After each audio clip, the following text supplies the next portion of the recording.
What's going on, y'all? It's your boy Reese Johnson. You already know this is the Gut Insane Podcast. You already know we won't be bullied. You know what I mean? We turn our intellect into a check, man. I got a special guest with me today, and we gonna tear this up, man. Y'all gonna enjoy this one, man. I got my little sister Ashley.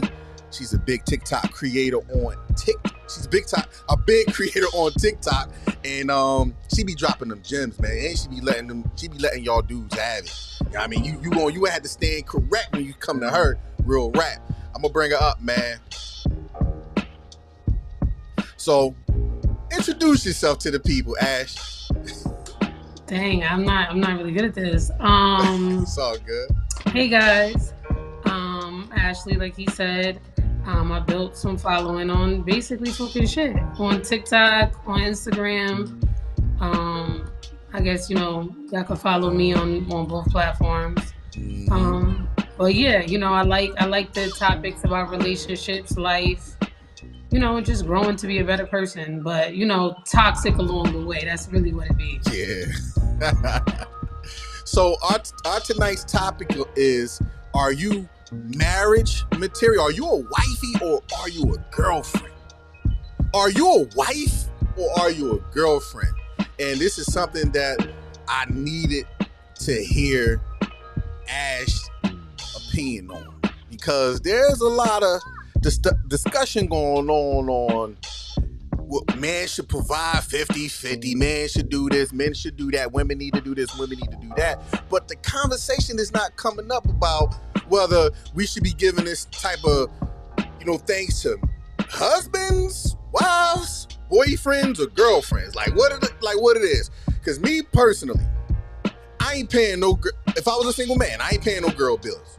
You call me broke all you want. You already gonna know I ain't broke. That you already gonna know that. But I ain't paying your bills. I got too much going on over here. You know what I mean? So that's my stance. That's my stance. And a lot of men that I move around with, we like, yo. Now, here's the thing. If that's your twist, like the old saying goes, it ain't tricking if you got it. You know what I mean? But hey, as far as me, I ain't paying your bills. I ain't. See, I think there's a fine line. So, granted, if this is somebody you just fucking with, I don't see no reason to pay her bills, right? Mm-hmm. But I don't think every woman that you come encounter with is gonna be the same kind of woman. So I feel like it's a customizable treatment across the board. If this is somebody that got your back, somebody make sure you good. Yeah. It's just a matter of repaying that kind of, behavior. Mm-hmm. I'm not saying the trick. I mean, trick if you want to. You know what I'm saying? We accept the tricks. We definitely welcome them. We won't shy away from them. But I'm not saying that every man. I'm not saying you're gonna treat every woman the same, and I'm not gonna say we're gonna treat every man the same. Mm-hmm. It's definitely customizable, because I'm not saying as a woman's girlfriend you should pay all her bills either. Mm-hmm. Even being with that woman. But it just depends on what level of girlfriend, because I'm gonna be honest, there's definitely girlfriends that have leveled up men just as a girlfriend. That's true. And some would say she deserves her bills to be paid. Mm-hmm. She deserves some of that weight lifted off of her, absolutely. But then some would just say, this is one of my fun girlfriends. I had a good time with her, we did what we did when we were together. It was just exclusive, and that wasn't the girl that maybe you pay bills for. So it's whenever your hand calls for it, because you could be a girlfriend and y'all don't live together. Mm-hmm. You could be a girlfriend and we live together and we share responsibilities 50-50. Mm-hmm. You cook, I cook, that kind of thing. Mm-hmm. But a lot of times men start to slack when they know they have that in-house woman. And that's exactly why y'all got to pay bills out the gate. Now, that's a different dynamic. If the man if y'all living together. If y'all are living together, oh yeah, he got to do his thing. He definitely got to pay some bills. Like, there ain't no way around it. But she definitely should have to do her part as well. Like, I don't think somebody should be working all day and they come home, house is disgusting, bathroom need to be clean, your makeup is all sprawled on the bathroom counter. Like, clean this up. Nobody wants to see this when I come home.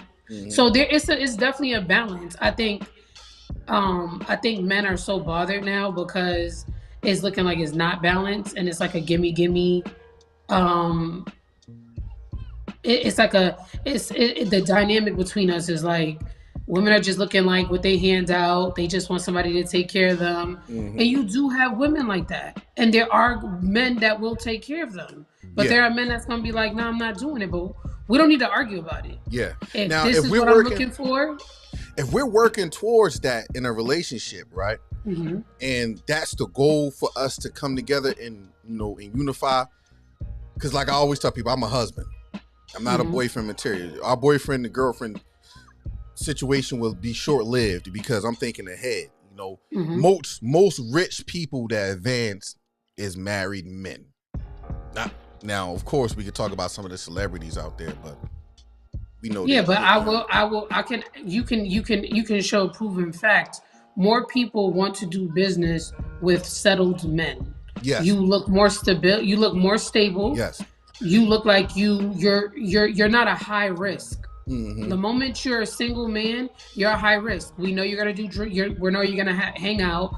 We know that the woman in your life or the women in your life are not gonna keep your head on the right path. You're gonna it's a liability. A single man is definitely a liability. Yes, he is. Hey, man, y'all call into the show. Call into Rebuttal Live, 678-249-9297. Y'all see the number on the screen. Oh, wrong hand. 678-249-9297. Tune in. What y'all think about this, man? What y'all think about, being a wife? Is being a wife more important, or a husband more important, or just being being a boyfriend or girlfriend long term? Like, what does that sound to you? Like, what is that to you? Now, I'm gonna ask you, Ash. Like, what is more important, being a wife or being a girlfriend? I ain't never been a wife. So but I definitely want to be a wife. It's definitely something that has been a long-term goal for me. And I do think more important is to be a wife. And the reason why is because when I care about somebody, there's really no limit to what I would do and sacrifice for them. And I feel like that's a wife quality. I don't want to be giving that to a boyfriend. Yeah. So and at this point in time in my life, baby, what are we doing? Like, are we going together? Yeah. Because I got things to do. Yeah. Yeah. So like, what's important to you for a man to be able to, approach you on that level of, okay, I see you as wifey material. Like, where do we go at from here? Like, okay, like, what do you, I hate to use the term bring to the table, because I don't think a woman should bring much to the table, far as, I ain't gonna say that, because I have a different opinion on the whole bringing something to the table. So what should a man bring to the table for you to consider him to be a husband?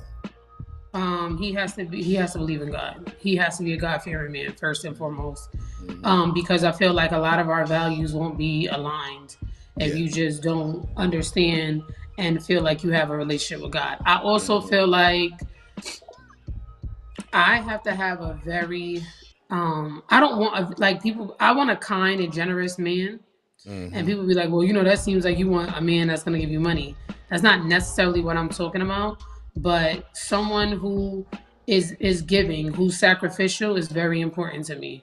My next is loyalty. Like, loyalty, top of the line. I feel like if you have a man that's loyal, there's not nothing that he's going to do to jeopardize your relationship or your bond, because he's going to always think of you first. It's like you over everything. Amen. So I do think that plays a major role. I'm going to be completely honest. Money does play a role. Oh, security plays a major role. And the reason for that being is I want to be home to take care of our children. Yes. I don't have any kids now. I have something on that. Mainly, now, real quick. Well, you know what? You finish, and then I'll come in on that. Yeah. So security is a big issue for me. I want somebody who I need a lot of protection. Like, I feel like to make me an easygoing, non-aggressive type of a woman, my man will have to be completely aggressive. But very gentle and soft with me and his family. Like, I understand that there's a armor that you put on when you go out into the world. Cool. When you come in here, take the armor down. Take it Like, off. this Yeah. is family. This is, there's nothing but love and light over here. So it Rubiante definitely said loyalty, consistency in both. Yep, you're right. Yeah, absolutely. Yep, you're right. And we getting a lot of comments now. There you go. You're coming in. We are working on being mutual spiritually and connected. Yes. Yep. And spiritual, I always tell people, like, my identity is in Christ, right? And it's important for me, for my wife to have her identity in Christ so we can understand each other on a spiritual level. Because we're going to have issues. Issues going to happen. We can't avoid problems in a relationship. Cheating don't have to be one of them, but we're going to have issues. We're going to have problems. Things going to arise. And and when we come into that mindset, we'll know how to address people address each other and care for each other more effectively if our identity is rooted in Christ, because we're going to go the long run. We're going to go the distance, and we have to be consistent. Communication is key. And that's something that I teach. I'm trying to teach men my age and younger, because this younger generation, a lot of us men think that just because you got a little bit of money, you doing a little something. But it takes more than that. It really does take connecting on an emotional level. I went to counseling. I'm big on counseling. I went to counseling. I really think we need to push more Black men in therapy. Yes. Like the suicide rate is crazy. Yes, it for is. Black men. So, like, they're not being accepted. They're not being heard. Go to therapy. Like, heal those childhood wounds. So when you get here, because granted, I do think women should go to therapy too. But I think because men don't have an outlet, it becomes a bigger issue for you guys versus us. Yes. Both men and women need to go to therapy. I went to therapy. Now, you don't go to therapy to change your wife. You go to just because your wife wants you to change. You go to therapy for yourself. I wanted to be a better man for me, and I wanted to understand my flaws, even though I knew some of the stuff that I had. My issues, I knew my issues. I'm very self-conscious of myself. I know my issues. I just didn't know how to fight them, if sort of say. I didn't know how to fight them, and my wife didn't know how to fight them neither, so we fought each other. And that's the same thing with women. Women have childhood trauma and, trauma from past relationships. All that stuff is still in you. And a lot of times we don't know how to fight those traumas. We don't know how to fight those battles, those spirits, sort of say. We end up taking them out and fighting with each other, and we don't know what happened. And then that's the reason why, America have the highest divorce rate, and people getting divorced all the time because they don't know how to communicate their trauma. So I went to counseling. I went to counseling to understand myself so I could be a better person for others. And I believe that's important. Now, here's the thing. Stop trying to change for everybody. I got to give a hand clap on that one. Explain that. Unpack that, because I'm gonna be honest. The stage that I'm in now in my life, I've learned. I'm not dating currently. I've learned that I've probably been single for 2 years, and I haven't dated in almost a year in May. And the reason why is because I feel like I jumped from relationship to relationship to relationship, and I didn't heal any trauma with those men. So you bring childhood issues into relationships, then you don't close out the relationship properly, and you don't heal from the relationship, and you just move on to the next person. That's probably the worst thing I think going from someone can do. So I'm taking the time to learn to have some discernment and pick and choose. Listen, this is not what I want to do. I don't want to repeat the same cycles again. And I don't have a right to give the next man, who has nothing to do with the last man, all the baggage. Now, it's something you said, right? You said that that you one of your biggest things and desires in marriage is to be protection. It's protection. And that's your thing. The reason why a lot of us go from a lot of women go from relationship to relationship is because that need for protection. So you feel your security is in the fact that you have somebody there, not knowing that you're not filling the other qualifications that you require out of a person. As long as this person is filling this protection role, or this person is a person just pretty much there, you feeling secure in him. So that's why I'm always telling young people, know what you want and stick to those guns. Pick 10 things that you want out of a relationship, and 5 of those things, the most important things, and that's how you're able to vet any man out. If he can meet those 5 important things, the other 5 you can do life with, because everybody need room to grow, all of us. Right. So when you take that time to grow with that person with them other 5 things, if he's not meeting them, or or whatever the case may be, y'all can communicate and learn and be able to grow together. And communication is key in the beginning of the relationship. Lay the foundation first and then build the house, because that's how any house is able to stand once the foundation is firm. And see where he at. Ask the person, man, listen, do you want to be married? I don't know. All right, cut. He's telling you right there. I personally think that, we give advice. Some things are age appropriate and some things aren't. If I was 23 and I was to tell a 23-year-old girl who at some point wants to be married, and she talks to a boy and she asks him, does he want to be married? Should he really know at 23 if he wants to be married? That's a good question. At 23 now. Men in their 20s, most men in their 20s is not looking to be married. See, the concept of marriage and house is pushed on girls at a very young age. The whole kitchen, if you had a little kitchen set and the tea easy set and the easy bake oven, the Ken and the Barbie, and all that stuff. That's actually like pushed on young girls at a very young age. Was pushed on depending on the environment you grew up in. Was pushed on young boys from the hood, of just being out there in the streets. So we learned that at a young age. We're not thinking about family because that family construct was never taught to us. So growing up where I grew up, all I seen was players. So I thought that a man should have his piece with some side pieces. He supposed to have some mac and cheese and some lettuce. And some coleslaw on the side. You see what I'm saying? And the cornbread. But he got his main dish, which is is his chicken. So that's how a lot of dudes I grew up around moved. So in essence, that was like how I thought relationships was. And obviously we know as you grow older, that's not how relationships should run. But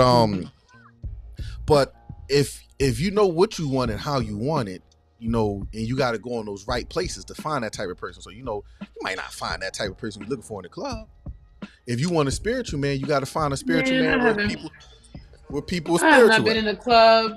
Man, let me. Well, I'm just like in general, like at a bar, like if you want a spiritual man, right?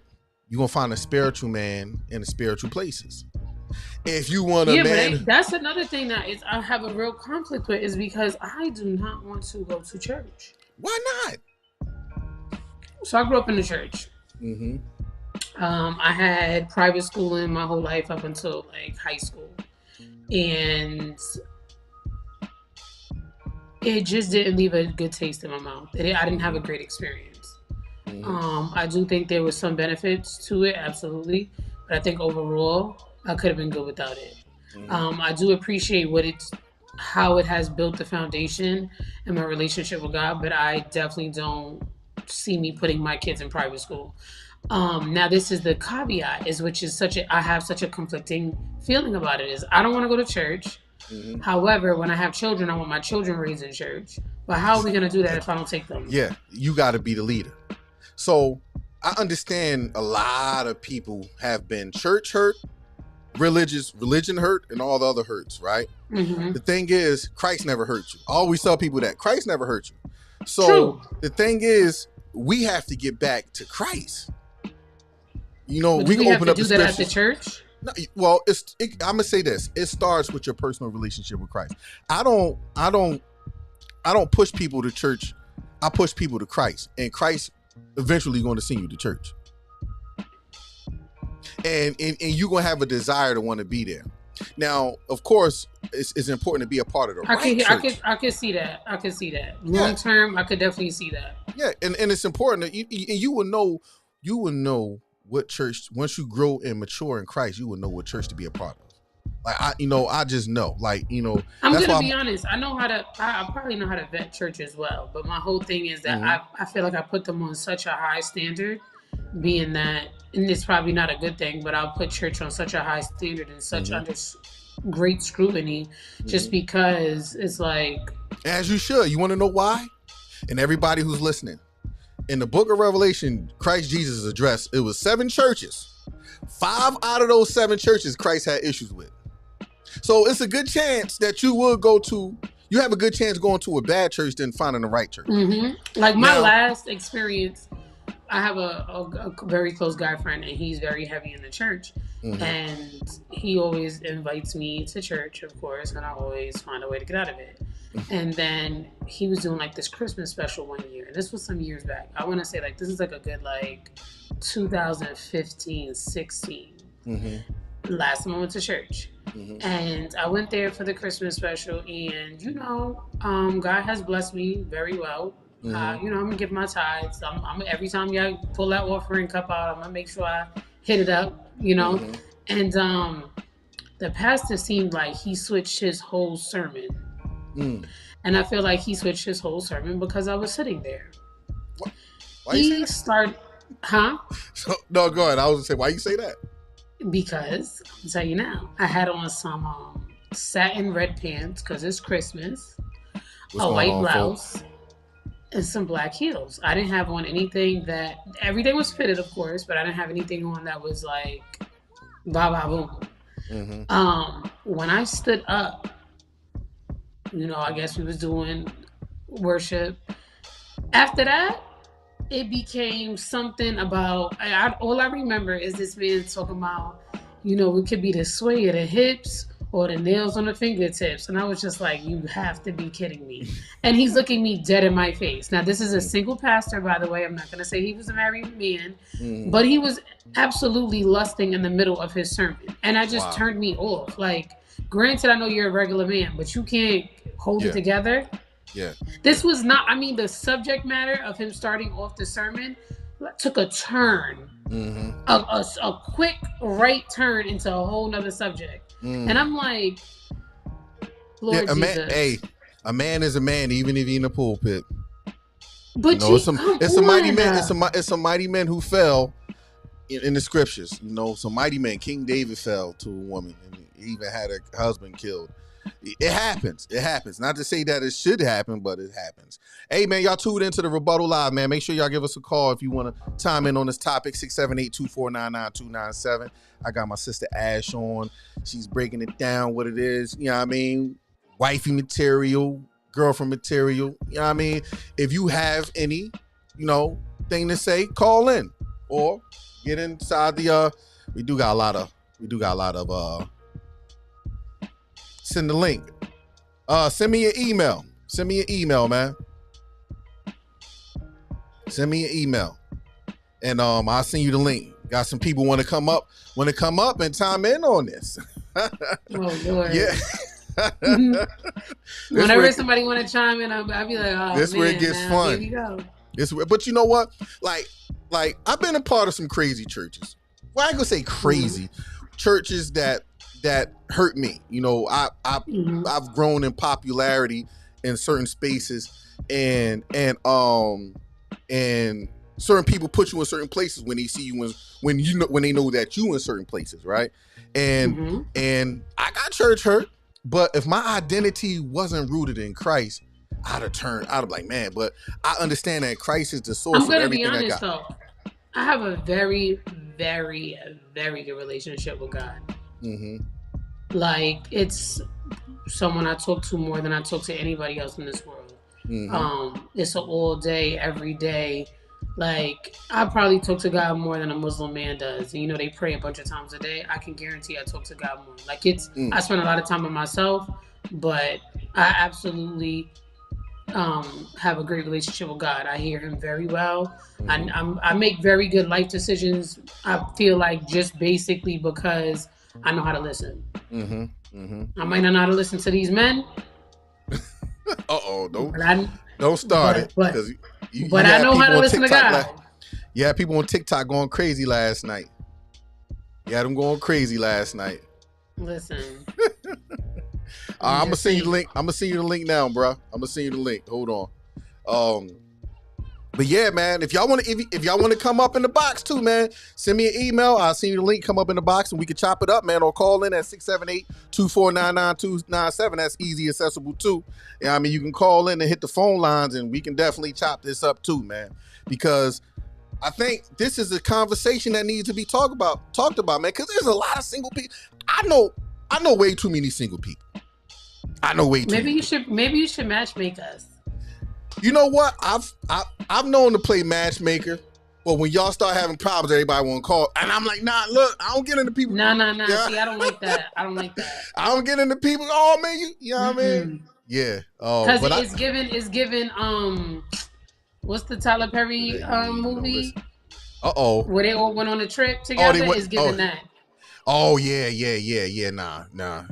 I don't really want anybody in my business. Like if you connect somebody, that's their business. Like, don't call me. I'm the same way. I'm like so private in my life. My life is really, even though I'm a public figure, I have a very private life. Nope, not too many people know where I live at. Nope, you can't come, unless I have something in my house, of course. But I think you blacked out. Hold on. But yeah, Stoner Baker. I see. Ash. She probably gonna give us a call back. There she go. There you go. I'm like, you blacked out. But give it. Call in, Stoner. Or if you want me to if you want to come in the box, man, just put your email in the chat, and then I'll send you the email. You can come up in the box. Either or, however you want to do it, or call in. You see the number on the screen, 678-249-9297. So Stoner said this to you. So that means you don't listen. Now you're gonna have to elaborate on that, Stoner. You got like well, what that mean? Well, y'all both have some explaining to do. I'm gonna be very honest, and I'm in a space of great accountability. No, I have an issue with listening. I have an issue with listening, and I'm gonna just be quite honest. I've never seen a woman listen to a man, so I have no idea what that looks like. That's y'all heard. You gotta say that again. I have no idea how to listen to a man because I've never seen a woman listen to a man. I don't know what that looks like. Ooh. So in essence, what you're saying, the root cause could come from your mother. Oh, it absolutely comes from her. Ooh, this is the, and I feel like a lot of people don't understand that in order for you to be successful in any relationship, you have to unpack your own shit. Yes. I can't look for someone else to unpack me. I don't have that much baggage. Let's not get too crazy. Mm-hmm. You know what I'm saying? I'm extremely educated. I have my own businesses. I pay all my bills. Mm-hmm. I don't have any children. No baby father drama, nothing like that. Y'all hear that, fellas? I don't have none of those issues. But that does not mean that I don't have my own baggage. Absolutely. Baggage doesn't always equate to money, outside children.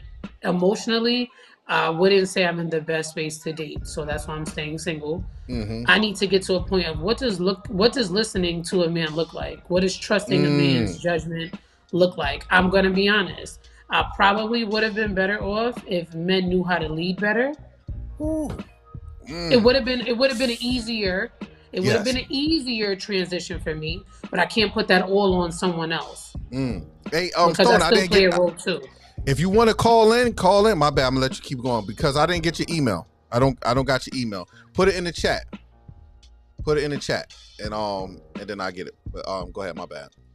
So, learning myself and really figuring out, like, I've even, it's something that we discussed. I have an older sister. She's 9 years older.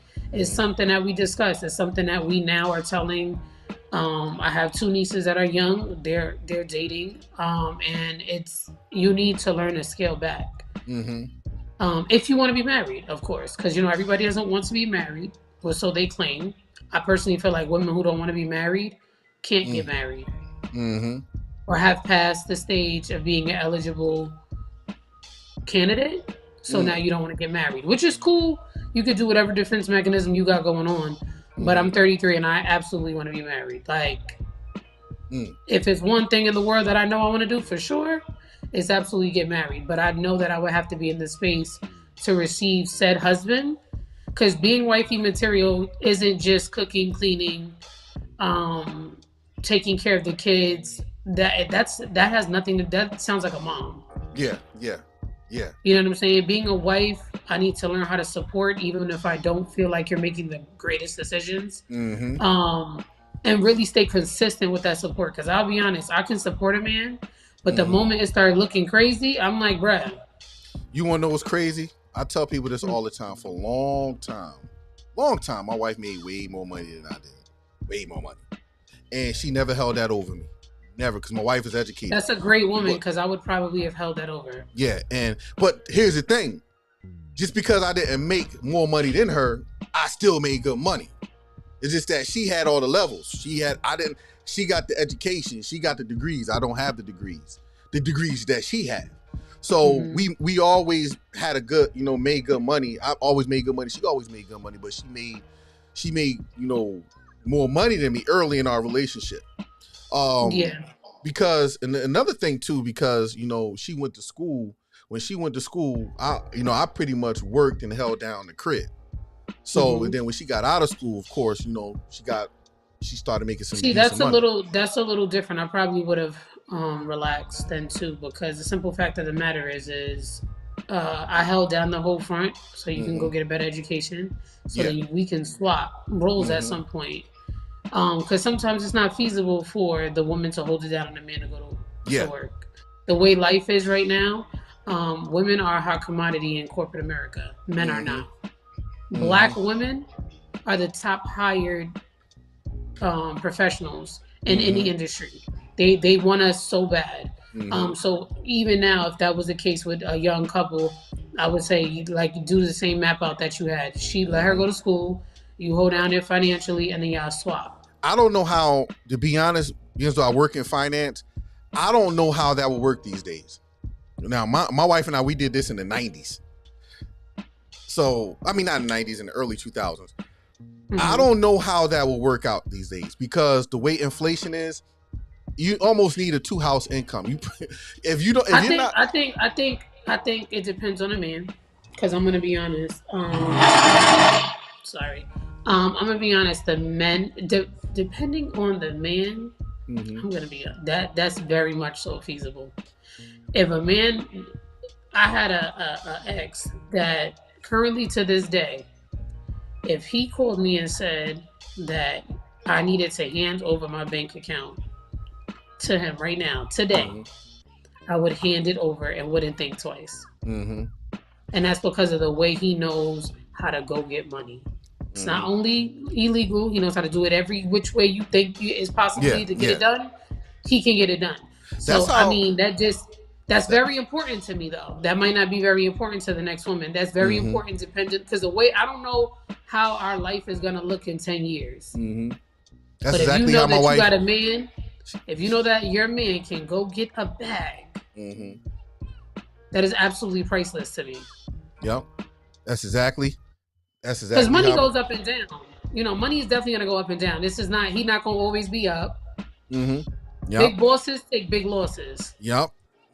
So he's going to be up. There's going to be downs. But if you know how to recover from a down, I'll give you a year to recover. This man can recover in 6 months. Yeah, It just depends on the type of person. Yeah, if you know how to go get it, you're gonna go get it. Like exactly. So if you have that type of, a lot of times, the good girls, educated girls, they go get street men. Mm-hmm. If that man is really a street man, he's gonna know how to go get his. Yeah, he know how to go get it. Yeah, that's. You're absolutely right. You're absolutely right. Now, we got somebody calling in. What's going on, bruh? You on mute? You muted.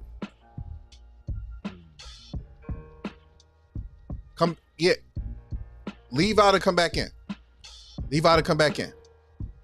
Oh, we got my man DJ coming in. But yeah,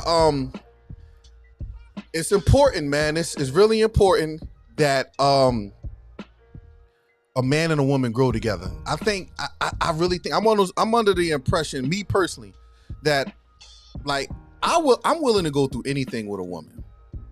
I will go through anything. I don't know about the cheat. That's subjective. I was about to say, because I thought for a very long time that my deal breaker and end all be all, I can't do it anymore, oh my God, is cheating. Yeah. That is not my deal breaker. Mm-hmm. What would be a deal breaker for you? I need to feel seen. That's every woman. That's not every woman. Every woman. That's not every woman, because, for example, what's good? What's going on? How you? DJ? Hey. How y'all doing? Oh man, we great. Good. How are you? Great. I'm good. You know. Y'all tuned into the Rebuttal Live show. Let me give a plug real quick. We tuned into the Rebuttal Live show. This is your boy Reese Johnson. I got my sister Ash. I got my brother DJ. You know what I mean? And y'all already know I'm your boy Reese Johnson, man. If you want to tune into this conversation, make sure you give us a call. The number's on the screen, 678-249-9297. The number again is 678-249-9297. So, yeah. You want to finish what you were saying? Yeah. So, it's not not to say that you're going to be out here cheating on me, but I do think you can recover from a cheat. I don't think there's certain other things that you can't recover from. Like, if you guys can't accept each other for who y'all are, no recovering. I don't think you can accept somebody out too late in the game. Like, it's not gonna happen. Now, when you say accept, it's just certain things that some people just need to grow from. Case in point, you got women out here that will say, you know what, this is my attitude and you just need to accept it the way I am because this is how you got me. How do you feel about that? No, that's crazy. But I do think that comes along with maturity. So I think you dealing with someone who doesn't see flaws or an issue in their behavior, and that's a behavioral issue. Yeah. Your mouth and your attitude, you're not going nowhere with that. Yeah. The same way you talk to your boss, you need to talk to your man. And I think people really, if they align the same two things, if you watch your mouth around your boss, that white man tell you to go get that paper and your ass is at the fucking copy machine, then bitch, you can shut up and listen to your man when he tell you to go downstairs. I told y'all she a gym, y'all. She's a gym. Let me tell you. Now you're making sense to me. Huh? Now you making sense to me. It wasn't making sense to me before. Making sense but now. I'm not gonna hold you. This doesn't come. I'll be completely transparent. This does not come until you become older. I don't know if the 20-year-old girls are getting it, but that wasn't my lesson to get. But only on the behalf of what you said before I even got on was you didn't get it from your mom. So that, in your sense, yes. Yes. You know now, because in your sense, yes. Yes, because my pastor preached on that a few years ago. He said, "Listen, he got a series called Kingdom Man and Kingdom Woman, and showing men how to be kingdom men and showing women how to be kingdom women." And he said this. He said, "If you're one of these women that will go to work and go get Mr. Jones," he was referring to her boss, Mr. Jones, some coffee. You shouldn't have no problem when your husband's sitting on the couch and he said, "Hey, babe, go get me a Coke or something." and you looking at him Nothing at all. yeah, I mean, you shouldn't have no problem with that. They're like, yeah.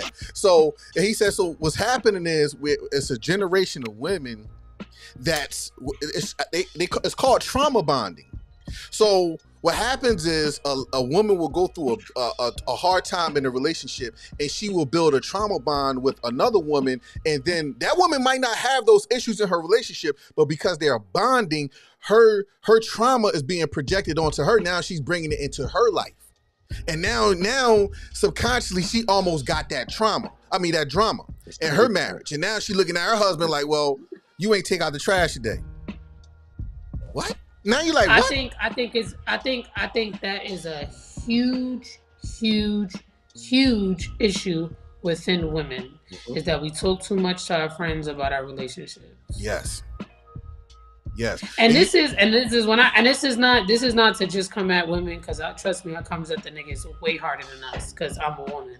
But most men don't talk about our relationships, though. I was about to say that, that could be avoided. That's something we can start doing, though, because I do that. I talk about it because I feel like I have to get it off my chest. You know what I'm saying? So I say something to my bros, even if they don't want to listen. Because I think that's men we need to start. I'm gonna be honest. The way men discuss their relationships versus the way women do, completely different. And I know this because I'm friends with men and I'm friends with women. A woman would be like, "Girl, I can't believe you got him. Like, he out here got you do da da da da da da." And then your girlfriend over here thinking like, "Damn, I can't believe he got me out here doing A, B, and C." Right? Cool. You go talk to your bro. Yo, bro, he got me going doing so and so. Man, if you don't shut up, you know what I'm saying? Like, right. That's what I was saying that for that reason. Yeah. Right. Because it's not the same. That's why we should do it more. You know what I'm saying? So you are right. Yeah. It is and honestly, I really do feel like if you got an issue with your partner, go talk to your partner. I've made that mistake where I've used friends as a safe haven, and they're not my. That's not who I want to marry. And a lot of your friends don't have your best interest in mind. They might be hating on you on the con. Low key. It ain't no might be. There is no might be, though. And another thing is, talk to women. You got to talk to women from a like-minded point of view. Like, if this woman is not married, this woman has a toxic relationship with her baby father, why are you asking her any question about your shit? Yeah, exactly. You should go find a woman that's happy, healthy, and growing with her husband, and be like, you know what, Miss Brenda, what do you think about, because Darren yesterday, he came home pretty late, and he just acting like he don't even. Miss Brenda gonna have a few stories for you as to how they handled his ass. Yep, and that's what I unfortunately, we don't have too many elderly women with good experience with men anymore. I mean.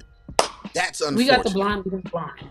Yes, because if you wrote, we scroll through TikTok, and sometimes I'm like, Mom, you like 55 years? What?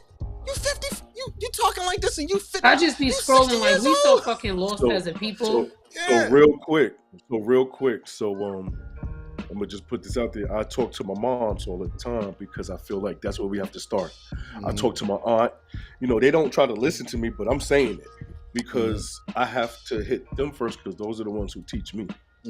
So if I'm not spitting that game to them about like, yo, it's because of you, it's why people and men in our generation are feeling the way they are because y'all wanted us to always hold the door, be like this.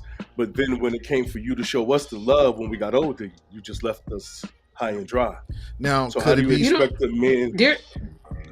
There are so many black men who didn't get any love in their childhood, and the amount of like a level of it's like a level of abuse because it's a level of neglect. There's a lot of and I prefer, no offense to any men, but I prefer brown men, right? I prefer dark-skinned men.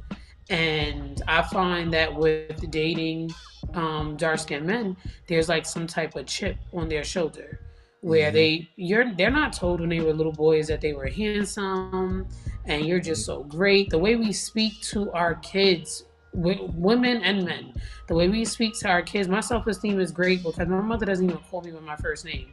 she calls me beautifulness. Like literally, good morning, beautifulness. Come on, let's wake up. Let's go to school. I've always been spoken to in a soft manner. Now, mind you, this is a woman that goes ape shit. Like she is not a soft woman at all. She's completely aggressive. But with her children, she showed a level of softness. With that being said, I have a brother, and she didn't show that same softness with. And he probably needed it, right? Wow. But He as a definitely black did. woman to a black man, they're trying to raise a man, so you're trying to make him hard, thinking that you're trying to play a father role when, in essence, you should have just stayed being soft and being a woman, being a mom. and allow him to find role, and provide role models elsewhere. Maybe with uncles and other men in the community, but to try to think that you're going to give him that masculine energy is crazy. Yeah, and because then we have an overload of a bunch of bitches arguing in my comments all the time. It's clearly who was raised by their mother. And I was raised by nothing but women, believe it or not. I didn't have a male figure. Oh, I did, but my uncle he died early when I was younger. But other than that, like everything, I grew up in the city of Philly, so it was like I grew up in the streets, raised me and gave me the mentality that I formed. So but you have for the most learn part, a lot. Like you have like a lot of things you have to say, because my brother's an amazing man, top tier. I mean, 6-figure, take care of his girlfriend, their dog, and their lizard. Okay, they live in Tampa. I mean, a beautiful life. He's beautiful. She's beautiful. This is like a real picture perfect shit going on over there. You were too funny though. You said it was like it was a real family though. I like that. yeah, like a real family. But he did dip out of our culture. He's dating a white woman, and he prefers white women. Okay. Well, that was a conversation I had with a brother today about that, but I want to stay on topic because I can. Yeah. I was about to say, I could go down that rabbit hole, and y'all might have me sounding like Dr. Umar. I'm not. Trust me, I'll be Dr. Umar's one of his wives. He got a few of them, right? No, he's not married. No, he's not married at all. No, he's not married. No. Umar not married. No. I'm about to go find him. We about to go have a family. Umar be, he be letting them have it on that tip. He really do, and I like it every single time. I'm like, love who you love, but I believe our culture need tender love. So I think we just need to stay where we at for the moment until we can get ourselves together. You see what I'm saying? Yes, like I feel like why would you? I feel like more so, why would you outsource and we need to heal what we got going on? Now, that's like, for example, to me, it's almost like, in a sense, a man creating a family with a woman, and because there's issues within the family, he just goes and gets a new woman. Now, like, fix what we got going on over here first. You got to remember they can only go to the other side if they have the options. So it's not a lot of men that actually have the option. A lot of men actually have that. I think a lot of men do have that option. I think so too. Because it's a trend on TikTok option, right now. They're not. These chicks is coming hard at the right way. The black, the white women are not utilizing it the right way. Oh yeah, like on TikTok right now, there's a trend of it's like a fetish. Non-black women on there, and they like going hard at black men.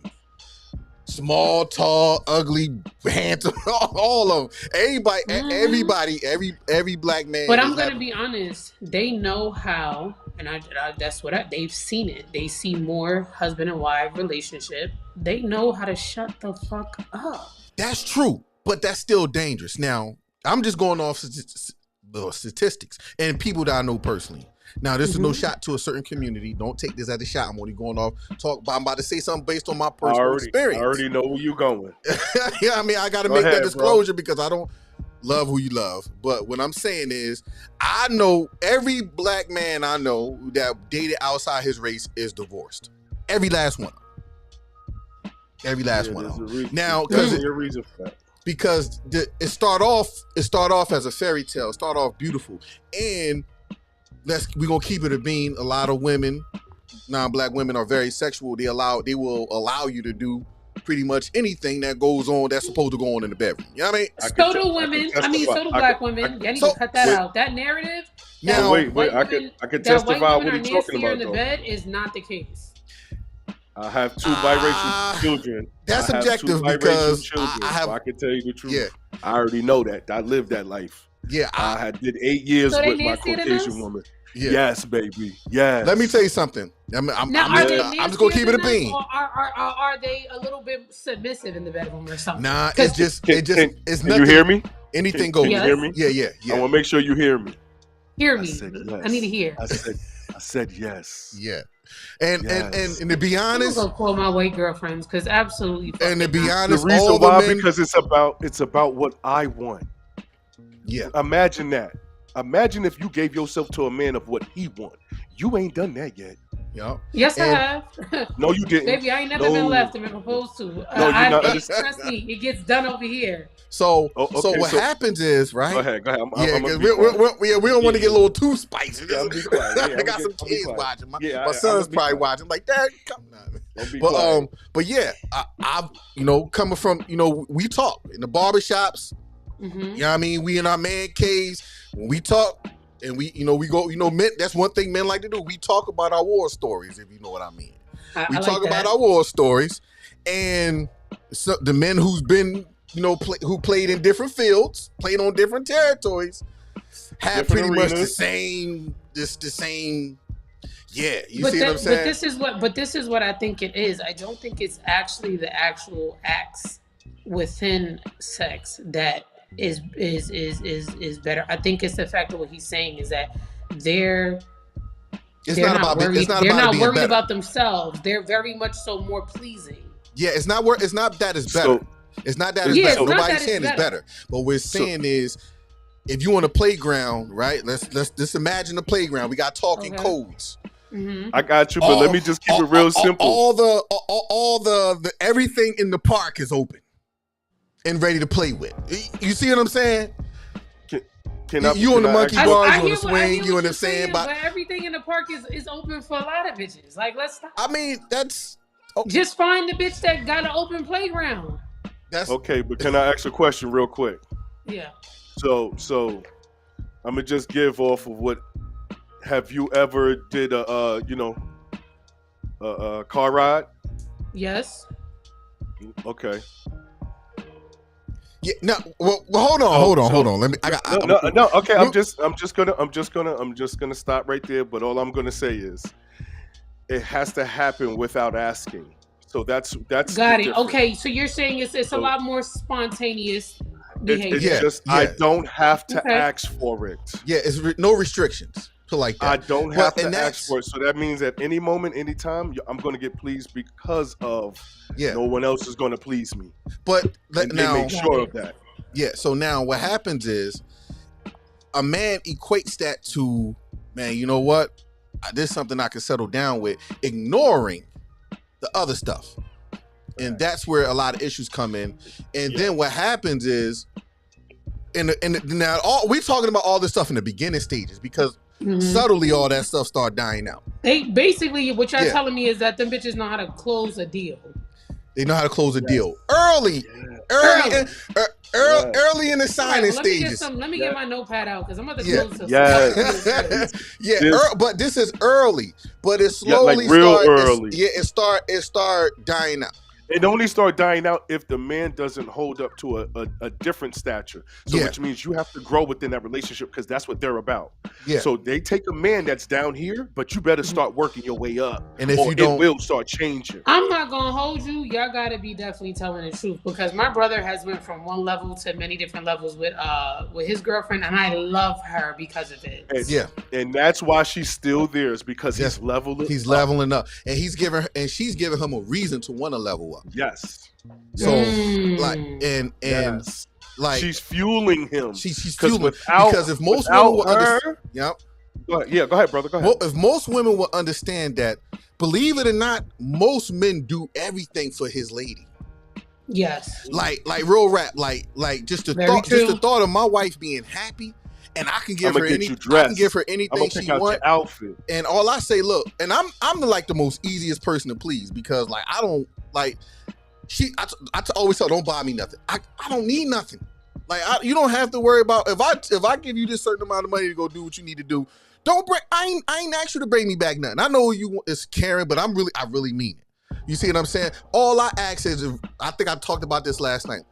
Just watch your mouth. And what I mean by watch your mouth, when we get into certain situations arguing, don't try to emasculate me like I'm your enemy, because then that's what put me in a different mindset. Yeah, I've had that issue before. Now, yeah. because I do think you can't even get boisterous. Like, that's how serious it is. Like, your voice can never go higher than mine's, because the moment you do that, I'm already going to look at you as a problem, and that marriage is off the table. Mm-hmm. Well, I go say the marriage is off the table. And that's so crazy because I'm talking about from the thought of the beginning, the thought process. Oh, the beginning stages. Yeah, and you know, like, I do think it's so crazy that I'm gonna be honest. I like talking to different men because it's all different perspectives. I literally, so for example, normally you know how I talk on TikTok or whatever, right? I know certain men hate it, right? Oh, yeah. But I also know that when I want something, you know how to talk to them. A whole different voice where it. Yeah. Honey, do you think that you could bring the bags from outside in the car? A lot of them are heavy, and I came in with what I could come in. Like, literally, whole demeanor changes. The bass gone. But do you need that other side? Like, real talk. Do you really need that other side? Because if you could get everything you want with that, what are you doing? What you switching sides? Why is you switching sides? So I agree, right? Like, why would I need the other side? I don't even want the other side, right? Mm-hmm. But the thing about it is I feel like, I like to hear that you don't need it. In a sense, men play with the women who have a very soft demeanor. Is it certain type of men that does that, though? Yeah, that's certain type of men, right? That is true. That's certain type of men, but that's also you knowing your man. That's why it's good to vet him. Look, it's basic stuff you can ask a man early in a relationship to know where he's at mentally. And I think we talked about this a little bit earlier about spiritual and do they really want to be married? See, I don't ask some questions. I'm not going to tell y'all my questions that I ask because they're off the wall. I can imagine. They're completely off the wall. They're give me two of them, though. Give me two of them. Damn, I actually listed it out because I was going to put it on TikTok. Yeah, give me two. Damn.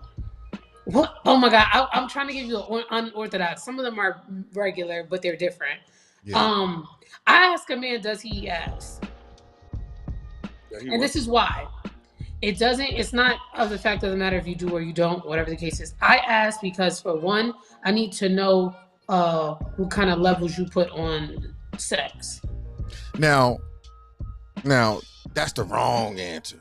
I mean, that's the wrong thing to ask. That's the wrong thing because most men. I'm gonna tell you right now, if he thinks like the average man, he's going to say yeah. He's going to say yeah. So he's gonna lie, or he's gonna tell the truth? Yeah, he's gonna lie. He's gonna lie. It depends. He's gonna lie or tell the truth. Because you asked him the question. Because you asked him that. That's crazy. Yeah. Why you gotta lie so much? No, but here's the thing. Because let me tell you about men. Mm-hmm. I don't care at any stage. The first thing a man he sees you as a sexual being.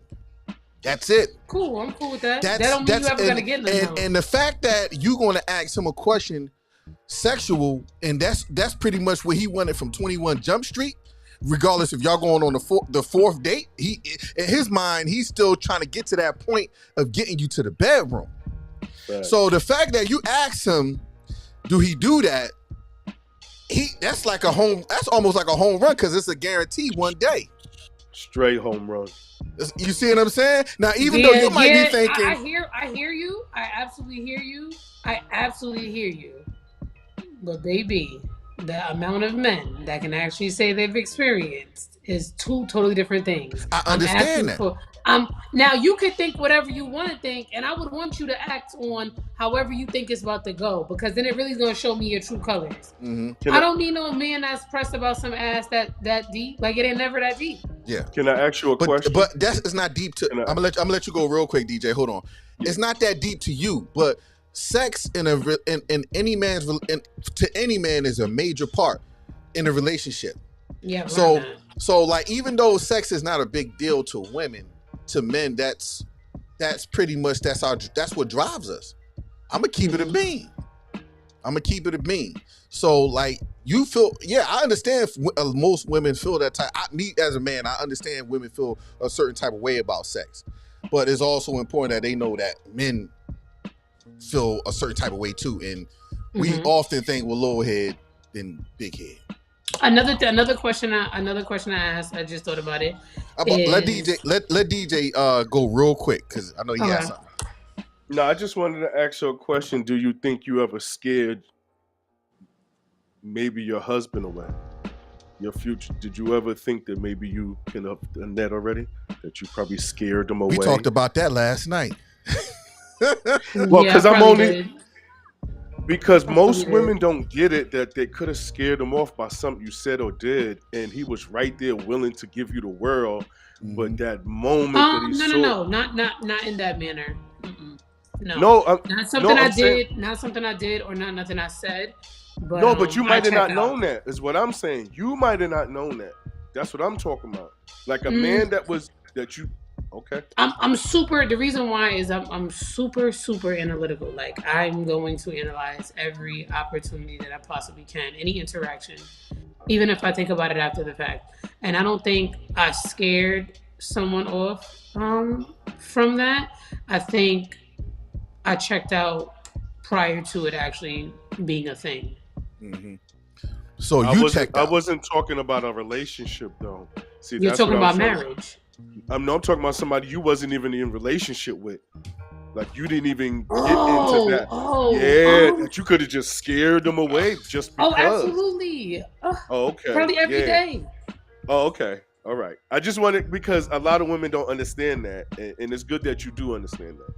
Yeah, absolutely. I feel like sometimes, I could probably come off, and what's crazy is I love the man that understands that my aggression comes from something else. So like, when a man is like emotionally mature and he's at a point and place of peace in his life, when I met with him, it's just like he can relax and calm me down very easily. So I can appreciate the man that understands, like, actually, you don't have to be so aggressive. I just said A, B, and C, and I'm like, oh, my bad. You know what's crazy? You know what I'm saying? Where I get checked in a way that is not aggressive. He didn't disrespect me. He didn't belittle me. But it's like, relax. Like, it's going to be okay. So he knew how to handle you, is what you're saying. I don't like that word, handle. No, I'm only saying that because that is a word that is being used. So I threw it out. I can't stand a woman that say, I need a man to handle me. No, I handle a gun. Because that seems like a bunch of problems. Yeah, I don't want to handle no woman. I would like someone to, because I feel like handle seems very aggressive.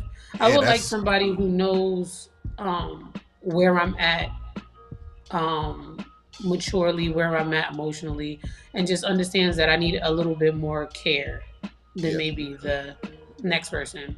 Yeah. I'm not, you're handling me. I'm not, first of all, I'm not a child that doesn't know how to behave or whatever the case is. And nobody wants to handle anything, because I don't want to have to handle no man either. I need you to know what you're supposed to be doing and do just that. So I don't like that word handle either. Yeah, I don't like that word handle. Because it's given like you're dating a child, or I'm dating a child, and I don't like that. Yeah. But in a sense, it is a level of knowing how to deal with a person. Mm-hmm. So I got a question for you, DJ. Are you a husband or boyfriend? So I am a boyfriend right now, but I am a father. Well, I'm saying more. What do you consider yourself a husband material, or just a long-term boyfriend? So I'm gonna say within the past maybe 5 years, husband material. Okay. I had to work on myself because I was just boyfriend material because I knew that's what I wanted to be. I wasn't looking to get married. I wasn't in, that's not what I was on. Is that a thing? I mean, is that something you ultimately want to be as a husband? Yes and no, because I'm not pushing it to be that. If it happens, it happens. But I'm not. You know what I'm saying? Like I'm not pushing for that. You know what I'm saying? Okay. But I am in the you. teaching of my son. I'm teaching my sons that's what they're going to be doing. Because that's what I know our community needs. I would still classify you as a long-term boyfriend. I would never classify you as a husband. Because you got to be if you're going to teach something, you got to be what you're teaching. You got to be there. Yeah. It's going to be very hard for you to teach them how to be a husband if you never. No, it's not that I'm teaching them to be a husband. I'm teaching them that they should be a husband. Okay. So I can't teach them how to be a husband, but I can teach them how to be a man of integrity to work on themselves to become a husband. Mm-hmm. So I can give them all the negative things that I've done wrong. I can show them all the wrong things, which is going to make them do all the right things. Can I tell you something? My mother showed me all the things to be a great woman. Mm-hmm. She showed me how to be a wife. Mm-hmm. I'm not a wife because I didn't see it. Exactly. Yeah, I have to see what that looks like. You can teach me. You can tell me everything till you're blue in the face. For example, she taught me 2 things. By the way, I've seen my mother in a marriage for 10 years. However, I wouldn't say it was an ideal marriage that I would want to pick for myself. So then again, yet we have another problem, right? Cool. Mm-hmm. She taught me 2 things that are very valuable. Don't overwhelm your man when he comes home from work because he won't want to come home. Right? Another thing is there is no problem with catering. There's no problem with catering. However, end all be all decisions. I got conflicting messages. So go with those 2 messages that I initially told you. And then I got the, don't give a man the power to feed and starve you. So then that just means I can't rely on a man.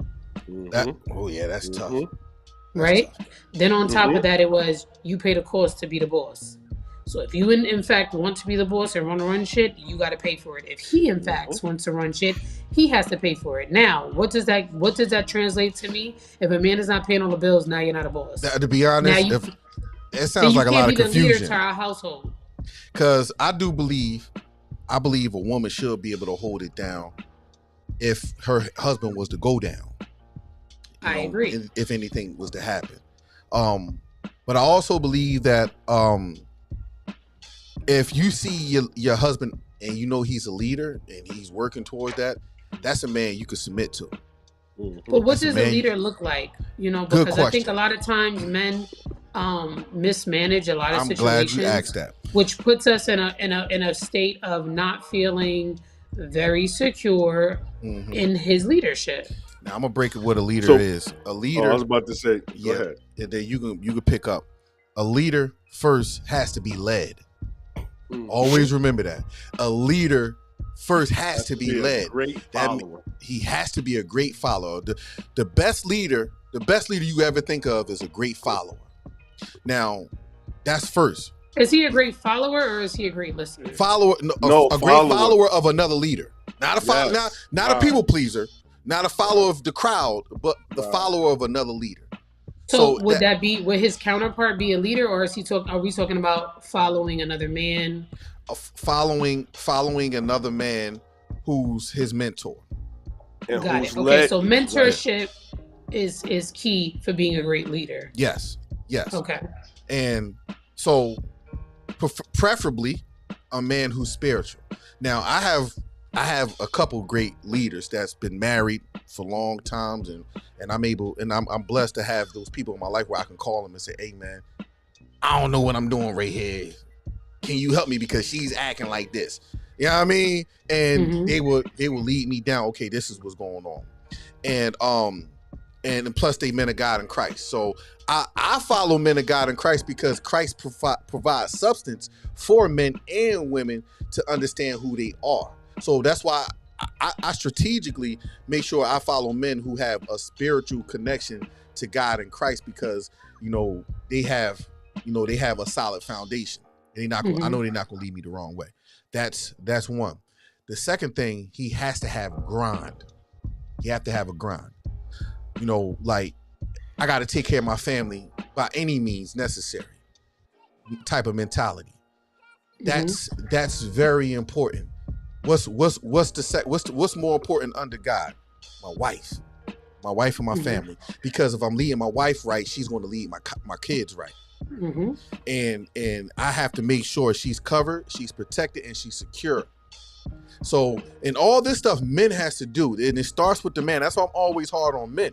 I'm more harder on men than I am on women, even though on TikTok a lot of women get at me because I'm but I think that's what people don't understand. Like, the social media just shows one paradigm of a person. Like, you don't know the person, you don't know. You know, a lot of times, a lot of people would get on my TikTok and be like, I actually want somebody who's financially stable. But what you don't realize is I'm financially stable. I never needed you to take care of me. I'm expecting you to take care of me because that's a standard that I have for me. I'm not saying it has to be applied for every woman. We bring our money together. That's what I need. Yeah, we bring our money together. You see what I'm saying? And if we come together, now we gonna thrive together. And like even like in a relationship, if you know that your husband is more of a structured financial guy, allow him to take care of the finance. I'm the structured person. So I'm the structured person. So so like in my relationship with my wife, right? I give her a nice size credit card, and I say, this is your month. We both have allowances. People hear allowance. Oh, you give your wife? Yeah, we both have, because we have a budget. I think that's very good. Yeah, because trust me, and like I tell my wife all the time, when we in our 50s and 60s, you gonna love me because you ain't gonna be. It's a money management thing. It's a money management because it's a budget. It's part of a budget. It's part of a budget because if we living recklessly, why would you want to live paycheck to paycheck? I don't want to live with you living paycheck to paycheck. I don't. Now it was once upon a time ago I did. Listen, everybody lives paycheck to paycheck at one point in time, but I don't want to be living out my golden years paycheck to paycheck. No, not in my olden years, but in my early 30s, we lived we had a good life. I mean, we still lived a good life, but we overextended ourselves. Sort of say. Young people shit. Yeah. So, even though we had nice car, we had the nice house, we overextended ourselves, projecting what we make. But now that we older, everything is, good. But anyway. And then the ones that you want, like, I'm gonna be honest, I do think things come in stages. You get to a point where, you don't really want to be popping bottles in a club, and it's not all about your drip and what you're wearing and where you at. It's more so like, I don't even want to do that anymore. I just want to be in the house because those people outside are weird. Now, and that's another thing. It's about your brand. Yeah, and that's another thing. At a certain age, it's about your brand. It's about bigging up your family. Actually doing with your family, what you're actually doing for your longevity as far as your generational wealth. That's what it's about. But you know what? That's another generational wealth is. I hear that topic come around a lot, but I always tell people, like, don't focus on that. The reason why I don't focus on that, right, is because your kid's gonna get your life insurance policy. If you have life insurance, they're gonna get that. If you have property, that like I own a few pieces of property. My kids sell that, all my kids gonna be straight. They'll be straight. But what's in my bank accounts for me and my wife? Love it. Because why am I giving y'all my money? I ain't giving y'all. Don't get that. Y'all gonna get y'all. So when people say I'm building generational wealth, I think building generational wealth has nothing to do with handing them over money. It has to do with teaching them how to manage and how to get money. I'm not building generational wealth for y'all to get up in my pockets. I'm building that for you to know how to build it on your own, and you to know how to sustain yourself, especially when you come now into my money after I'm no longer here. Yes. Okay, but generational wealth of what I'm talking about is creating a business that you'll be able to sustain with your family that does not have to be sold.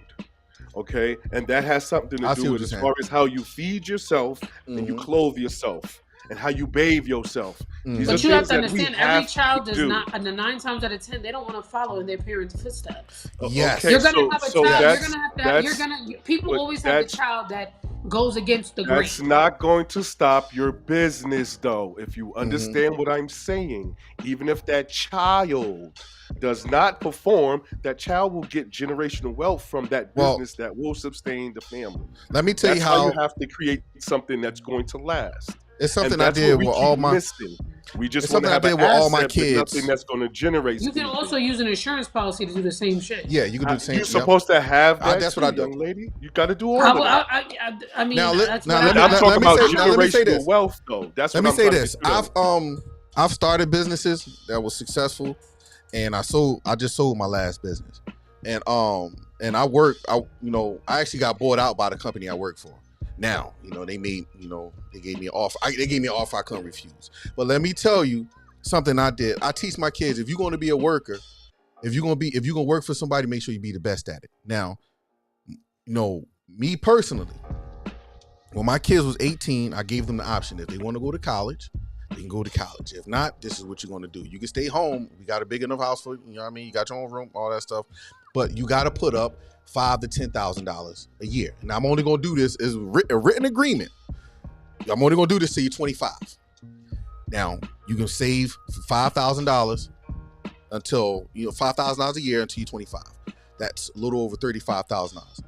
I'm good with credit. I know how to, do the whole thing with credit. You're going to have excellent credit. Now, when you're 25, you're going to be able to roll out by yourself and be able to manage life by yourself. I taught all my kids how to money manage, because I tell them you don't want to depend on me, because I tell you no. And I'm gonna ask you, if you're making money, what are you doing with your money? If you're making this certain type of money and you asking me for money. So don't we understand how Kraft and them are able to be where they at? Because they're not talking like that. Kraft and them is just gonna make it and make it happen. Leave it for it to be here, for them to have the access to be able to do what the fuck ever. Excuse my language. Now, you get what I'm saying? That's why they're able to run amok in this country. But this the thing.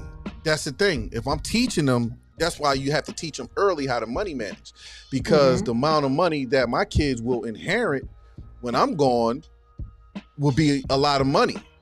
You see what I'm saying? Right. So I don't want them to be able to, get that money and blow it, because what's the purpose of doing all this for them to blow? If you don't teach fundamentals. Why are you thinking of the extreme, though, of blowing? Well, because I'm gonna tell you why I know the extreme.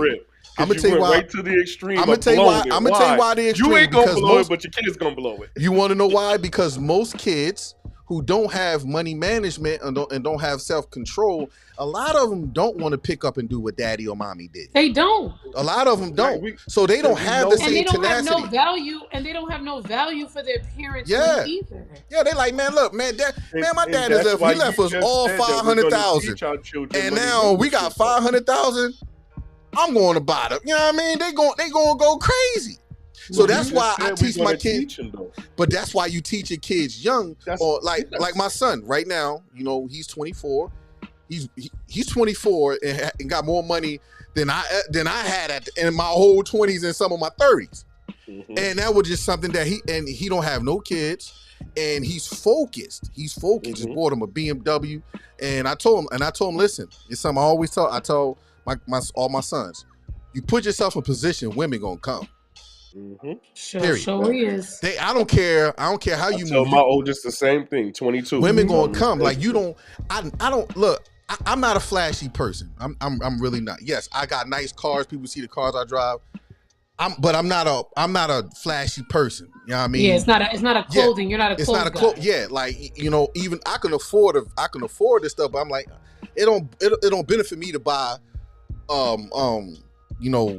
Balenciaga, even though I burnt all my Balenciaga. We don't have to talk like that. I get where you're coming from. Exactly. But what I'm saying is, I don't care for flashy stuff. Now, me and my wife, we go on vacation, we have fun. I rather enjoy doing that type of stuff and enjoying and creating memories in life than spending my money on, designer stuff. It really just depends on what you value, like what you want, what you value. A lot of men usually put their money into their cars, their toys, if you would. And I ain't buy a fancy car till 2 years ago. Until I wanted to make sure I can buy it twice. And my the first one was a nice car. I always make sure if I'm gonna buy something expensive, I want to make sure I can buy it twice. So and that's the mindset. Like, and that's what I'm trying to tell people. Like, yo, you want to get ahead of the game, make sure you put yourself 10 steps ahead. In position. Because now, like, you don't have to worry about nothing. If you lose your job, now, man, look, shoot, you know what? Oh, well, I don't really have to find a job like that right now. I'm gonna go have some fun. That's the fact. Maybe they just gave me a vacation. You know what I mean? Something like that. So that's the way I think. Pandemic, I was trying to teach my people how to do stocks and, you know what I mean, cryptocurrency. You know what I'm saying? Trying to teach them what's the new wave, because you're gonna keep your people up on things. I couldn't get down with crypto. My elders. I couldn't get down. You don't have to get down with it, but make sure you got somebody to give you a well balanced. I got a couple people. A lot of people don't realize that, but I have a degree in finance, and I've worked for a financial firm that did investments. And number one thing I can say is, what them people do that we don't do is they're going to have a diversified portfolio. Exactly. They're going to have their hands in multiple things. Not just like, I feel like we're coming across the entrepreneurship scene where everybody has a business. They're not only getting businesses and having businesses. They're investing in other businesses. They're investing in other countries. I was sitting amongst 3 white men, and they were talking about how you can go to, like, now don't quote me on this, I'm just going to give you a synopsis, that you can go to like Barcelona and buy a $200 house, and as long as you have like $30,000 in the bank, you can have a property there. Like, we don't know we don't know those types of things. They're literally, and it's not to say that we don't have the education, but we don't have the guidance. Put in, you know what I'm saying? We already don't have the knowledge, and then we're not passing the knowledge on to our children. They're well traveled. A lot of people think going on vacations is to live a luxury lifestyle. Vacationing, the purpose of a person who likes vacations and who travel is to learn another custom and culture. They learn how to buy property in the culture. They're always thinking, well, if I buy this 3,000 square foot home here and I only buy it for $200, and I go, like, they're going to have property all over the world. The way they think is just so much more expanded, where we have such a small way of thinking and how our mindsets are and how we align our kids and how we want them to see money. They don't think there's no limitations on anything. There's nothing you can't do. It's because of that generational wealth. I don't think it's because it's. I'm gonna be honest. I'm gonna be honest. There's a lot of white people who are not wealthy. I believe. I don't think y'all understand about the cushion. That the reason why they have a level up on us, and I'm gonna be completely honest. I was raised around nothing but white people. I was predominantly white school, upper echelon. My mom made great money. Single mom. She did her thing, right? The difference between them and us is they read. Reading is, I love reading. Reading is fundamental. They read. Their vocabulary is way larger than ours. They know how to use their words. They curse. They have slang. They have their own dialect and everything. But they teach their children very young to read. Read everything. What you... DJ itching over there. Yeah, I can't. I gotta go. I'm telling you. No, don't get me wrong. I hear where you coming from as far as reading, because we don't teach our children actually reading. So you are. We don't. Right, we teach our children to be in sports. Their curriculums are totally different than ours. You know what I mean? They're high advanced. They're already in the science lab at 3rd grade, so you do have. But I'm gonna be honest. If you think about our home life, you know, a single Black woman, she's not really worried about whether Darren is coming home and reading and making sure his homework is done. She worried about keeping a roof over their head. We have different priorities, and I'm not saying that we don't. And that's, you know, I understand why we're not there. Go from hood to suburb. If you use hood to suburb, yes, but if you use suburb, we actually outbeat them. So I'm gonna keep it there. If you grow up just like they did and have the exactly education that they had, we outbeat them. But if you're talking about from hood to but how many of us have that though? No, I'm. It's actually a lot of us. It's a lot of black people that but look real it's well. not. But it's not equating to economics. It's not equated to the amount. It's not like going we can, and I love us. Like I definitely because we're not passing it on because the ones that do make it are not passing it on. So that is the number one thing. That's not true though. They're going because you got men that will go. You got men that will go get who will be raised around predominantly white people and having the same type of education that they have. And then they'll go and get them someone else. I think it's more so. I think it's more so that people, that a lot of brothers is not. I mean, a lot of people is not yielding to the counsel of people who's trying to teach them. Now, and because a lot of stuff get predatory. If somebody start talking about, man, if you just do this investment, do that investment, then you got to pay $2,000 for their course. You see what I'm saying? So that's and I'm gonna be honest. White people don't do that. And that's what I'm saying. So like I give people practical stuff on what they can do. Stop. My first advice is try to stop trying to think that it's going to happen overnight. It's not. Right. It's not a get rich. We don't want to work. It's not a get rich quick. Right. Like I never thought I would be where I'm at in life. Get it out, Rella. Get it out, Rella. Yeah, I never thought because I gotta be selective with my words because my wife don't like me speaking on certain things, saying certain things about my lifestyle. But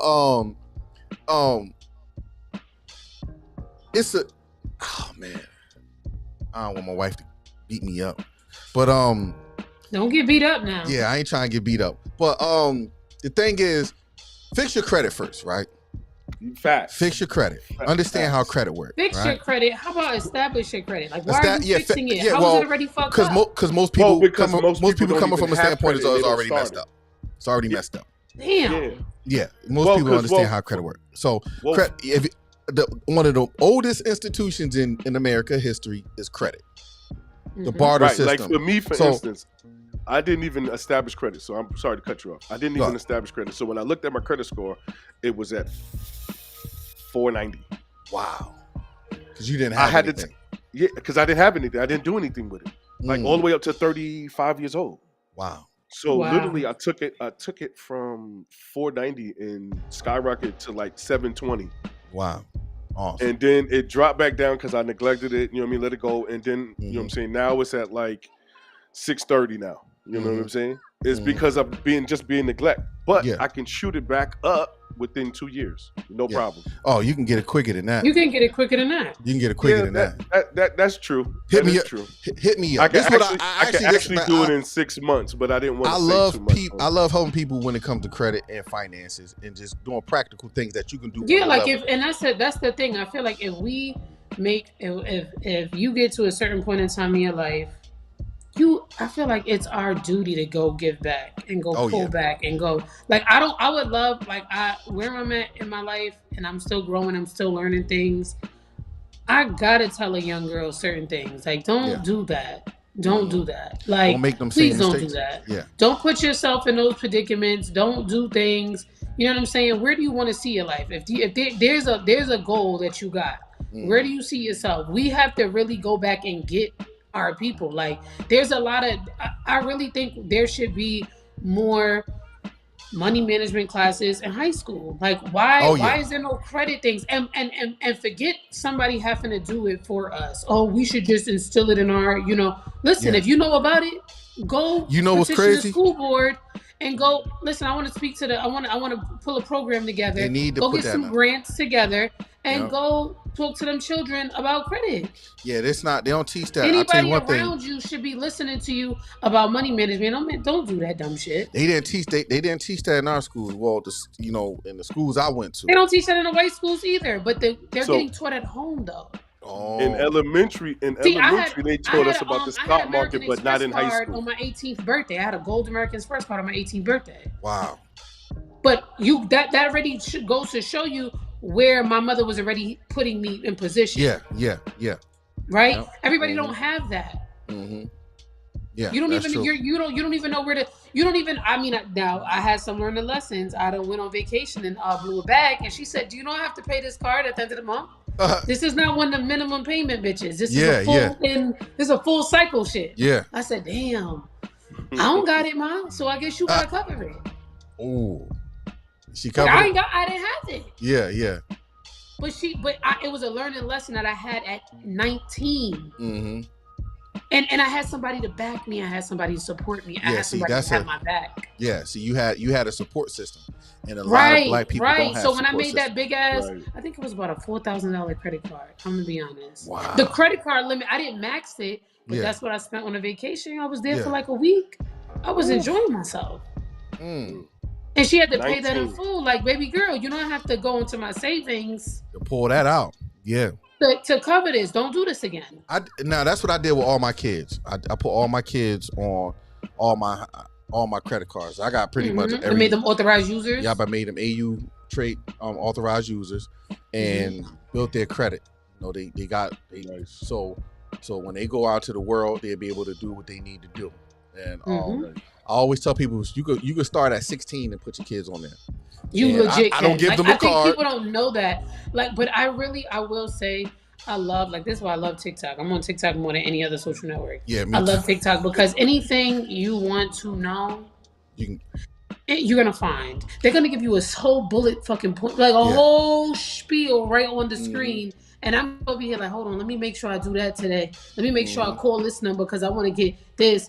I'm about to figure out how to do grants. I don't know how. Don't ask me how, where, which, why. I'm about to figure out how to do this. Because there's no reason why people are opening up full-blown businesses and I can't fund somebody's business off a grant that I just wrote about. Oh, yeah. I'm going to figure it out. It's a lot of different grants out there that you can get to, to start a business. But the problem is a lot of people don't know how to write business plans. And a lot of people don't even know how to...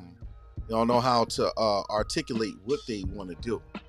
So, starting any business is a shot in the dark, depending on what you got want an to idea, dream. But I always tell people, like, everything I do in life, I'm a problem solver. Everything. I solve problems. That's just how my mind works. My mind works to analytics, money, math. Like, I'm not that good of a reader, but I could do some math in my sleep. But you see, this is how I feel like even this applies to a relationship. So you see how you know yourself as a man, I'm a problem solver, but I'm really not great on the reading part. Yeah.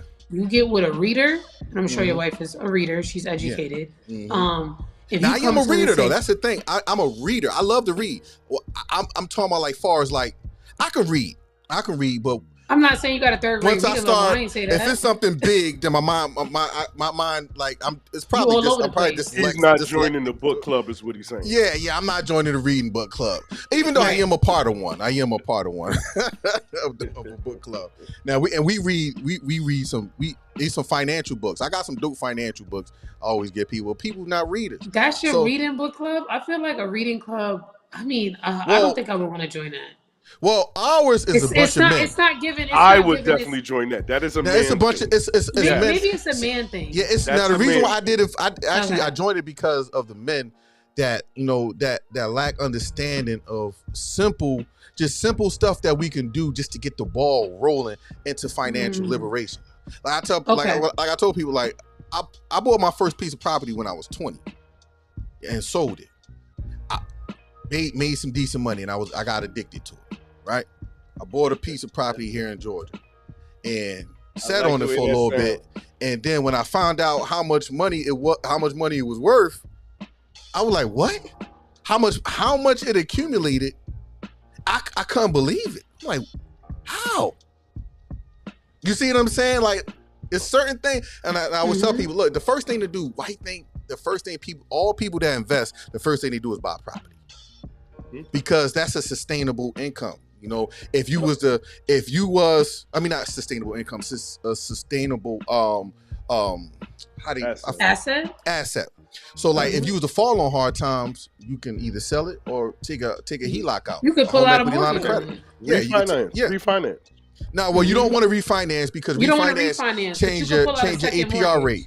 No, you don't want to do that. You could pull a HELOC, a home equity line of credit. A home equity line of credit is you only taking from the equity that's the home built. So let's say if you bought the house for $150,000, now that is worth $300,000, you can use that $300,000 as a line of credit.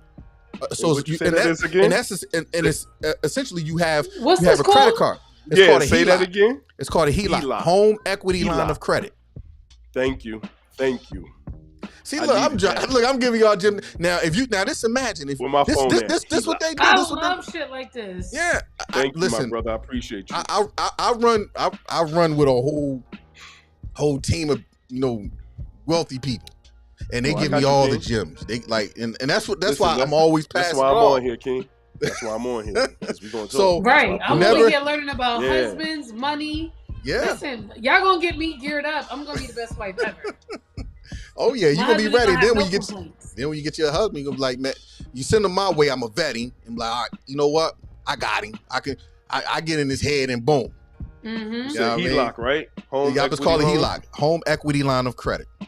Home equity line of credit. Yeah. So the reason why a lot of banks want you to refi because a refi changes your APR rate. The HELOC don't change your APR rate. So if you bought a home at 2%, and if you refi the daggone APR rate might be 9%. So now you just refi from a 2% to a 9%. That's stupid. Why would you do that? So what you want to do is take a HELOC. A HELOC doesn't change it doesn't change your APR rate, say at 2%. But what you're doing is withdrawing the equity from your home that you would get if you was to sell it. If you were to sell it. Now, what if the value of the house drops and you have now, if it drops, that's why you don't take it. You don't take it all out. Some people do take it all out. So you give a little wiggle room. Yeah, don't take it all out. You got to leave some in there. Yeah, because a lot of houses don't drop that significant. Like it don't drop that bad. Enough to clean it all the way enough back to clean it up. So right. Doesn't it mean about the community though, right? It matters about the community and the block the community. So I typically buy houses in developments that's being developed. So I'll buy a house in a development. It might start off at like $250,000, but like in like 3 years, it'll end up being $500,000. Right. Now, some people buy houses in bulk, so they'll try to buy houses $100,000. I don't care to buy in bulk. I'll buy a house and sit on it, rent it for a few years, and then depends on how much the equity is, I'll do another HELOC on that house, and then I'll go take that money to go buy another house. So let me ask you a question. That's why I was saying it because go ahead, young lady. I'm gonna be quiet. No. Yeah, because I'm over here. The mind is working. So yeah, I was already on that. Mm-hmm. Damn, I forgot my thought. Damn, I'm sorry. I'm sorry. That's all right. So I was definitely thinking about it. That's why I said something about. Now that's why. But another thing too. So yeah, no refinance. HELOC. No. I'm just saying that's why I said that because that's what I was on. And you don't want to. But I even think I wanted to at some point, just speaking to just growing men and women in our communities or whatever. I wanted to do an event that is like just women in business, and it wouldn't be men and women in business. And the reason why is because I do feel like women can't be themselves when they're around men. For some reason, the brain gets lost when they're around other men, and they don't really flex like they really should and really stand on a stage when their counterparts are around and they're single and the man is single. It's just too much. I wanted to do an event really with just women in business because I feel like more like a workshop, I guess you could say, where it's like a Sunday brunch and we drink, we have fun, we have a good time, but everybody comes to the table with something to bring, meaning something to teach, and they also have a takeaway. And, men, of course, can do the same, but I really like it because, for example, you're not going to know everything. We're definitely not going to know everything. And there's always somebody who's good at, like I said, I wanted to learn about grants. There's going to be somebody that's good in finance. I'm good in finance. There's going to be somebody that's good in real estate. There's so many different levels. And you need people. Everybody can like learn a community from each of other. people. And that's the important thing. You got to put that pride to the side. That's why most men walk into rooms leading with their title, right? I don't walk in the rooms like that. I walk in rooms knowing who I am, and I don't have to prove it to nobody. But I've seen some of the greatest men. Some of the greatest men are men who, and I've been with one, who really knows how to come into the room. I hate this word, but it is very much so describing it and how he treats the room. He comes into the room very humble. Yes. Very quiet and very open to learning and as a sponge. And a lot of times, he's even taught me a way of, and I think this is a level of manipulation, but it's a healthy manipulation where, say I knew about the whatever it was, cool. I would never say nothing about it. I would let you talk about it, tell me all the facts you know about it, and I knew everything about it. Everything that you're saying, I knew. But I allowed you because you seem excited and you seem like you wanted to teach me something. I would let you fully explain yourself, and then I would be like, "Wow." Yeah, that's you sound like me. Yeah, because the way you can retain, the way a person will continue to come to you because they knew you were a safe place and they knew you didn't make them feel bad or you didn't cut them off. You're still able to just divulge so much information. And regardless of anything, there's always maybe something that someone learns. Even if I knew the whole process, I knew the whole concept. You could have taught me something. Well, actually, I don't even take that to decorate the house to do this. I take it to buy new property. Yeah. And I use that, and I have this specific, realtor that I go to because she's a specialist in this area. Well, I didn't know her. I don't know that specialist. Right. But if I cut you off, I would have never got that last piece of information. Yes. So it's being really humble, coming in the room, being a sponge, and literally shutting up. Yes. Yes. That's key. So that's definitely a benefit to you to just come in the room, no titles given or nothing. I'm very big on allowing people you can have all the shine you want.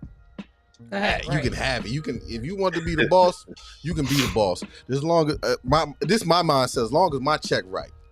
But see, that's another thing, and I'm gonna be honest. The real men who have real money are not. They don't speak. Nope.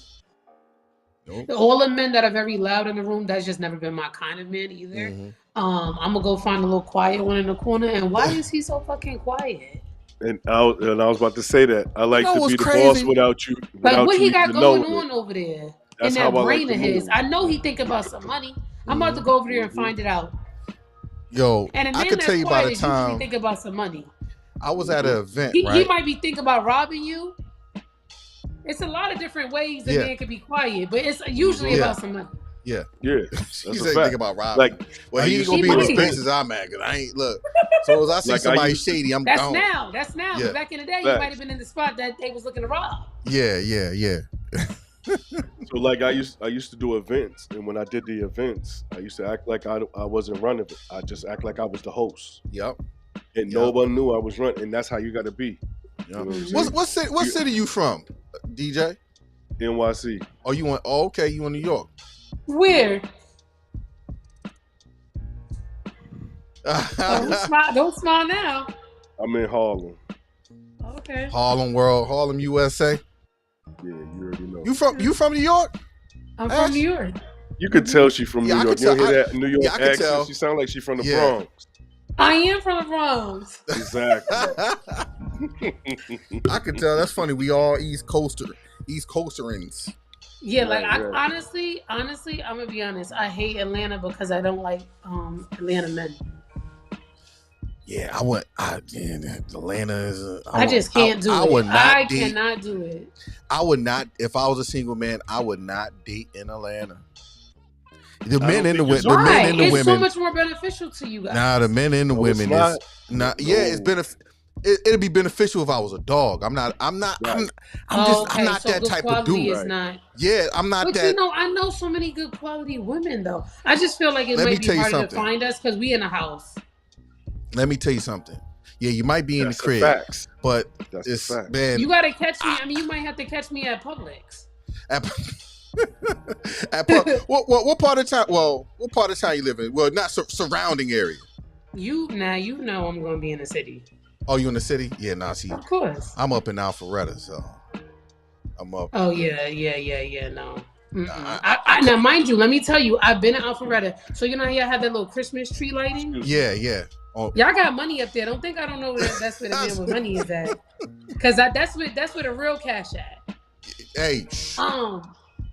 Yeah, no. Okay. Yeah, I could not live in this city. I've been up there. Y'all have beautiful. There's a restaurant that y'all got up there, like Hodge and something. Yeah, that's where it has the igloos. I live not too far from there. I literally live. Okay. I literally live like not too far from. I know. Yeah, exactly I seen the tree light and it was so nice this past Christmas. But I like I like it. It's all good. It's a little too far out for me. But remember, you have a family, I don't want to be nowhere near the city. Nowhere. My office. If I do that, I would probably never see nobody. I'll be a woman with cats, and I live in like a hot girl building, where we have the influencers. We got rappers' girlfriends, all of that. But I had to put myself in the mix because I would have took myself out the game. I don't think. Why would you want to even be, man? I guess the Atlanta life ain't for me, man. It's not for me too either. Fat. So this is it's bunch of fake ballers.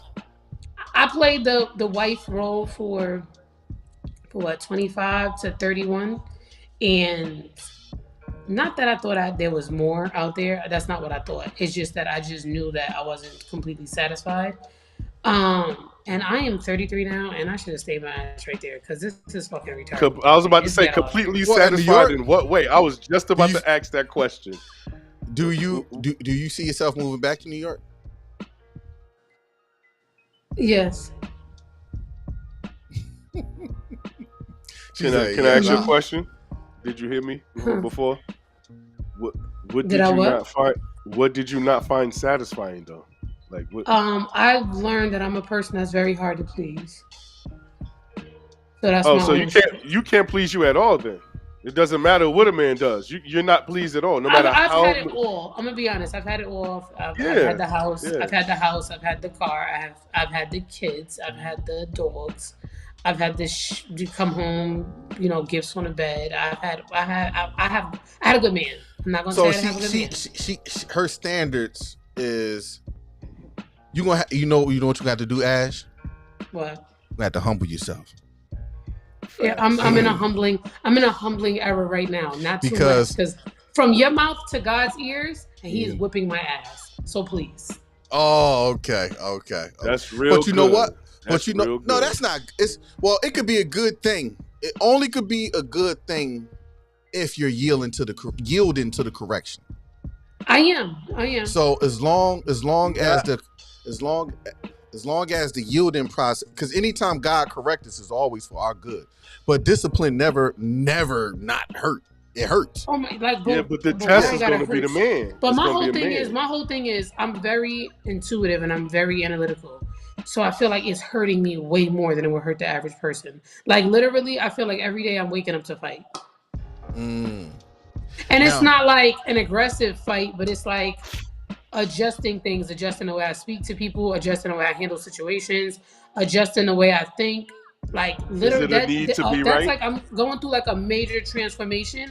I don't even know who I'm gonna be in like 6 months. So with that being said, this is why I don't date. Wow. See, and you know what? A girl, Craven too. Oh, I remember you, Craven. You was on the last live. She said yes. She put a yes and a heart next to you. She think that everything you're saying is fire, and that's good because you touching young women lives. I don't think people talk about it. I don't think it's something that we talk about because it's not something to be praised. It hurts. Like it hurts. Like the humbling process. Like you really heartbreak. I ain't got shit on a transformation. Like when God tells you, I always thought, because I'm gonna be honest. I came from, like I told you, I came from predominantly white school. The girls was all whores. When I'm telling you, every single one of these bitches was hoes. They was hoes. They're all married. Why am I last? Yo, I really wish I had my friend on me and one of my close friends and his wife was just talking about this today. And we was talking about how women of a different community when they go off to college, they come out with more bodies than, you know what I mean? And then right after that, They in holy matrimony. They shut it down. They in holy matrimony. But it's a different. And I had. They to already had that. Todd waiting. That's why they had Todd already to the side. What that's supposed to mean? And they know no, because so they was running around, and then had Todd to the side, always wanting her. Oh. So Todd was going to take her regardless of what happened. Oh, not even regardless, but they know what their plan B is supposed to be. Right. Facts. So could it be that? Facts. Could it be that your fight is just that you know what you want? God is trying to show you that you could be that virtuous woman for that right man. Because the Bible says that. So I didn't finish the whole. Okay, go ahead. So these women were hoes, definitely hoes. I'm talking about I ain't get no nigga until like senior year in high school, and was with him till I was 21. Wow. Like I have boyfriends. If I line up with my boyfriends, you could literally see how many people I slept with because I've literally I'm lining them up back to back to back. Yeah. Right. Cool. Copy. Fine. Why I'm not married and why these bitches got married, right? So I had to really ask God this, and I told you early on in the live that I have a very good relationship with God. And I asked him, like, God, I don't understand. I have great qualities. I'm loyal. I'm supportive. You know what I'm saying? I know my part or whatever. And he was like, right, but you have good qualities to be a girlfriend. You are very much so a great girlfriend, but you aren't a wife. Wow. You want something so badly, but you have no idea what that looks like, and you don't know how to be it. So if you want this still, there's gonna have to be some changes made. You know, and another thing too, part of being a wife is one of my friends. You'll probably see her on my lives when I go live. As my friend Cece, she's been married before, and she's my accountability partner. And this is a woman who's been married. She's divorced or whatever, and she's single. But she checks me so much. Like, no, bitch, that's not how we're gonna do that. That way you thought was crazy, like right? Right? And rather than having a yes man to say, oh yeah, well, you know, I mean, he did all of that. She was like, yo, you wrong. Like, she was like, you seem like you're not happy with nothing. And I'm like, what you mean? She like, you giving me a description of this man, which I did, which I do together, and it seemed real fucking picture perfect, bitch. She said, and part of being a wife, Ashley, is dedication and commitment. You don't leave. When you left, you showed you wasn't a wife. I said, bitch, yeah, she scorched you. She burnt me up. I was literally when I mean that going through growing pains is not easy. This shit hurts. It might be a crying thing every day. Like it's literally something you're actively, physically going through. It's like a withdrawal issue. Like I've never felt nothing like this in my life. And you know, and she was like, you thought you was a wife, but wives don't leave. Yep. And not the wives under God that you want to be. And guess what? You would have spoken to another woman left, active in the church, and she would have told you a game plan. She would have got you up in together with a game plan. But the game plan was never leaving your man. Now, have you ever thought about how bad he's hurt? Oh, absolutely. We have a good. We have a high relationship. The communication, have you ever asked him? Asked him what? How bad you hurt him? No. And I don't really think I have to ask him because, like I said, I know him. No. You have to do that. You have to have that conversation. It's just coming from men. You have to. No. Because that's what a man needs. He needs to know that woman cares that much that she's gonna have that uncomfortable conversation. Man, I'll tell you one thing. We have various uncomfortable conversations, and I feel like he's expressed certain things. But you didn't express. You gotta. You have to. Really have to. Now I'm just coming. We just speaking from a man point of view.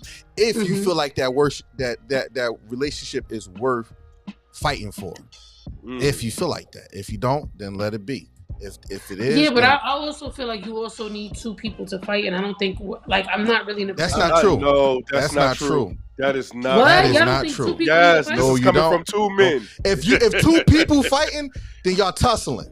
Yeah, Wait, but I'm that saying means it's fighting over. Yeah. That means effort it's Y'all put over. tussling. forth. Hold on, Yeah. listen, I mean, effort put forth. I'm gonna say this. All right, before I tell you, how to handle the situation, if it's, if that's what you want, I'm gonna tell you about the time my wife and I had. We actually separated for almost 2 years, and we 2 years separation. And I remember going through counseling, and the pastor used to get on me, and I'm like, yo, she's the problem. She ain't doing nothing. I mean, I'm like, yo, listen, this is what she doing, and I didn't catch it. I didn't catch it till a couple years later. But the reason why he was so hard on me, because he knew I had to step up as a man. Mm-hmm. But I had to hear her say something. Right. I had to hear her say something. You want to know what that was? Lay it on me. I messed up. Yep. And every argument was around, even though I didn't say it in so many words, I did a lot of other stuff I shouldn't have done and said. But had she would have said this, I messed up,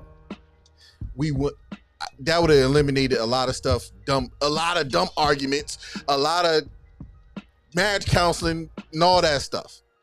Mm-hmm. But the problem was I didn't know how to articulate. Like I just told you, I didn't catch that till a couple years later.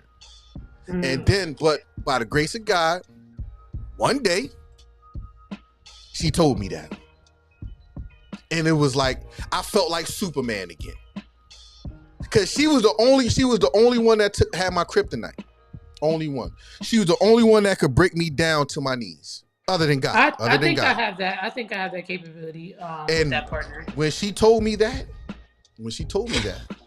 it was like Clark Kent came out, and I was like, okay, we back. I'm back. Yeah, I'm back. I'm back. We here. And we in the game. Yeah, we in the game. And then not only that, I don't know what happened. I don't know what clicked. I never asked her, because I believe that's something that she need to harness within herself. I never asked what made her come to that conclusion. Nothing. I just know whatever God did with her heart in that time. I appreciate it. I do think too. Part of it is, like I said earlier. I'm in an accountability space, so I might not be at that point to say I messed up, right? Because I'm still figuring my own stuff out, I guess. Mm-hmm. I've apologized. We have a healthy enough relationship where we the type that we could sit on the phone still 5 years in our relationship and still sit on the phone till 4 o'clock in the morning. Mm-hmm. And chop it up. We have good communication. And I learned something about myself where it's a comment that all men, not just him, all the men I've ever dealt with, you don't listen. And I'm like, these motherfuckers always saying I don't listen, but I be listening to them, right? And it wasn't until I saw something on TV where it was like, because I'm like, we could set up, how can y'all not talk to me and I don't listen? And we talk all the time, and we talk about everything and anything, right? Mm-hmm. Until somebody was like, no, they can talk to you about any and everything about everybody else but you. Mm-hmm. Mm. Wow. Wow. So you mean to tell me you can't talk to me about me? No, I can't. You don't like to accept responsibility or accountability for none of your shit. You think you fucking perfect. Excuse me, can I cut you off real quick? Can't do no wrong. Mm-hmm. Can I cut you off real quick? I think that's most women. Narcissistic tendencies too. Mm-hmm. I'm dating you in the dark skin complexion. I'm dating you. I'm going through that with my young lady. So I'm literally dating you. So let me ask you a question. How old is she? She just turned 40. No offense. No offense to any woman. I'm gonna be honest. I beat myself up because I'm going through this lesson at 33. So I beat myself up. But at 40, I would be annihilated. I wouldn't even accept a woman at 40 years old not knowing and being at a certain place. I didn't know. I didn't have it. I didn't have the tools to get to where I'm at. I think I said something to him the other day, and I said something. I said, I just didn't know. He was like, oh, you didn't know. Not Ashley, who knows everything. I was like, I just didn't know. And he was like, wow. Well, look I'm at 43, you, not just knowing to nothing. give you perspective. You know what I mean? I'm 43. I'm an old head myself, so you know what I'm saying? But, okay, so let me ask you a question. Go ahead. Because you're dealing with a woman that's 40, that is still emotionally immature. Me and her, we are together. What makes you not go date somebody younger? Question. That's a good question. That's on this because you simple, know it could be a lot easier with someone fresher. No, younger. That's not true. Hey, could you let me answer that? It could be. I'm just saying. Could you let me answer that? Go ahead. Yeah. So the problem is it won't be the same. I don't have the energy. I don't have the time. Yep. I don't have the tolerance. Yep. I don't have the patience. Hey. See, she's at that point, but she's starting to get it. She's starting to listen. Okay. She's starting to pay attention. She's starting to see, ain't nobody else coming. And you're about to be there soon. Whoa, so I got 7 years. Wait. No. Let me finish. I'm not talking about the age. I'm talking about the mentality. Because you're dealing with a younger man, and he ain't going to be wanting to deal with that. Yeah. So you got to realize that you can move a little faster. You're choosing to keep pushing slow. Move a little faster because it really your life depends on it. And it's not that it's not that you're young. And don't think I don't understand that. I mean, I'm 33. I don't want kids after 35. So like my life depends on it. Your life depends on it. Like this is like a crucial point in time. If I don't pivot right, I'm gonna pivot into some alone shit, and I don't want to be alone. Yeah. I don't want to be with a bunch of cats. I don't even like fucking cats. You know what I'm saying? And I want you got people in the chat going crazy. I want to come home to a big black man. You got people going crazy in the comments. You definitely gonna have to move. The gentleman you was talking about, you said it's been 2 years, right? So that's enough time. Because if you don't hurry up and get back in there, it's a wrap. Yeah, because he's gonna already move on.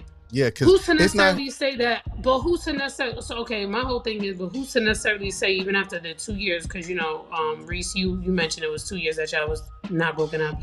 If everybody's not on the same page of growth, well, it's not about art. I'm glad you spent that block. Let's talk about it. I'm glad you spent that block. See. Yeah. You got to stop focusing on everybody, what everybody else is doing. You got to stay on your path.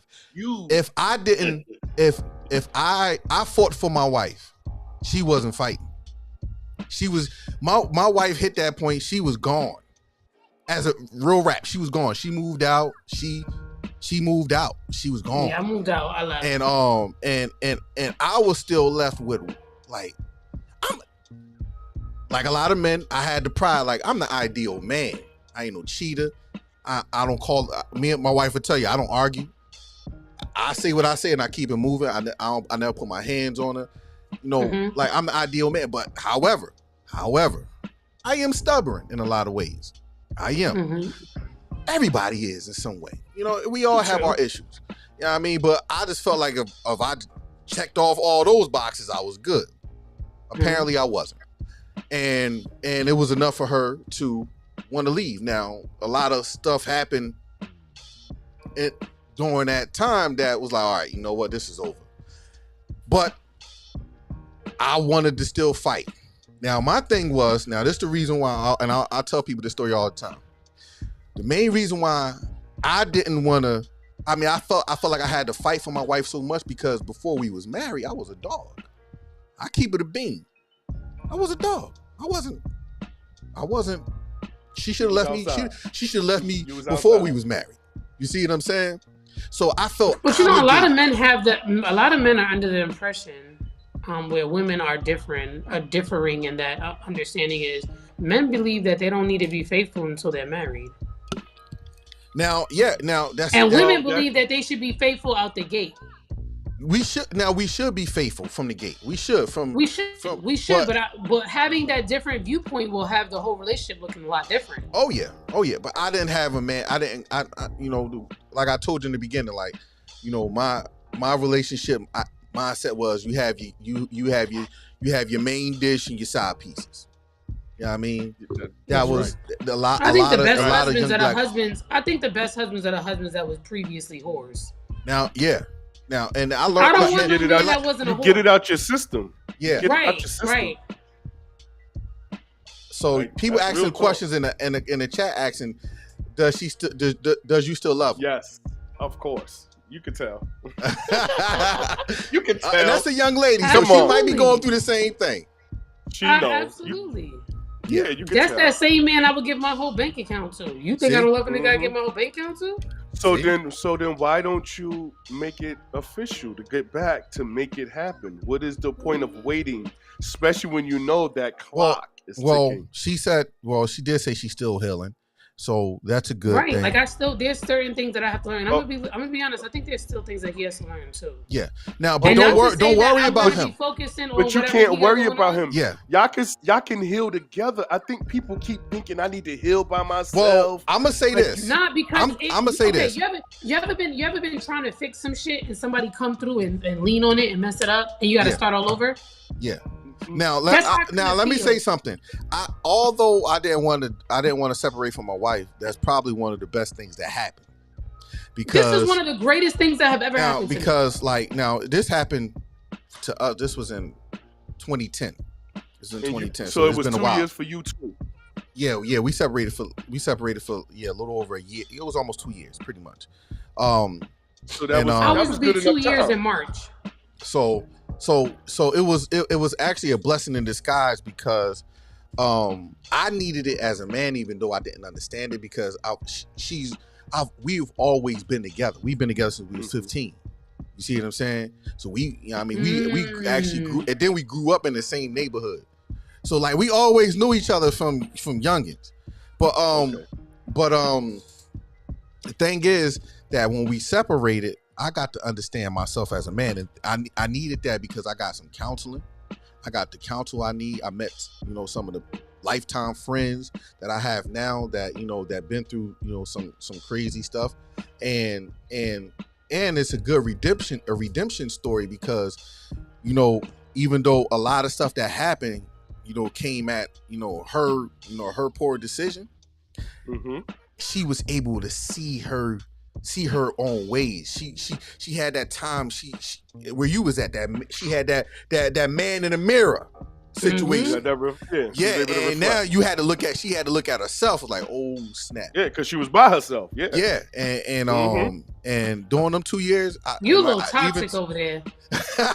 He's a little toxic. Yeah, because she was by herself. Yeah, but you know what? All right, not too much. No, because I like to actually say the words. Sometimes we try to sugarcoat around words. Yeah. Sometimes you need to say the actual word. Yeah, because people could get to understand what they need to do. Your ass is alone. Now but you got to remember, we have other people listening, so they need to know why they sitting there with their alone ass. But this is the thing, to get it together. I was alone too.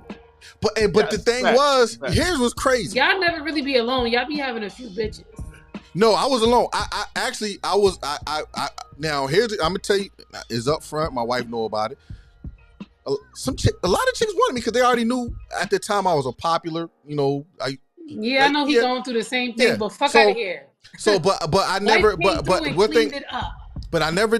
I took pride in not wanting to deal with another woman, mainly because of my identity in Christ. My identity in Christ kept me from going to be with another woman because I wanted to please God with my life and not be doing stuff with other women. You know what I mean? So that kept me. Yeah, that kept me from dealing with other women. That's why I always tell people, like, I'm one of the few men that can talk crazy on the internet, and you could try to go dig up dirt that I already talked about. So you can have fun. Have fun. Can't use anything against me that I haven't already. You ain't gonna be able to use nothing against me that I haven't already talked about. I think that is the worst thing people on social media have done. They do not tell the real story of their life and then get upset when they get blown up. Yeah. It's ridiculous. Yup. I do that all the time. I'm gonna tell my story before anyone else can tell it. Yup. I got it. Well, Yeah, because and, it's my point of view. and it wasn't. Said that's when a person learns the way of. Yup. When they alone. When alone. Learning the Yup. way of. Yeah. Yup. Now, Right. There's a now, lot but of let me things, tell and, you. know, it's. Let me tell you real Yeah, go quick. ahead. Let me finish it real quick. Now, that time was also important to me because that's what I was. That was where I was calling out to God, and he showed me the ways of Christ, how to love her unconditionally. See, most of us love with conditions, and in order for me to love her unconditionally, I would have to understand how bad it hurts, and through that. Even though I did get a little bitter on certain things, like I'm gonna keep it a bean. I'm a man, I got bitter on some certain things. I didn't understand why she wasn't reciprocating the love, but that's when the whole thing about fighting came in. And my mentor never told me. He said, this is the thing. You want to know the best way to fight? And I said, how? He said, be a dead man. I'm like, what? He said, you want to know why? He said, no matter how much you beat a dead man, he's not gonna move. He said you can spit, you can bat, you can kick, you can do everything to a dead man, and he won't move. And the whole goal in that is to let God fight your battles. And I was like, dang. So because you can only control yourself. You only could, and that's the whole point. Because when God is fighting your battles and you submit into Him, He wants you to know that He the only one that can get the glory. And when I did that, and here's what's happened. Let me tell you one thing that happened around that time when she came and apologized and came back. My job sent me on a business trip, and I was away for 2 months. And I was living in a hotel room, pretty much, for the company I was working for at the time. Mm-hmm. And I had a lot of time to reflect and understand, like man, and learn. And just learn. It was crazy. It was like, man, I'm in this hotel room. It's hard. I'm it's by hard myself. to live It's good like by in being full, alone. Yo, for real, it was crazy. I learned so much. For a man, it's different. It's different for a man. And then I went home. Yo, and she. I knew this is where I'm gonna get a little sorry, boo. I call my wife Boo Love. Boo Love, forgive me. Out the blue, we wasn't really talking to nothing. Out the blue, she sent me a certain type of picture. I'm like, yes, for the nasty wife. Now, it was random because we haven't did anything. It was random. So I'm thinking that she's supposed to be sending that to somebody else. I got mad, and I'm like, yo, like, if you whatever you gonna do, I don't care what you do. Don't be playing with me like that. And she called me. She's like, no, I didn't know whether I should have did it or not, but I know this, that, and the third. And that was part of her healing process because she was being tormented so much that she wanted me back. She just don't know how to approach me because at that time, things were so crazy that I didn't even I had her blocked on everything too. She emailed me. Can I say something to you real quick? So was y'all both at y'all peak where y'all both was at that peak where it was like y'all felt each other, but just did not have that connection? Yeah, exactly. Yup. Because so that's what, sweetheart, that's what you're going through. Yup. And then when I got home, that's what you're going through. When I got home, I got back in town and told her to come over. She came over. And she stayed at my apartment ever since. I was at that time I was living in an apartment. She stayed at my apartment, and she still had her apartment. I was paying the rent over there, but we started to build from there. And then that's how I ended up here in Atlanta because the company I was working for needed a manager down here. And at first I'm like, I don't know. I ain't never been to Atlanta. I ain't got no family in Atlanta. But then I'm like, man. So everything in me was like, yo, do it. This is going to be a new start. And sure enough, I did it. And we moved down here, 2015? And it's like, honestly, when you have your person that makes you feel like home, it's home anywhere. Congratulations, bro. Yeah, praise God. I only can give God the glory, man. I would just say congratulations for fighting for your family. Oh, amen. That's what I'm talking about. And that was another thing, too. My kids love me so much. Like, my kids is my everything. And like, they love me so much. I remember a time like we was praying, crying like that, like, yo, and my kids, they real, my daughter's the oldest, they 28, 27, 28 right now, and 25, somewhere around there.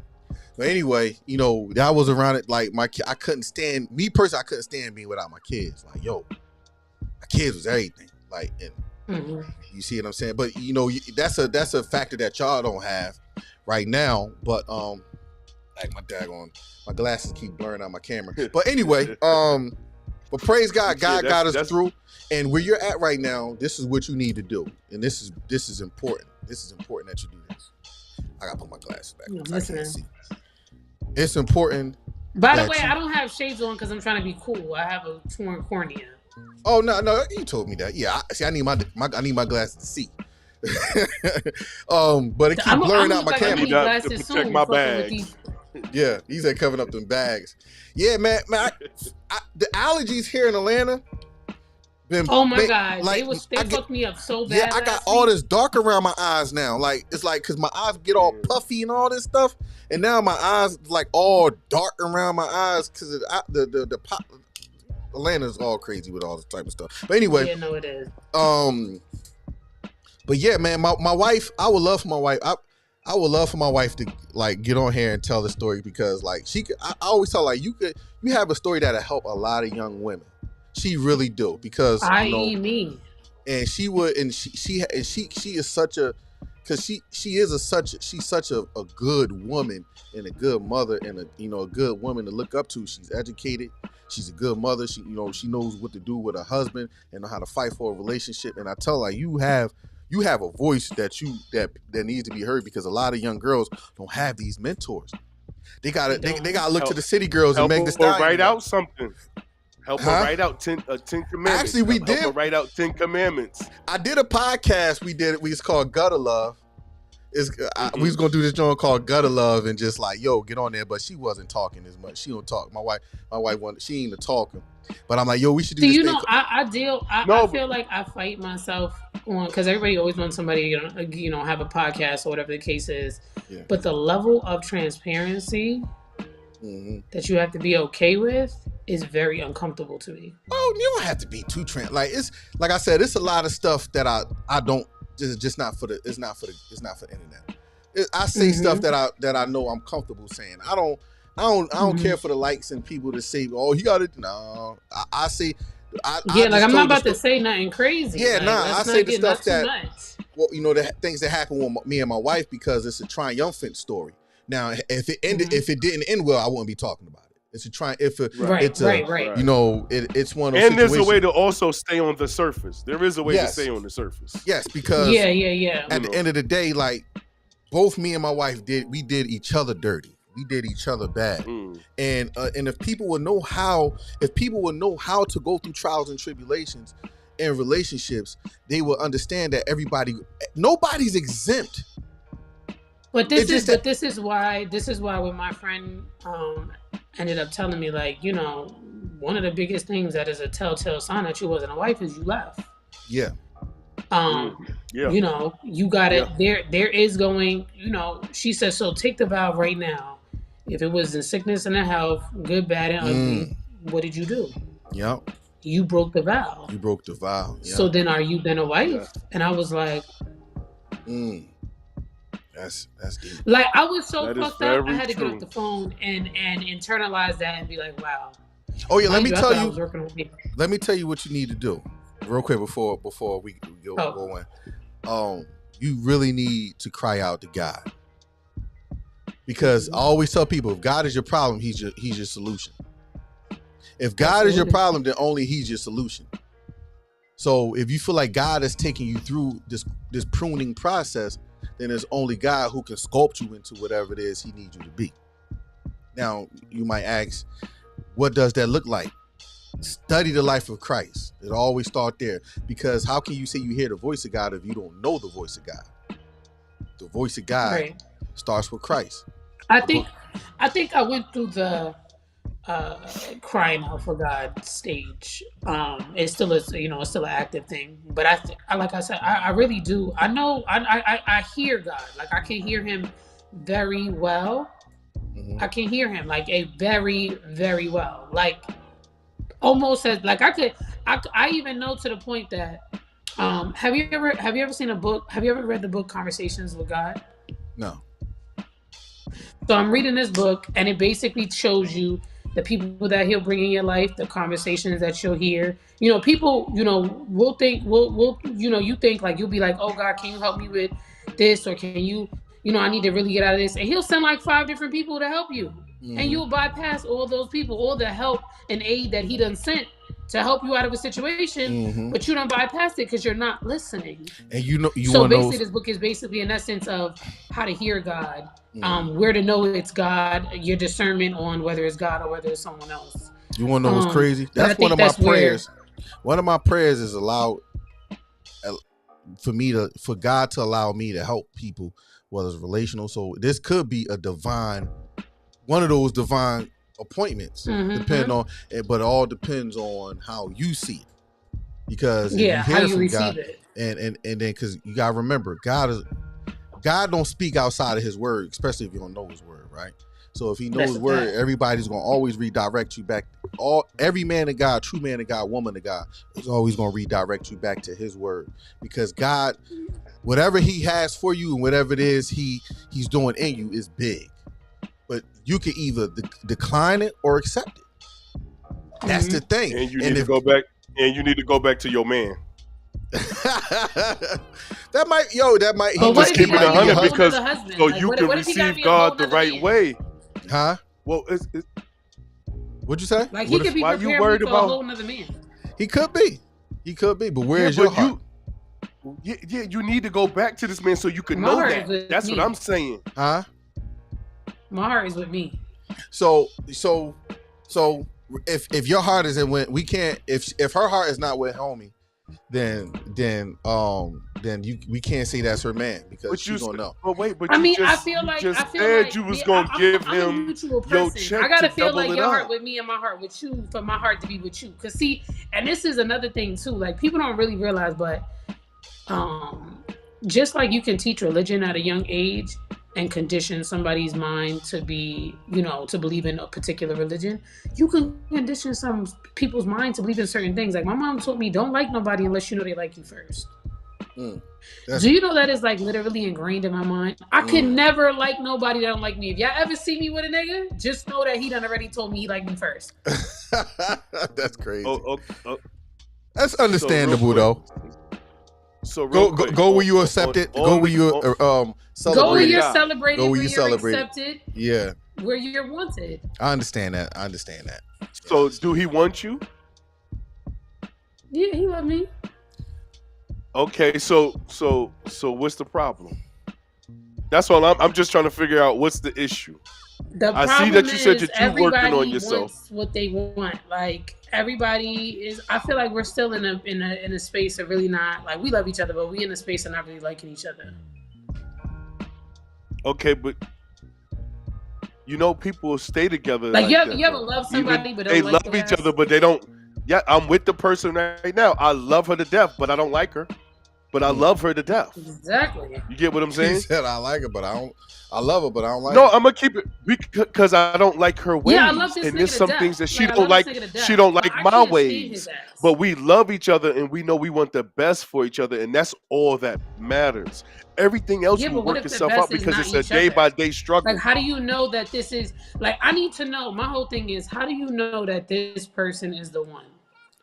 And I'm not saying that y'all can't teach me. Y'all can tell me from his perspective, but I mean like from my perspective. Y'all want me to stay where's still he at Christ, spiritually, and y'all want me to work on myself. Ultimately, I have to work on myself for me. I can't work on myself ultimately to be with somebody else. Yes. It got to be an inside. You got to do it for me. Do it for you.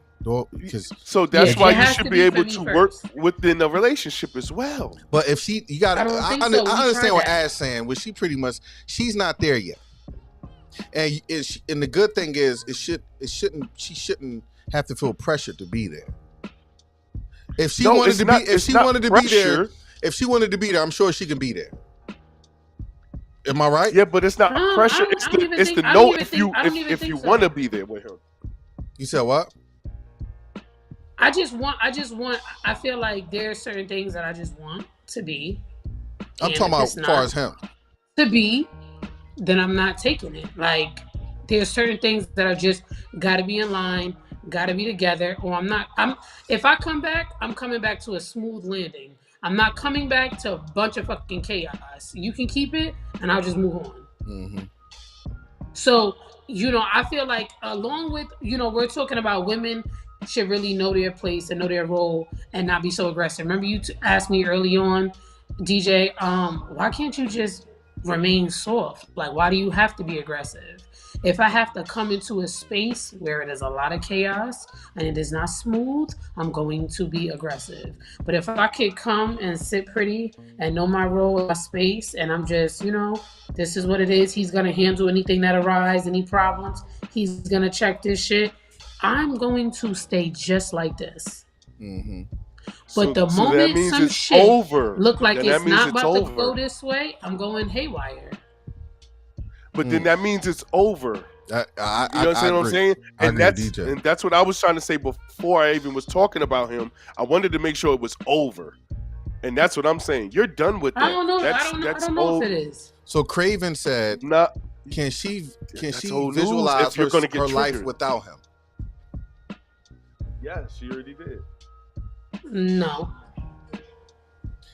You can't?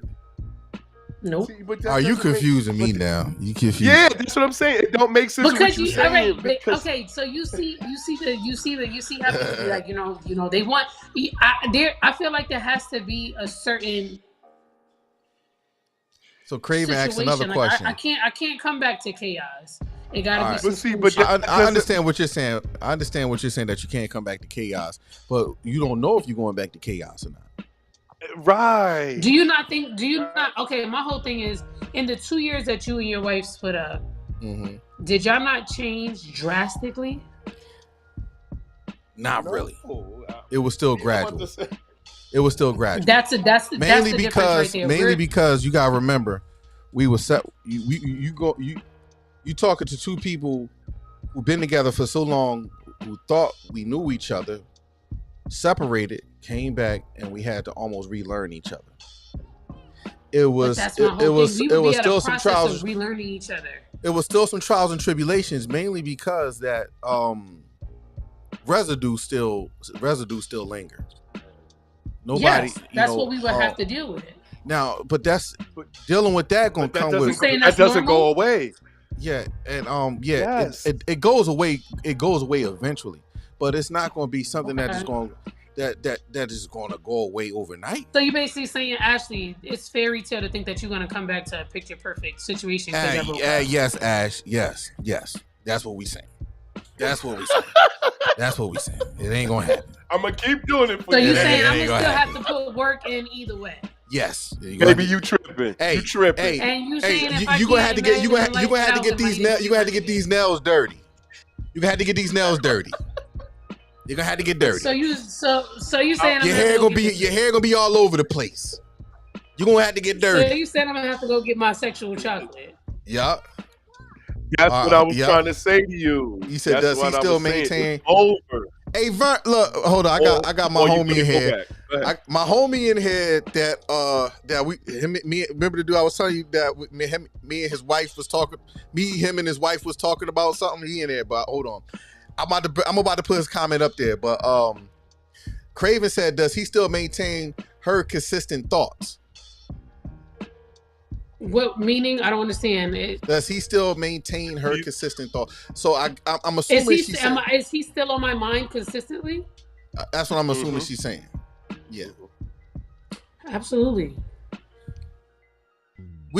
I walked away from a whole other relationship while in a relationship because I knew I didn't want to be with him. I want to be with the other one. So, and this is why I said go back to him.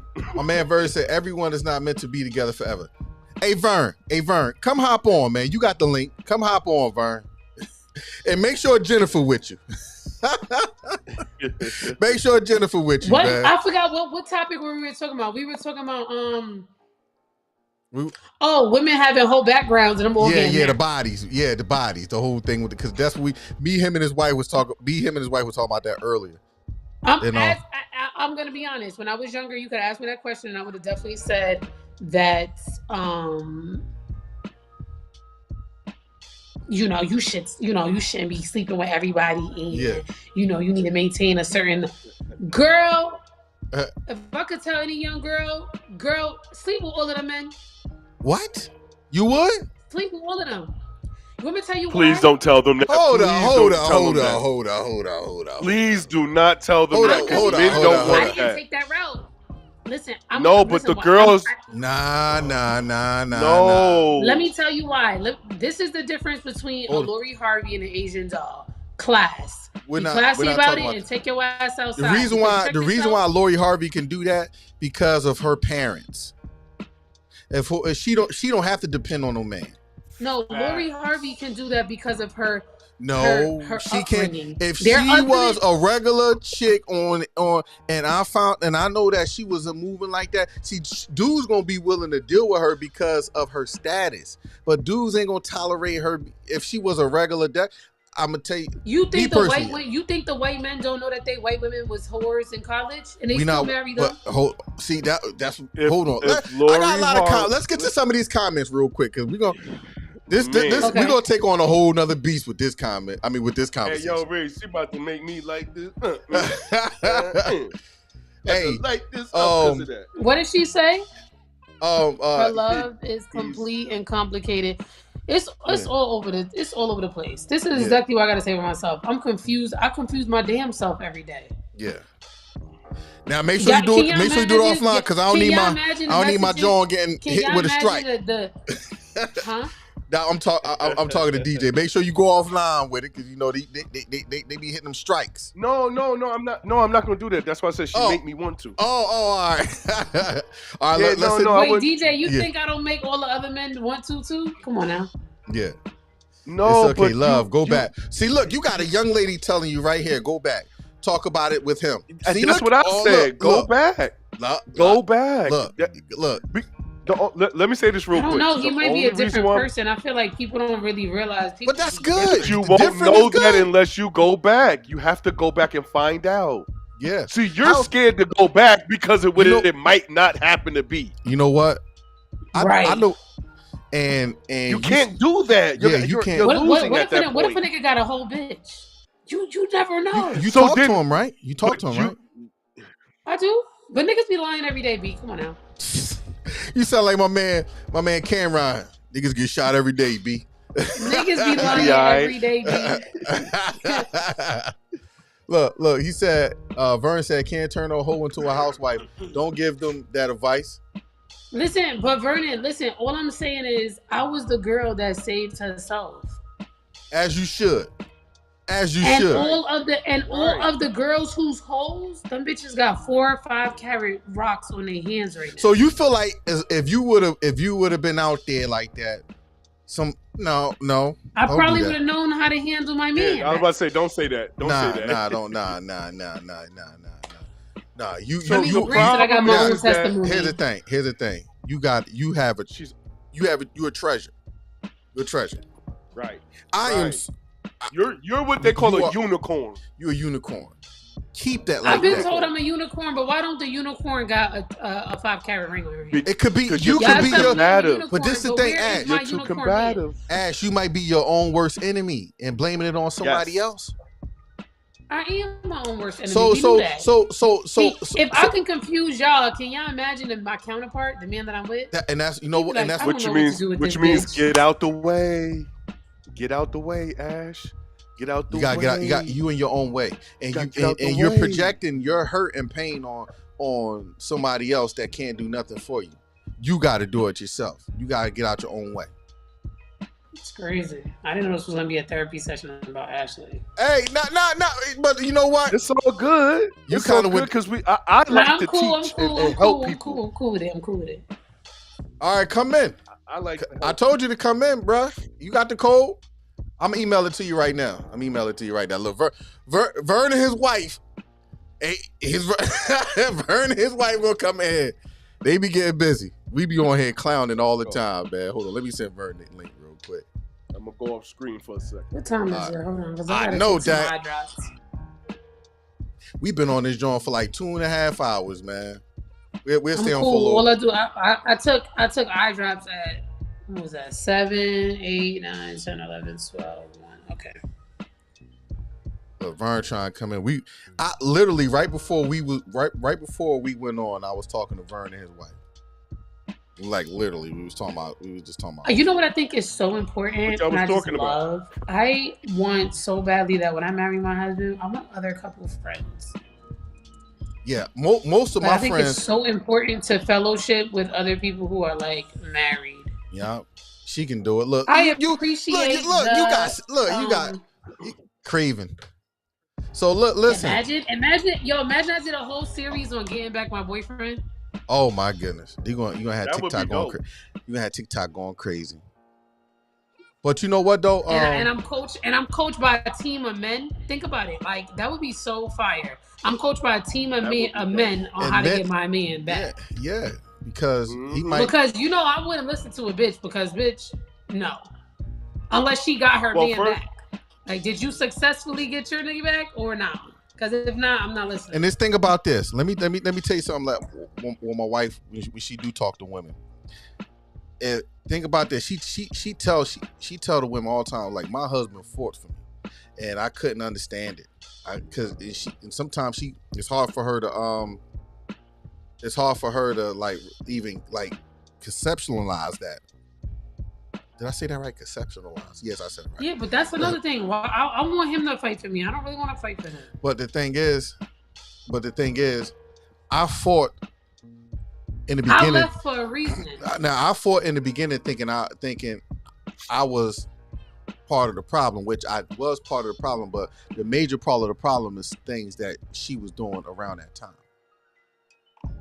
See what I'm saying? I agree. Now I could say that that's the same exact situation with us. So he be the problematic one, but it was because of things that I did. So a lot of stuff could have happened.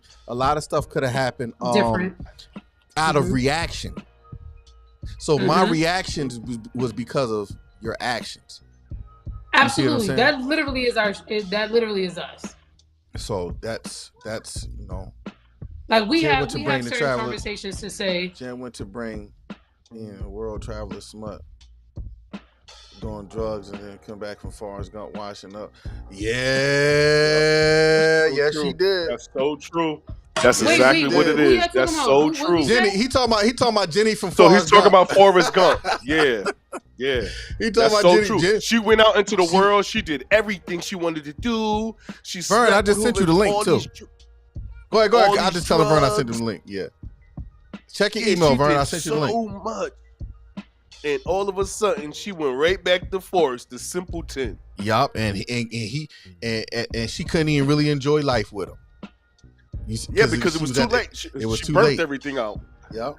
And that's believe it or not, man. That's why I tell a lot of women, it ain't worth it. Like what you giving your body up to senseless love? Senseless is actually not even love. You giving up your body to this man, but you putting this other man through hell just because you didn't want to apologize. And I was the other man. So you mean to tell me the other guy. you want to let this boy come up, do his thing all up in you because you mad at this dude and you don't want to humble yourself and apologize. Oh, we don't do that though. I'm not saying you. I'm not saying you. I'm just talking. No. But that's a lot. Believe it or not, that's a lot of women's story. They be out here. I'm gonna just say. I honestly, I'm in a space like even in today, I just be like, ugh. Yeah. And I'm the type of dude like pretty much. I'm gonna be honest. If I keep it a buck, I get real irritated with men very easily. So if it's probably not him, I'm probably ain't going to go on a date. Like if he said I should get dressed, don't give up though, because the Bible says the man who finds a wife finds a good thing. The man. Exactly. That's what I'm not looking for. So I'm not finding shit. So be ready. You just got to be ready, because you got to remember. That's what I'm doing. I'm working on myself and be ready. Yeah. Be ready. I'm gonna put the full armor of God. Yep. But also remember, you gotta put yourself in the place of what type of man you would want, because it's not just gonna be any man you want to just step up to you though. Mm-hmm. Sure so don't. you want to put yourself in the place of where the good man gonna be at. Mm-hmm. I'm gonna be honest. Do some overall work. I'm gonna go run to the bathroom real quick. I really had. I had pretty much good guys. Okay. It wasn't shitty. I don't get you ain't putting your hands on me. We're not going through crazy shit. So Like what it's do you not think crazy. they would say? What do you think they would say was the problem they had though with dealing with I didn't you? listen in my mouth. I didn't listen in my mouth. Okay. Um, do That's do it. you That's think all. that's? Do you think are you gonna be able to work on that? Have you worked on that? Did you stop doing that? Have you Yeah, no, tested definitely. yourself? Yeah, I think it's something very hard. I'm Mm-hmm. working on it. I think it's really hard to like say I'm completely there just because, the moment I'm put in a position to like you said, actually, why do you have to be even aggressive? The moment I'm put in that space, I'm like off the hinges at that point, right? And the goal is to, even if in that space, to remain calm and like But you're have some not. self control. No, but you're never supposed to get to any level of that though. See, you're Right. you're supposed to remove yourself if you know that you're gonna blow up, and you're supposed to Hmm. maintain yourself if you feel that there's a blow up. The whole Hmm. point is the control. If you home in on the control of self, everything else around you is Hmm. gonna go right because you're never gonna put yourself around those type of people to trigger you. Mm-hmm. You see Right. what I'm But saying? that's also, so see, I do think part of healing, and that's why you'd be like, oh, why can't you heal together? Because a lot of times people don't even know that they're triggering. And Yeah, if but I'm you in the have process of learning to But that's heal certain things, that help that's that the still self control. self control. It doesn't Yeah. matter. It doesn't matter. It really but don't if I'm matter what working another on it, person if do. I'm working on something, it's hard to actively work on But something how and can then be you? put actively in battle. How There's could something I but always how tell my could you say wife. you working on something if you're If you're not not tested, actually working on it? so let's say how Damn, that's can you? smart too. Yeah, how can you not? How can you say you're healed from something or you're better from something if you're not tested? All Mm. before anything, like if you study for a test and your teacher give you something to study, sooner or later a pop quiz gonna come up, Right. and that's gonna test your strength on where you at. That's the way it goes, because you will never know you're Yeah, that's healed true. until you're tested.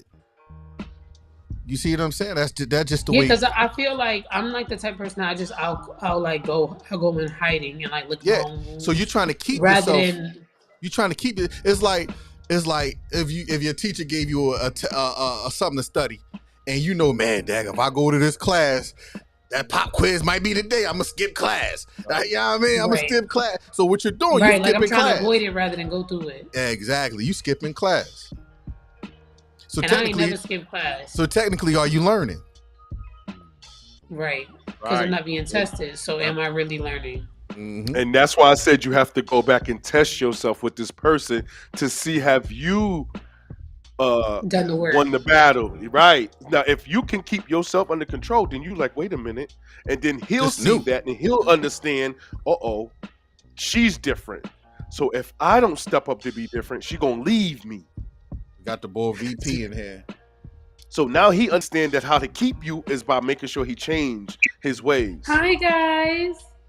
You got VP So and what's Jennifer going in on? here. Hi, everyone.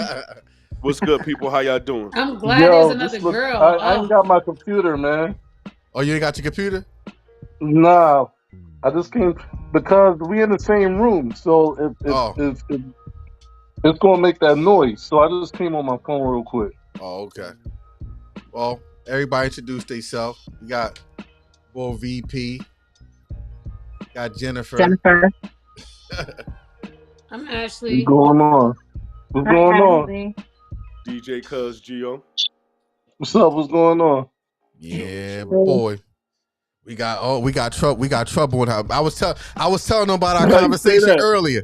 I was telling them about our conversation earlier about the whole thing with the bodies and all that stuff. It was very interesting. What about it? But we ain't on that topic right now. So We want Jennifer. Yeah. We want Jennifer and Ash to chop it up real quick. about How about what?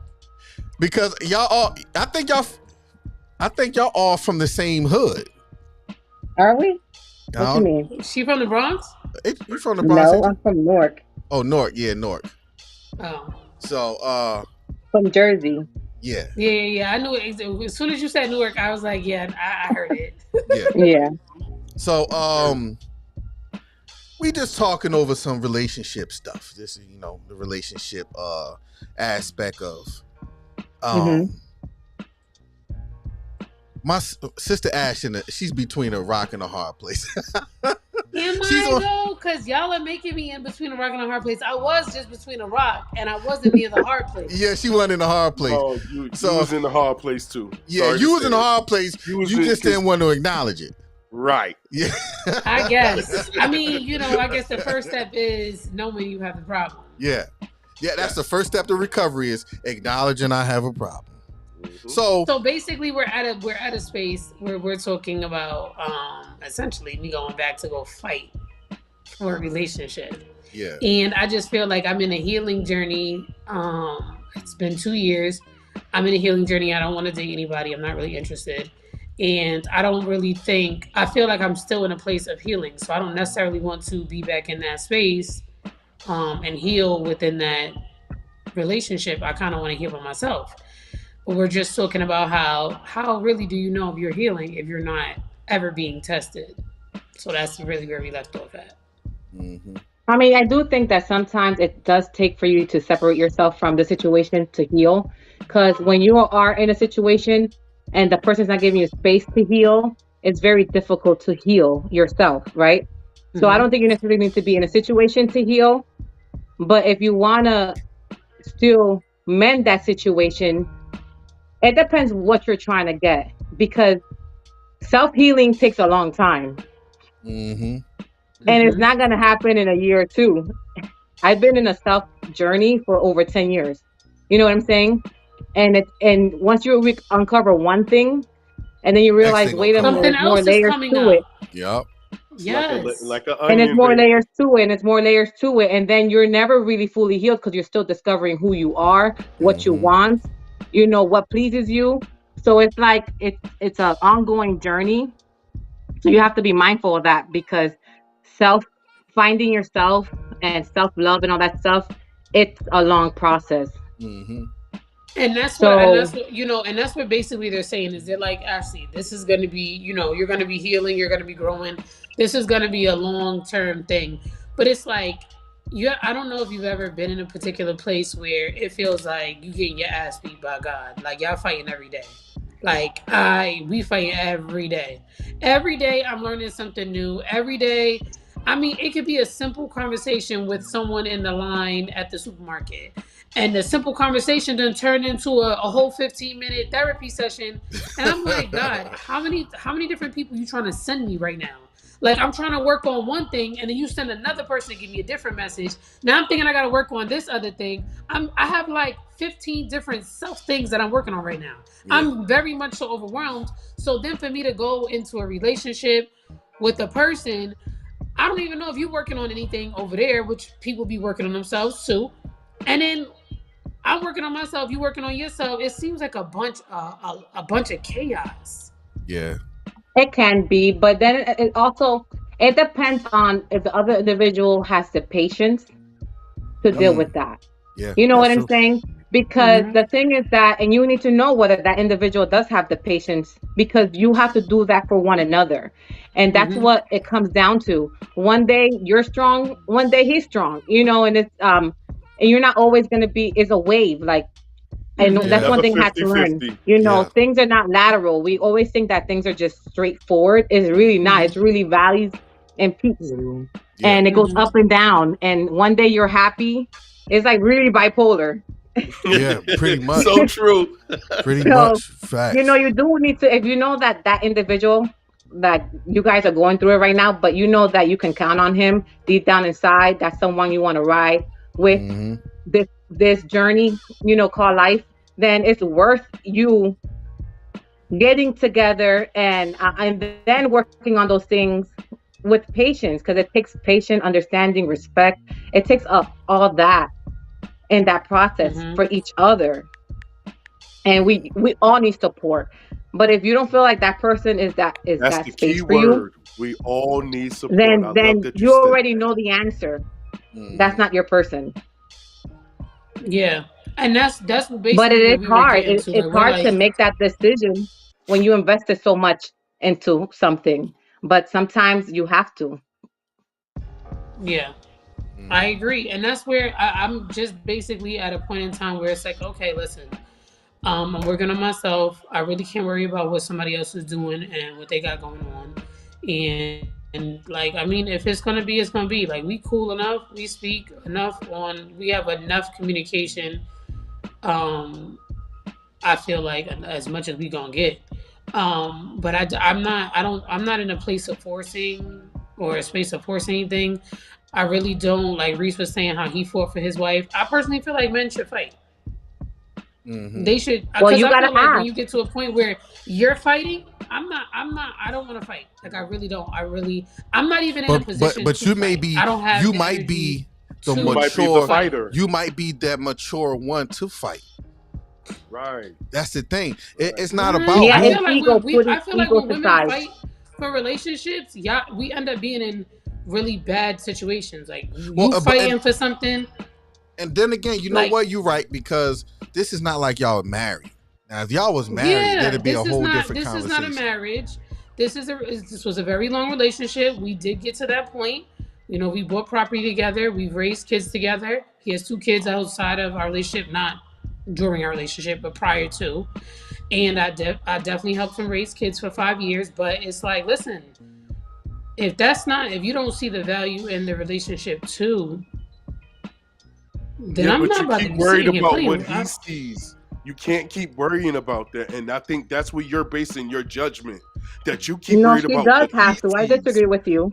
There's things Yeah. that speaks out loud to you, and I disagree that if she already has the wherewithal, that he's not contributing to the emotional aspect or even invested in the relationship, then she does have to make Mm-hmm. a choice. You know, if it's just a one And side like, situation, he. I feel like sometimes women don't know what bare minimum looks like. Like, I've learned that um in a lot of things, a lot of interactions that I have with women, other men, that sometimes um your floor is their ceiling. Mm. Where Now, like where like a woman might think that somebody buying her flowers every day or every week, let's just say every week, is just so special.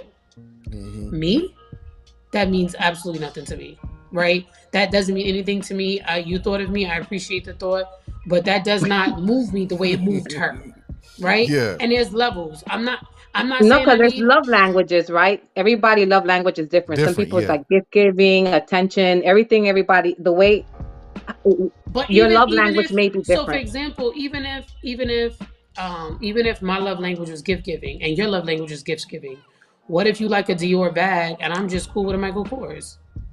that's fine. Literally, I mean, there's literally levels. Like, when I say somebody's ceiling could be your floor, I mean that the things that they need to sustain themselves to be a great person could be looks totally different than the way yours looks. And maybe it's not to say that yours is minimal, but I have a girlfriend that's been with her man for um over 20 years.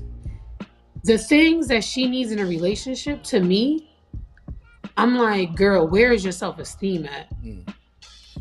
Craven Like, said in the but she's comments fine with that. it. She's fine with it, and he's fine with it. But to me, it looks crazy. So I feel like that is the issue in our relationship, where he's probably dealt with women that are okay with whatever treatment he's handing out, and not saying it's bad, but it's just very bare minimum. You Like, know, it's very, most men don't. Most men love language is pretty much how a woman speaks to them. yeah, words of Most men affirmation don't and really physical care touch. for the gifts and all that, but a lot of women have different love languages, Mm-hmm. And it's important that he finds your love language, but it's also important that you respond to him, showing or making an effort to to demonstrate that whatever it is that you want, or let's say your love language ain't flowers. Like, you shouldn't just tell him, like, I don't like that or something. You know what I mean? Something like that. You shouldn't just do that. Like, you just, It's the way to it's a finesse. nice, It's the yeah. way to finesse it. Man, Yeah. at this point in your life, like you say, you're 33 years old, you Mhm. have to be assertive. You have to be intentional and you need to express how you feel. Because Yeah. we spend so much time just assuming that they should know how we feel and they don't. Men don't Yeah. think that far ahead. And then we torture ourselves because we want them to understand us, to think about us the way we want them to think about us, Mm-hmm. and we want them to acknowledge us the way we want us, the way we're feeling, and they're not even there. I think I'm pretty, but the thing is, I think I'm pretty good at expressing my feelings. I can kind of talk so fucking How much. though? How? No, That's the I'm just saying, question. you know what you want as a woman, Mm-hmm. and it's just, I'm just saying, like, assertive. Like, at this point in your life, if you want something from him, and just ask him. Like, sometimes it's like, I don't know, because I don't know your conversation or your relationship with this individual, with this Mm-hmm. guy. Because I know that you're being, you're kind of, you don't want to put all your business out there, which I Mm-hmm. completely understand. And I And you're, and I feel like girls understand girls. Like she understands the level of why I'm answering questions the way I'm answering. Yeah, yeah, yeah. It's just a way Trust me, I that I understand. can't really Yeah. get Yeah. into you it. can't But go into yes. details, which I Yeah. fully understand. Yeah, Mm-hmm. yeah. But I do understand that us women sometimes we get stuck in this space where um we don't really advocate for ourselves like we should. But I Mm-hmm. feel like we need to. We're women. We're the edifier, right? A woman with wisdom will edify her home, right? Mm-hmm. So we have to come in with wisdom and knowing how our other partner, how our partner is. We have to be Mm-hmm. 10 steps ahead, right? We Mm-hmm. know their character, what they react to, and Mm-hmm. how we can soften them. And True. we need to use that to our advantage, not to manipulate with malice, but in a form to control the relationship. Mm-hmm. Mm-hmm. Because at the end of the day, we're savvy, and the man is, Right. they're listening to us, they're counting on us. We're their support. Mm-hmm. So it's really being savvy with that information. You can't, like, how you come to a guy, like with me and my husband, right? I know what triggers him, what makes him mad. I know some things I can say that I can hurt him, Right. but I will never use those weapons against him because there's things that I know you can never take back. That's Get your back. teammate. Yeah. Why And you want to see him injured? Right. yeah, Right. so Right. it's like you know that, like, I know that I can push his buttons because we trigger each other sometime Mm-hmm. emotionally. We're each other's trigger. You know what I'm saying? Mm-hmm. But when you're not, but when you have the wisdom, you have to, like, kind of like, okay, gauge the situation and take control of the situation, because a lot of times men are they're emotional but different than us, and Mm-hmm. they don't know how to express how they feel. They don't know how to tell you that they love you, but they love you, but they don't know Mm-hmm. how to show that because no one really showed them, and they think a lot of things is weakness. Yeah. Mm-hmm. So you don't need, if you already know that, you don't need all these extra stuff. But if there's something that you do need, you have to express it. Listen, I need, these are things that I need, and being okay Where with I'm at, expressing it. I feel like Go back to him. I could Go back absolutely to him. he's Go carrying back us to through. him. So Go I Oh, back man. guarantee to if we him. ever get married, Look, DJ, you at DJ the cheering wedding. you Like on. for Okay, sure, for real. you got your ticket. Hey, that's all I want to But see is somebody happy. Yeah. and I appreciate it. So I do feel like I'm at a point where, like I said, I'm working on myself, or whatever the case is. I personally feel like where I'm at is you got to show me something. Yeah. You're gonna have to show some type of initiative to say, listen, this is what I want to do, because part of my issue But is what if he leadership. is already? I was about to say something. I don't think so. Well, yeah, only I'm you gonna would be- know, and he would I'm know. gonna be honest. So you have to move on then. If So that's I got Yeah, a you have to question. move forward. I was gonna Yeah. say you that. can't keep You playing don't this have game. you don't have the luxury of You time. don't. So, Yeah. and that's why, like, not even because your age, it's just because how life is. Like, Mhm. tomorrow's not guaranteed. And the best thing is to live your best life now and to move forward, whatever that is. Yeah, Start, you torturing opening yourself. avenues for someone else. preparing your heart for someone else, if that's Yeah. what you want, Yeah, because you and just torturing close that yourself chapter. by going, if you torturing yourself by keep on bouncing back and forth with him. If that's what you're doing, I'm not saying that's what you're doing, but if No, that's that's essentially, because I feel like we spent holidays together. Oh, we it's a mess. It's a mess.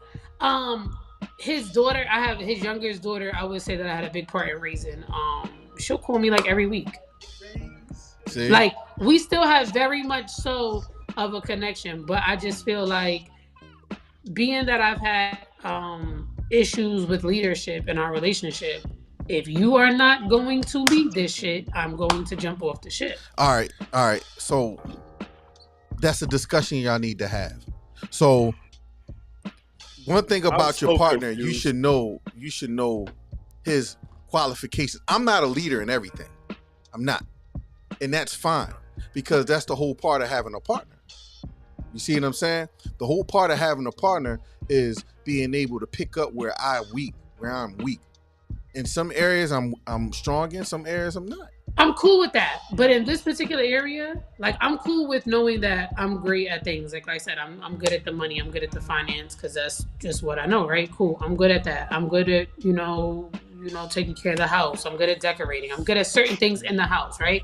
I'm good at certain things outside the house, and he's good at things. We complement each other very well in that aspect. But this thing that we're talking about right now, for me, if I don't have equal amount of effort. You ever heard of a trade-off?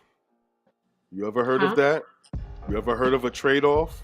What do you mean a trade-off? You cannot have everything you want. No one gets everything you want. So there's a trade-off. There's some things you can have, and there's going to be some things you can't have. So you're going to have to figure that out. Of what, if you know that. But DJ, it also depends on.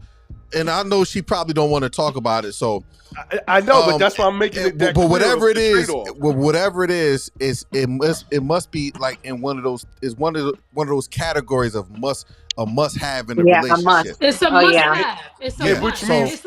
Which means she's not going to get it though. I understand. We can't say that. The thing is, I'm gonna say this: is it being articulated to him in a way where he can understand it? Yes. So, let me tell you something, Tyree. And also DJ. I know someone that is in a relationship, right? And the baby mama is so involved in the situation, and then you're like, bruh, handle that situation where I don't have to handle that situation, right? So and then at the end of the day, it comes down to being a grown ass man. Like, does this woman still have control in your house, in your head? Like, take control. So what I'm saying is that I understand what she may be talking about, because there's things that you cannot move forward with as a woman. Like, you need to take stands. Yeah. Like, you know what I'm saying? So if you putting me as your number one, that baby mama needs to know that and respect it. So I understand that. And if you don't, and there's a lot of guys that they don't like problems. They don't want to, just ignore it. But there's things that you cannot ignore. You have to put your foot down, give your woman her place, and respect. And that's part of respecting her. So I do understand that, even though I don't know what she's saying, I hear that in the sense where I see there's certain things that you cannot accept.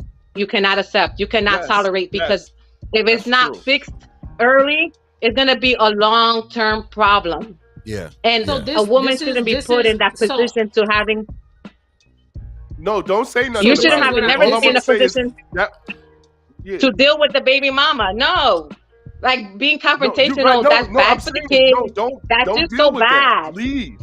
Yes, so leave. That's my thing. So I didn't have. I'm going to be honest. I have to give this man his flowers where flowers are due.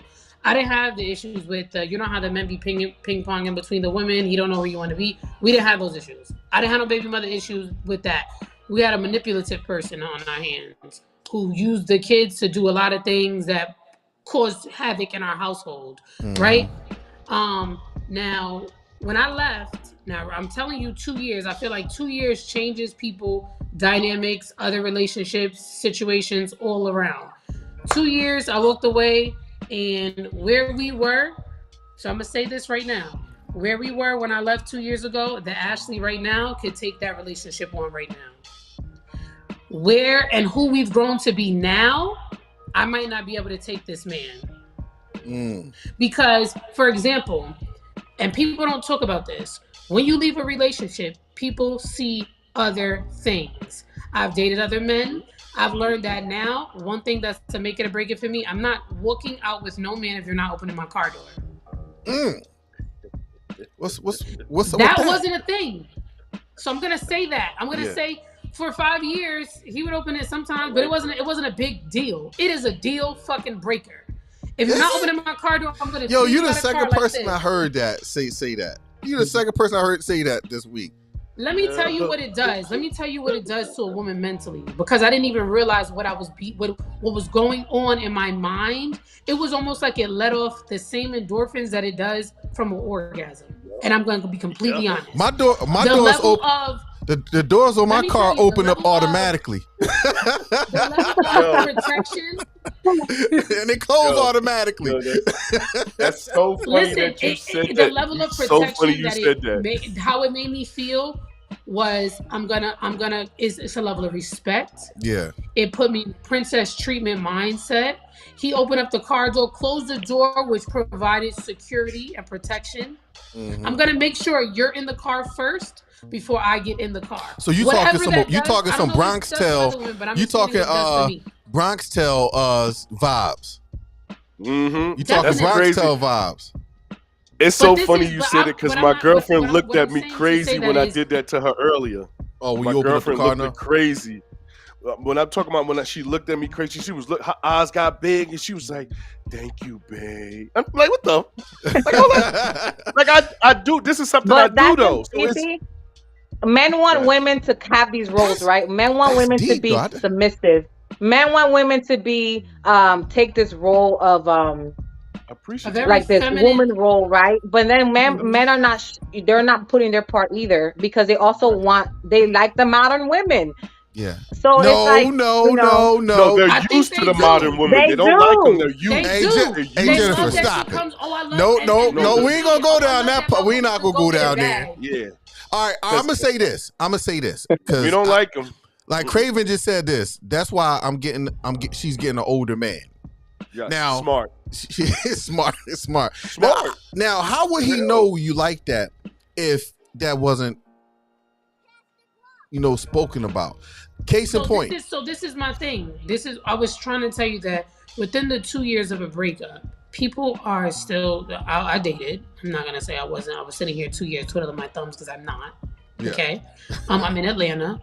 I didn't date broke men. I dated men with money. I didn't date regular men. Don't ever get it twisted. I didn't date those men. I dated regular men when I was younger. I'm not dating regular men now. That's out of the question. All men are regular, regardless if they got money or not. We all regular. Well, okay. Well, let's talk about it. Well, I don't think the man with money and the kind of niggas I like is regular. That's stupendous level. You know what I'm saying? That's top tier, right? Now that's the Bronx. That's the Bronx coming. Right. You know what's real quick. Hold on. Let me say something real quick before you go. I saw a podcast. Dude said Bronx women and Philly women are two of the same women. He said they aggressive. He said they the realest niggas I ever met. I was crying.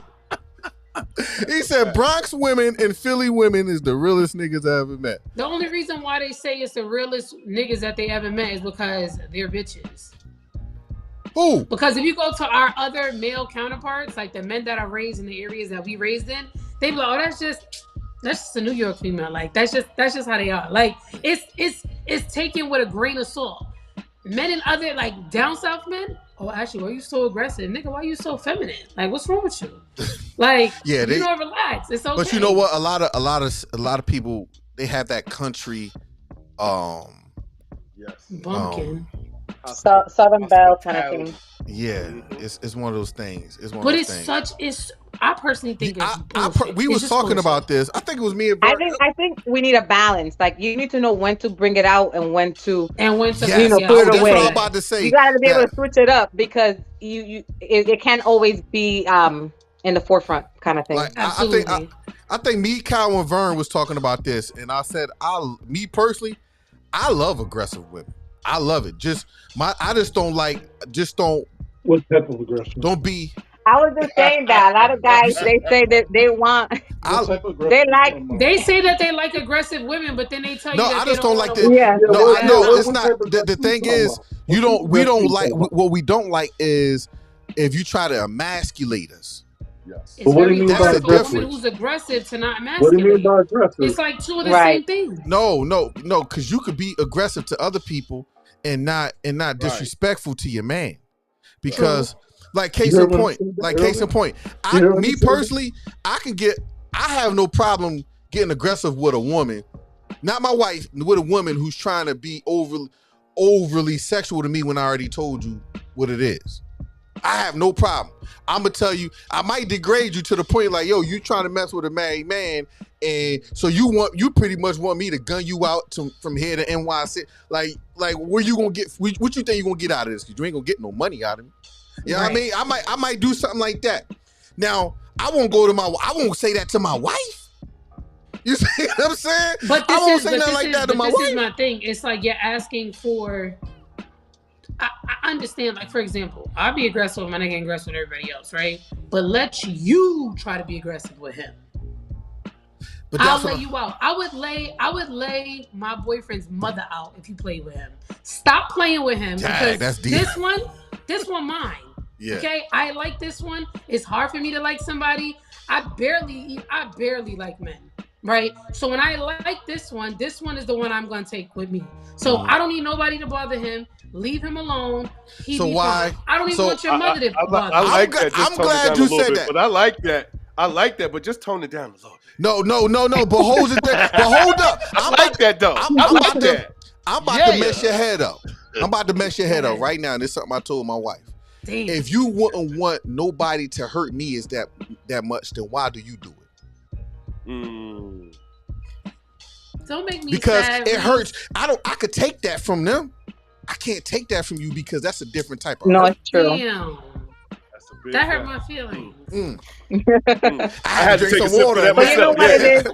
But you know what it is? You know what? It's a thing that it's we all guard it and we have a defense mechanism where we're trying to protect ourselves, especially when we're so vulnerable in relationships, right? And the other person knows your weakness. Messing with moms. So at the end of the day, it's like when you're not when you're in a relationship, you do have to learn to be prepared. I mean, anything can happen, but you gotta let go, put all the guards down, and go in all the way.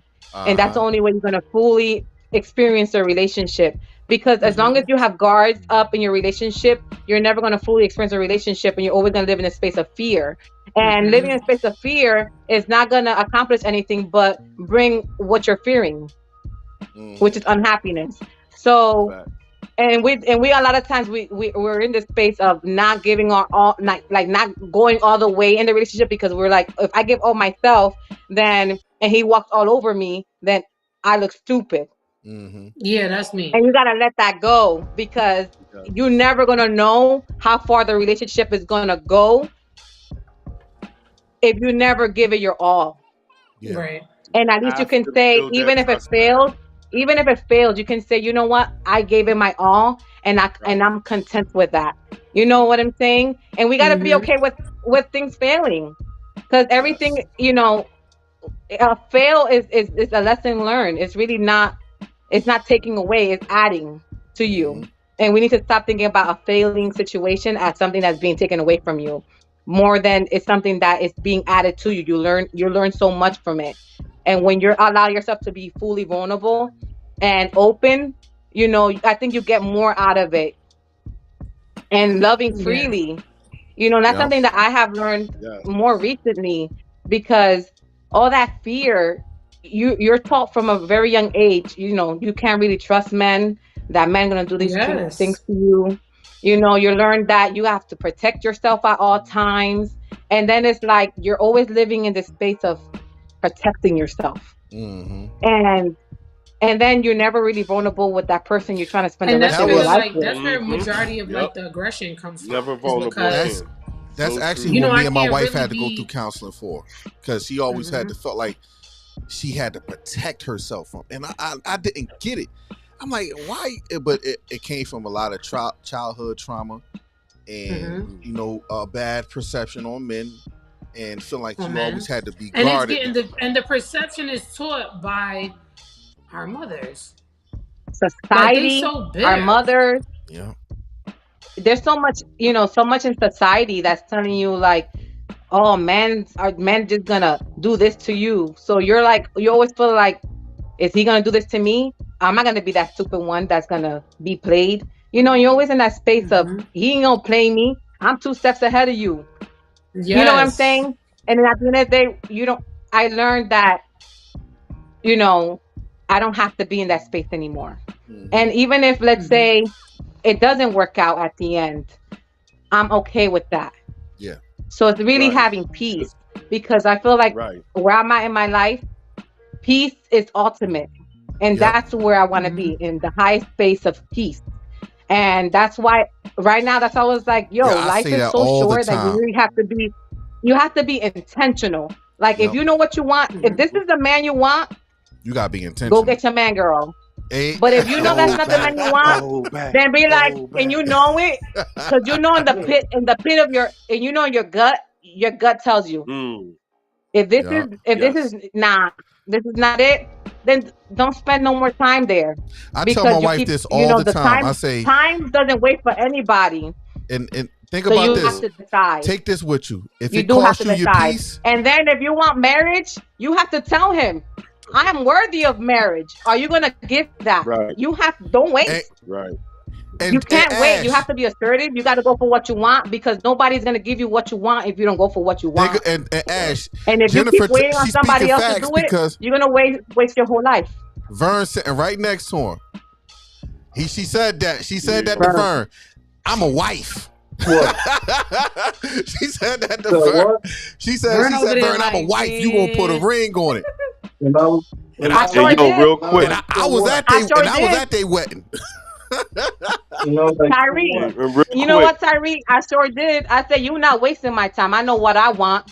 Yeah. All right. Hey, real quick, Vern. Ash. Look at Yeah. I don't need to lie Ashley. about that.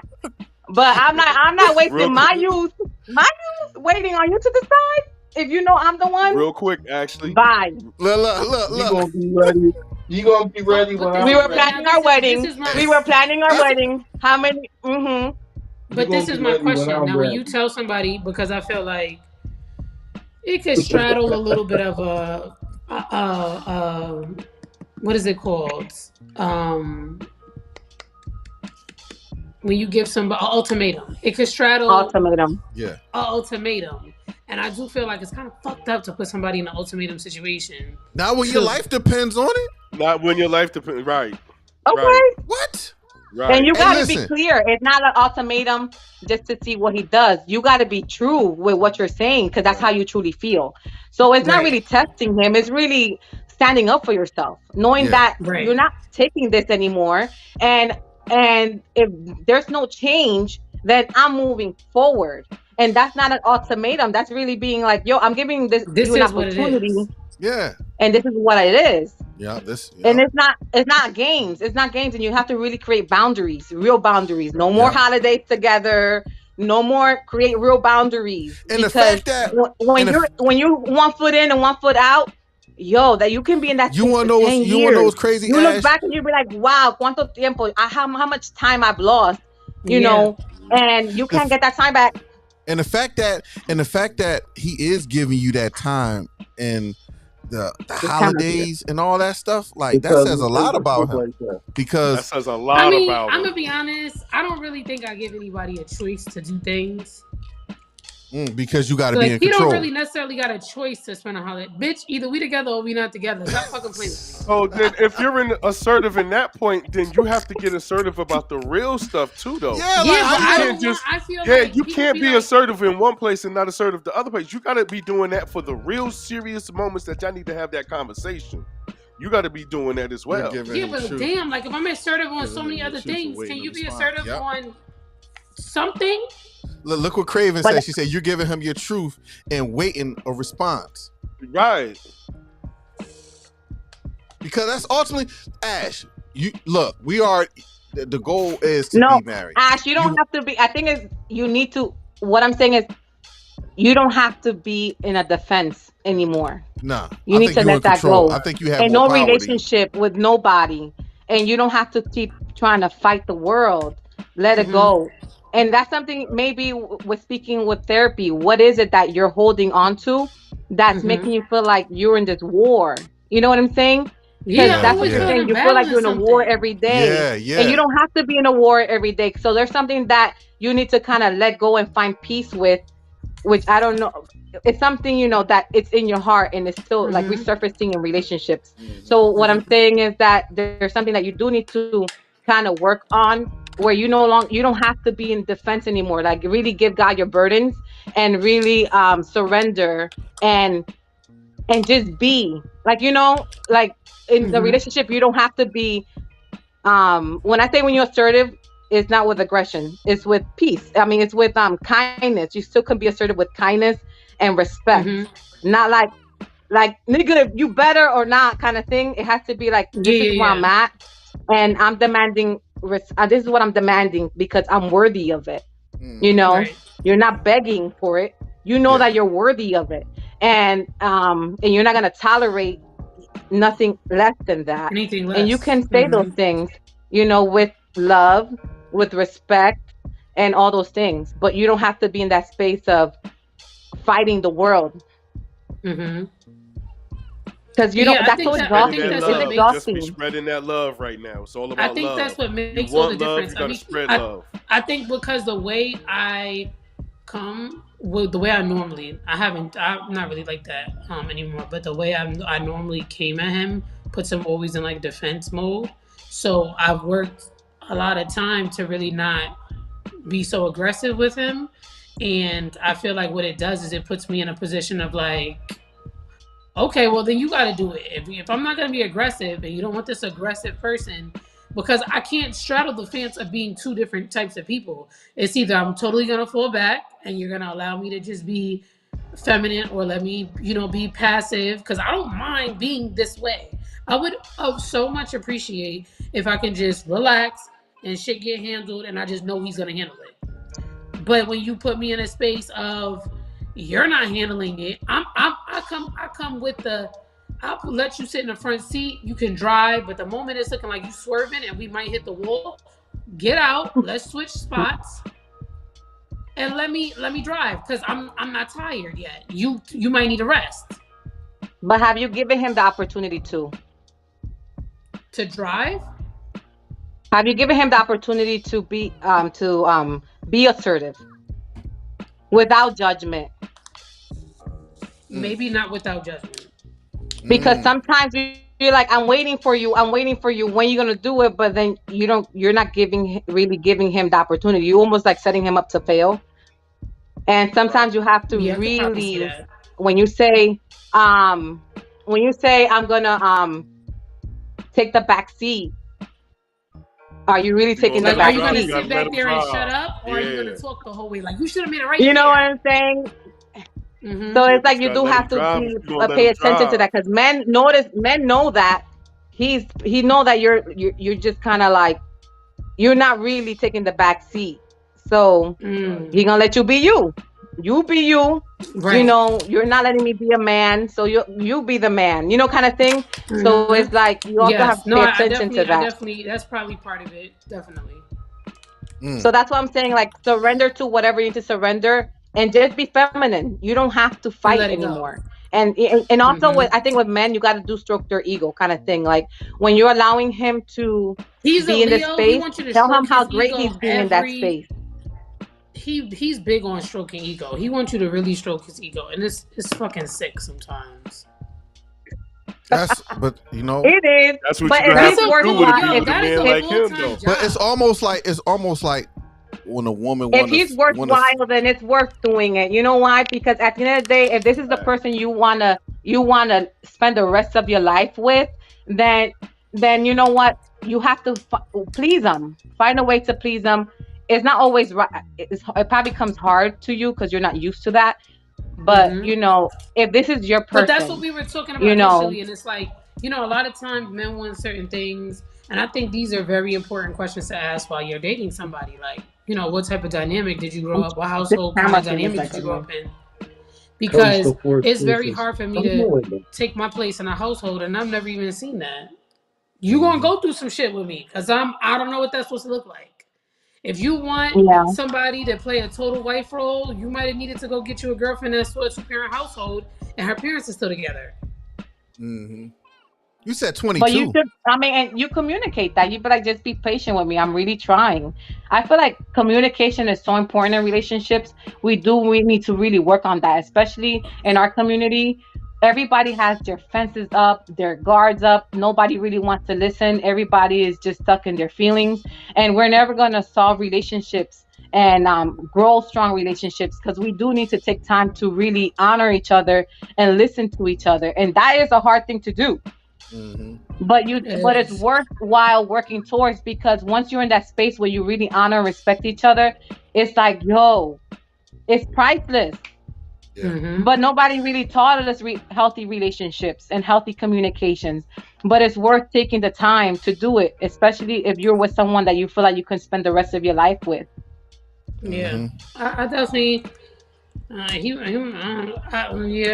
I definitely. What I feel like where I got to at a point in time where I was ready to leave was, it was like I was ready to be married, and I asked myself, is he a husband? And I'm gonna be honest, he wasn't. And I told him he wasn't. Like I absolutely said the word, you're not a husband. Like we're too late in the game for you not to be showing husband qualities, right?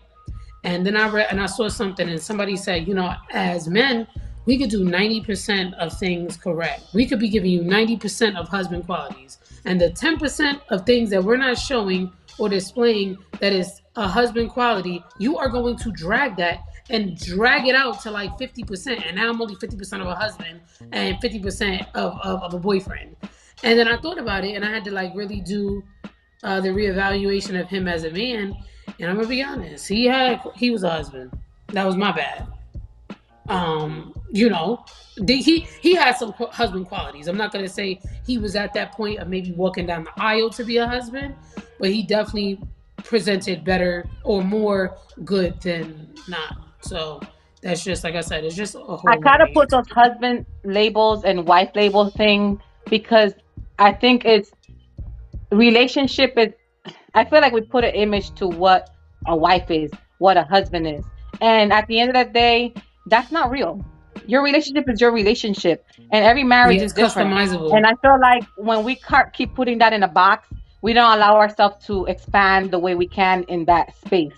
We start creating Mm, ideas of what that looks like because what we're told that's supposed to be. And right. then if that don't fit, if what you're displaying doesn't fit that image, then we start like labeling, like, and that can ruin relationships because at the end of the day, you came from your background, your upbringing, and he came from his background and upbringing, and you guys came together for a reason. And you can Mm-hmm. make that husband and wife to be whatever you want it to be. It don't have Mm-hmm. to be what society says it is. And Right. we He sometimes get always stuck in says that that too. He said you society always. definition of marriage. Yeah, he even makes that comment like, "Oh my god, like it don't have to be like that. It could just be whatever we want it to be." And I'd be like, "Not really. Like there's a basis of marriage." No, And there he'd be is, like, which is "Well, what is respect, it? Really, honor, it's and not that love. deep." Hmm. I feel like if there's respect, there's honor, there's love, because you're not always going to be in love in a marriage. You're going to hate each other Facts. sometimes. Facts. You know what I'm saying? But then you Hmm. go back to that space of being in love again and, and refresh, rekindling, refilling all those things. And that's all part of marriage. You got to be prepared for all of that because people think, yo, that's one thing I start to realize that these labels really fuck us up. Like all Yeah. these ideas this world created really mess us up because we're trying to live up to the standards that are not realistic. Right. And at the end of the day, we No, there's no respect. they're not all realistic, Vern. We start thinking about, like, me and Vern was having the conversation before, and he told me something like he's like They're not rolling. I want you, he said, I want you to make me feel like a husband. And I'm like, what does making you feel like a husband mean? Mm. Okay. So that's when I started breaking it down. And I'm like, you have your idea what a husband's supposed to feel. So express that to me. Because to me, I feel like first of all, I'm we're doing married. it. So that makes you my husband, right? Then Mm-hmm. second of all, I do wifely duties. We spend a lot of quality time together. But he's still, for him, he felt like the quality time I thought it was we're spending together. To him, it's not quality time. So I was like, oh, okay. You know what I'm saying? So it's that communication. It's like, so how can express to me how I can make you feel like more of a husband? Because that was Mm-hmm. confusing to I me. can I'm like, I probably, like that, I thought that was Vern. I like automatic. that, Once we Vern. said we Power to you, married, you Vern. were my husband. but Power you to know, Vern. a lot of More times, power to Black power, Vern. Vern. Black power, Vern. I Team like that, Vern, Vern. right? Okay. But listen, I think that a lot of times too, they really love to be catered to. Like I think a lot of men go find other women because they love to You be want? I could. doted on. What's wrong Like with that? What's wrong with that? like they would like that when they walk in the door that it's like flowers and like they want Nah, that's the not it. hearts What's The falling from thing. the ceiling. DJ, there's nothing wrong with what's that, wrong with DJ. that? But you know what? When you come in the relationship, you act like you too hard. We from the hood. We don't do that mushy stuff. We don't hold hands I've in never been public. like that. We don't. I've never We been don't like do that. No, all Never, I this don't never. think stuff, I don't think right? I don't We I'm think a don't. lover boy. I don't Nah, think I'm a what lover boy. Yeah, I ain't they gonna lie. mad I'm hard, a but lover they mad boy. soft. We don't. We don't hold but hands in this is my public. thing. Look. Nah, I I'm a think lover that boy. I don't think that what they're asking for is what means when they're being hard. Like I mean, literally, I do self care on Sundays. So self care, I do face masks, manicures, pedicures, whatever it is. That's all on me. Body scrubs, I make them, natural, all that. I would literally do it, and my ex would look at me do it, and he would be like, "Can you put that on my face?" And I'll be looking at him like, "Are you freaking serious?" He'd be like, "I want that on my face, and then can you do my nails, and can you rub my feet?" And I'm like, "Yo, you really want me to like dote on you?" And what's They wrong with And it's that? do. like No, you And know, what's I wrong don't with do that. that? That. Yes, you. nothing's Look, wrong look, with it. look, look Nothing's at wrong with Vern. it. Look Don't do that. at Vern. Don't No, do You about that. to nothing's Don't wrong do look with at it. that. Vern. Yes. Don't Yeah, stop Vern. He's pushing. like, babe, can you do Nothing's my wrong with it. pedicure? Yeah, Yeah, what's Boy, wrong nothing's with wrong with it. that? I bye. did it. Don't I, stop But I it's be waiting. wanting my like girl to do it. She did it for me 3 times. So what's My wrong with my that? my, it's my nothing wife wrong my, with my it. wife You actually stop she playing. actually sat me down one day and really like massage. She got this my feet massager. She did my feet hmm and all that stuff, and I was I've like, done it. Oh, trust. yeah, This became a regular thing because he would see me do myself, and he yeah. would see me take care of myself, and then he would be like, "Oh my." Then he started like he would come to me and he'd be like, "Oh, my face been breaking out," and I'm like, "You have beautiful fucking skin. What are you talking about?" And Okay. he would be like, "Well, can you, Ken, because physical touch is a love language. It They is. really like. I'm talking Yes. about. He Yes. wants somebody to. He walk in the door. He wants somebody to take off his work boots. Oh nah, I What's don't wrong? know. I mean, What's wrong with that? I think that's a yeah, little bit. but that's a beautiful. But you know what? That's quality time What's too. wrong? Like those are It things. Yes. is Those are quality small time. things that go a long way. And he's like, damn. Like when I come home, you take away That's my so burdens. So if you can do simple. that That's for your so man, why simple. not? I feel like No, doing I things do for each agree, and other. I do agree, I and then agree, I part agree, of but it I think is, that's too much though. but That's this is I very mean, the that's for thing about you. simple for a But man let to your wife want do it for you. that. You're gonna tell yeah, her to you're gonna stop, like it. Tyree. No, you're not. I'm a You're gonna be like, man. I'm oh, a man. okay. Get I, away from me. Not what it's like. So please treat me like a king that I am. Please oddly treat me enough, he'll like that. always say, Baby, "Oh, I'm where a my big." slippers? Look, Where my blunt? You roll my blunt, baby? Where my blunt, baby? What's up, baby? No, Oh DJ, man, you You too man, much y'all crazy? now. look, We ain't man, rolling blunts y'all over acting like here. little Right now. 3-year-olds, I'm not gonna man. Y'all hold acting you. like little I'm not gonna hold 3-year-olds. you. My brother got a little white girlfriend, and she rolls his blunts. I mean, Listen, sometimes he rolls them, But you but know what's crazy? I she'll mean, have a whatever blunt You know works rolled for what's for him. people's crazy? relationship. Yeah. But these, I Everybody don't think wants there's nothing something wrong with it different, because and I'm just saying, like these women sometimes want you to they're be with them and them only, but then they don't want to do the things. A lot of women. Not saying yes. that. You know what I'm saying? No, and that's true. We Power to want that's men to be Vern. true. faithful to Vern, us, but keep we're not talking, willing Vern. to I cater like to you, them. Vern. Yeah, and that's why I don't mind that. I never really had an issue with that. I don't Look, really yo, think we got nothing. people in the comments loving this conversation. Yeah, like I But think I'm it's very I'ma important. also say this though. For the trade off for my young lady, she gives me that, and I do the full body massages.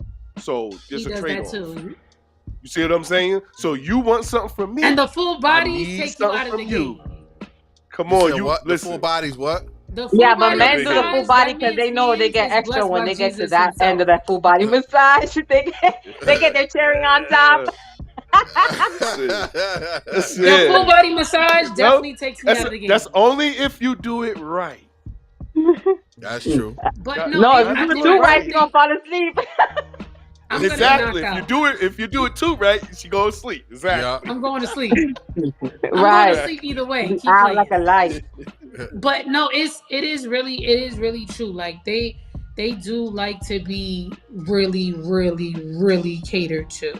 And I do think, like you said, it's just a conversation of saying what you really want and what you're really looking for. Because, him saying he want to feel like a husband could be me, he want to feel a little more loved and catered to. Who knows what that looks like?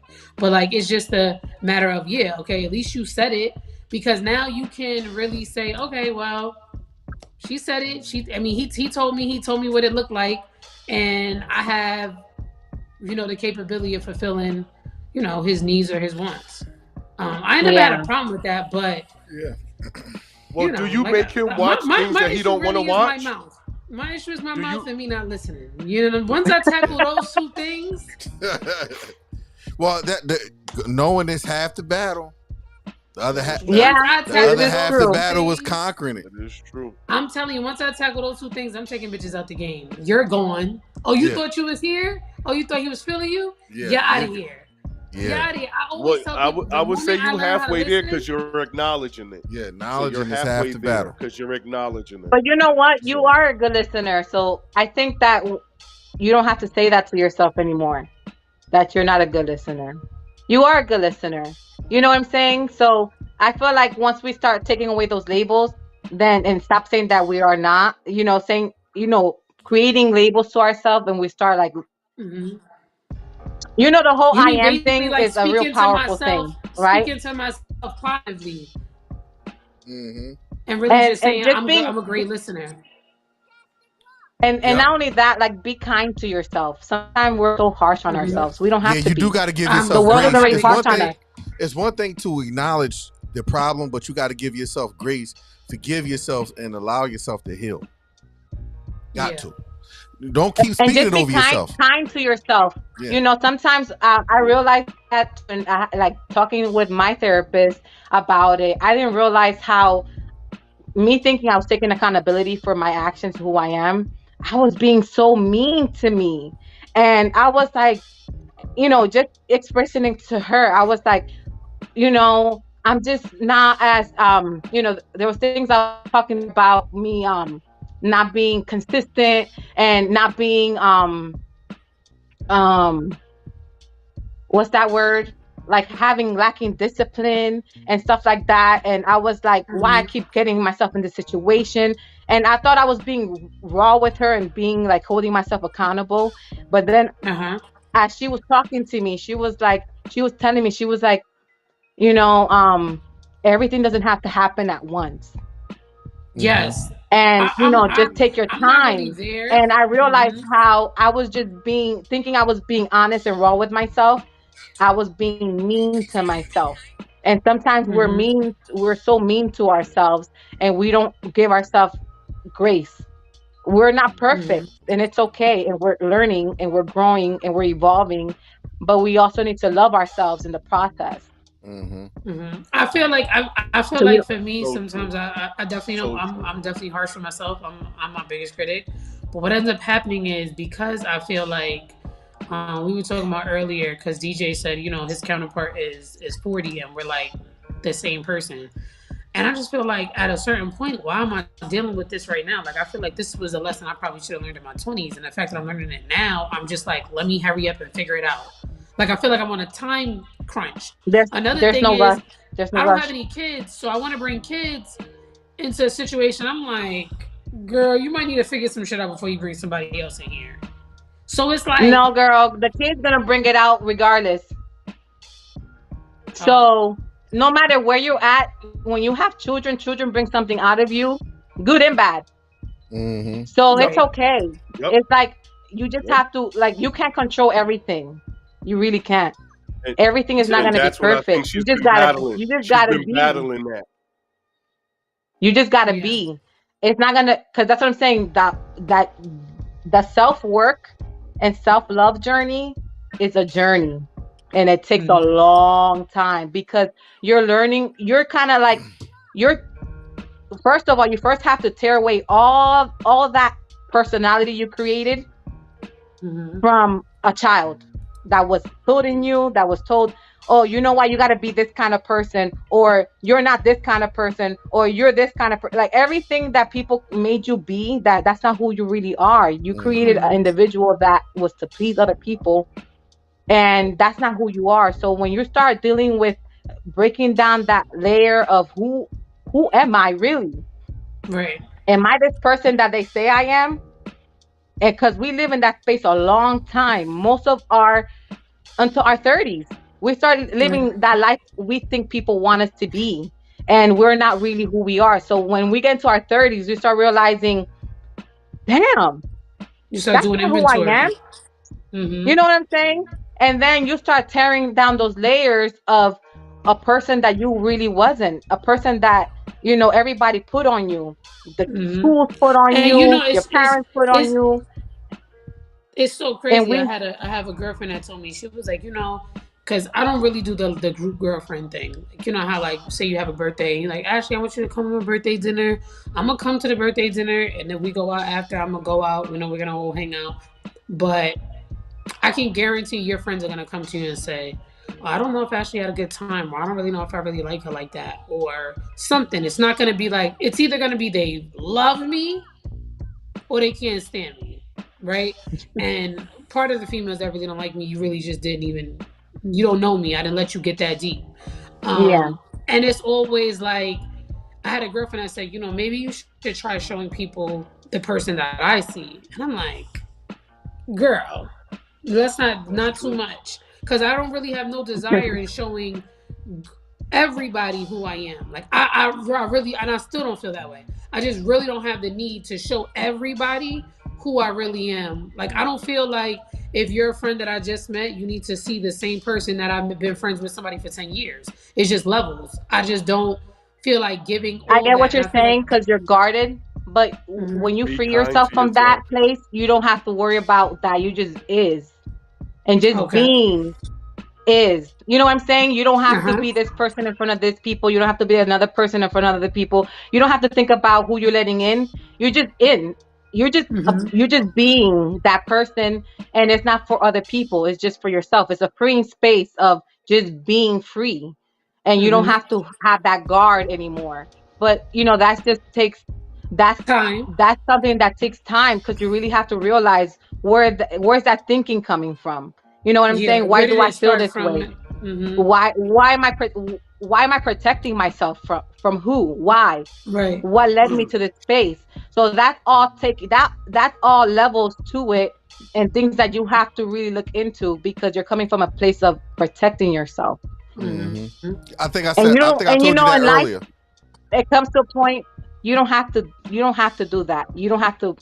You can be a kid, like going back to being a kid and just being free and enjoying life freely. And ultimately I feel like that's our goal. Like, we've been prepared. Life has been so hard for us, and it made us harden. Like, circumstances made us hard, and then we have to unlearn those behaviors to get soft Right. again. But it takes time. We do have to find that space because that's like, I feel like that's the ultimate place to be, having peace, having freedom, having like that long-term joy, not just happy moments. I want Could you to. give her a round of applause again, please? Give her a round of applause. Yeah, Please. no, definitely. I want to Vern, I gotta give you before we respect, hop Vern. off I real gotta give quick. you one more props, Vern. You the I want to man, Vern. close. I want to close with the count. I want to close with this argument of the whole body count thing. If y'all don't mind, I know we've been on for a minute, and everybody Don't do it. I know y'all got a big day tomorrow, closing on some. You know what I mean? And I don't think I got to go to my office tomorrow, so I'm good. I don't know about the rest of you guys, but you know what I mean? No, I'm not going in. I'm chilling. I don't have nowhere to go, so I'm rocking. Yeah, I have the privilege to do everything I need to do. So how are you on time, Ash? Yeah, I'm good. I have the privilege of staying home too. Oh, okay. Yeah. So good. We all so good. I'm gonna go Well, off. I know. gotta Well, run to the y'all got that the closing bathroom real tomorrow, quick, so I but know. I'll come back on. Huh? I'll be right back. I'm gonna run to the bathroom.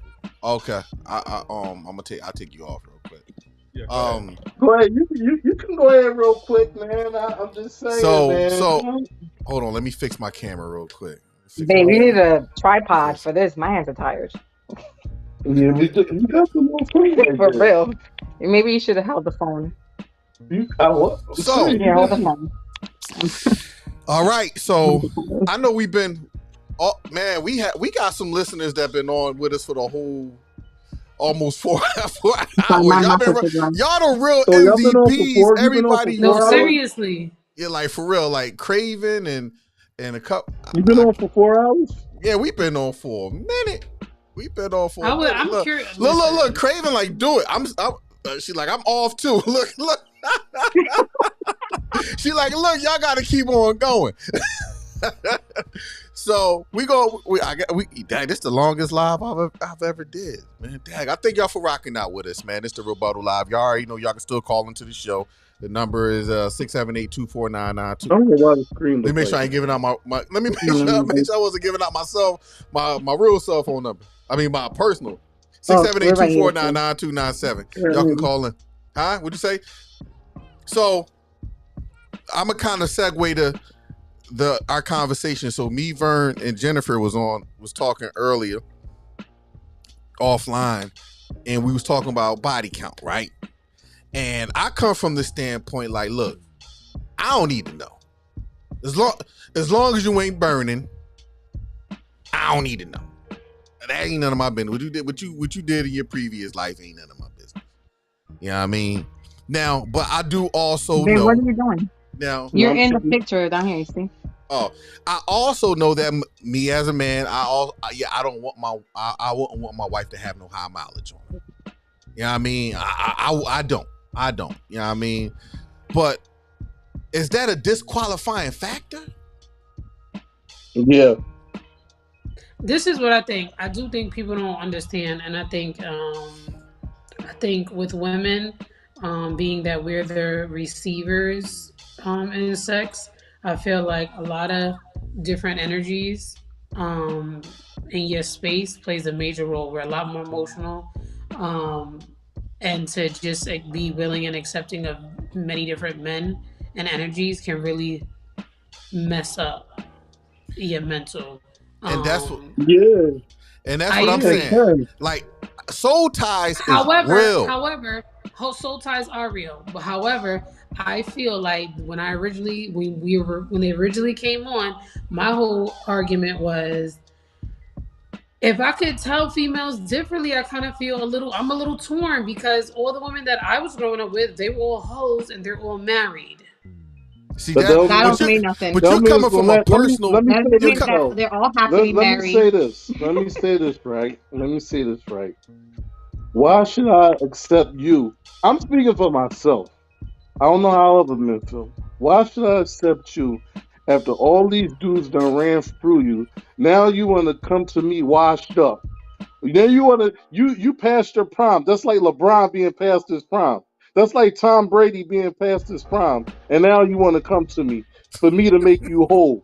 Nah, it ain't going to. But what about men who are promiscuous? Y'all want to get ran through and then settle down with us? Men and women are not the same. I was telling Tyree, we're not the same. I agree. I just wanted to hear you. And the reason I say that is because one, I mean, biologically we different, and then second, women don't value how many women a man been with. They don't value that. I understand women that. value but security and stability. I understand. Yeah, I would actually prefer my man to have had a lot of experience, so when he get here, he know what the fuck is going on. Wait. So all right. That's what I'm saying. So a lot of these women, they come to and I'm gonna be honest. There's something about a man sleeping with a bunch of females and then finally deciding that I'm the one. it kind of What means I tell that you earlier? I was better than all these other Earlier, bitches. I told you this earlier. Vern What I said that tell you? earlier. But Vern said that's What that. I tell you earlier? I told you but that. that's what I'm saying. Like to women don't care about how many. Women is saying, you know what women is saying? Women is saying, yeah, bitch, I got the man now. You ain't got him, I Period. got him. Oh my goodness Based on Period. you, I gracious. I got sliced it him. off, That's so. and it's That's so. mine, and But So the it's it's same a. way, cool. you see how that I don't ego. care. I don't care But that for you man, smashed but him. for I man, got that's him. ego that every man smashed you. Huh? You see, for I women, like agree. she's saying, the ego, like I got pride, I got that, I got the That's pride. my man. That's my man. Yeah. For the man, that's Okay. a price for them too. When they can be like, yeah, she was, she was exclusive. Yeah. Yes, So, I agree. so that's also What? like that's how that's the So difference in women it. see that And I was telling, as. So women see that as a trophy. Absolutely. What? Yeah, they do. They do. What They do trophy? Like because it's like I'm gonna be Women. honest. I don't see that as a I trophy. have Women. I don't. So I don't. But DJ, I see why Wait, women. other wait. women They can. saying that. That's the first I heard this. They saying that a man who has a high body count is a trophy. hold on. yeah, these women. I'm Yeah. telling you how Most these Hold women on. think. wait. I'm Pause. telling you how these Time Most women women think, time man. the see that. whole Yeah. time the whole live out. Hold up. I No, never that's said a real man was a talk. prize. But you no, but I you just said that I value him more because now he picked me. I didn't say he was a prize because y'all so are never the prize to me. Don't ever get that to me on here. what if a That. man with a low body count picked you? And don't Wait. that you But want men to are still never appreciate prized. it? I feel like nobody There's really very wanted few him. of us. Exactly. I don't.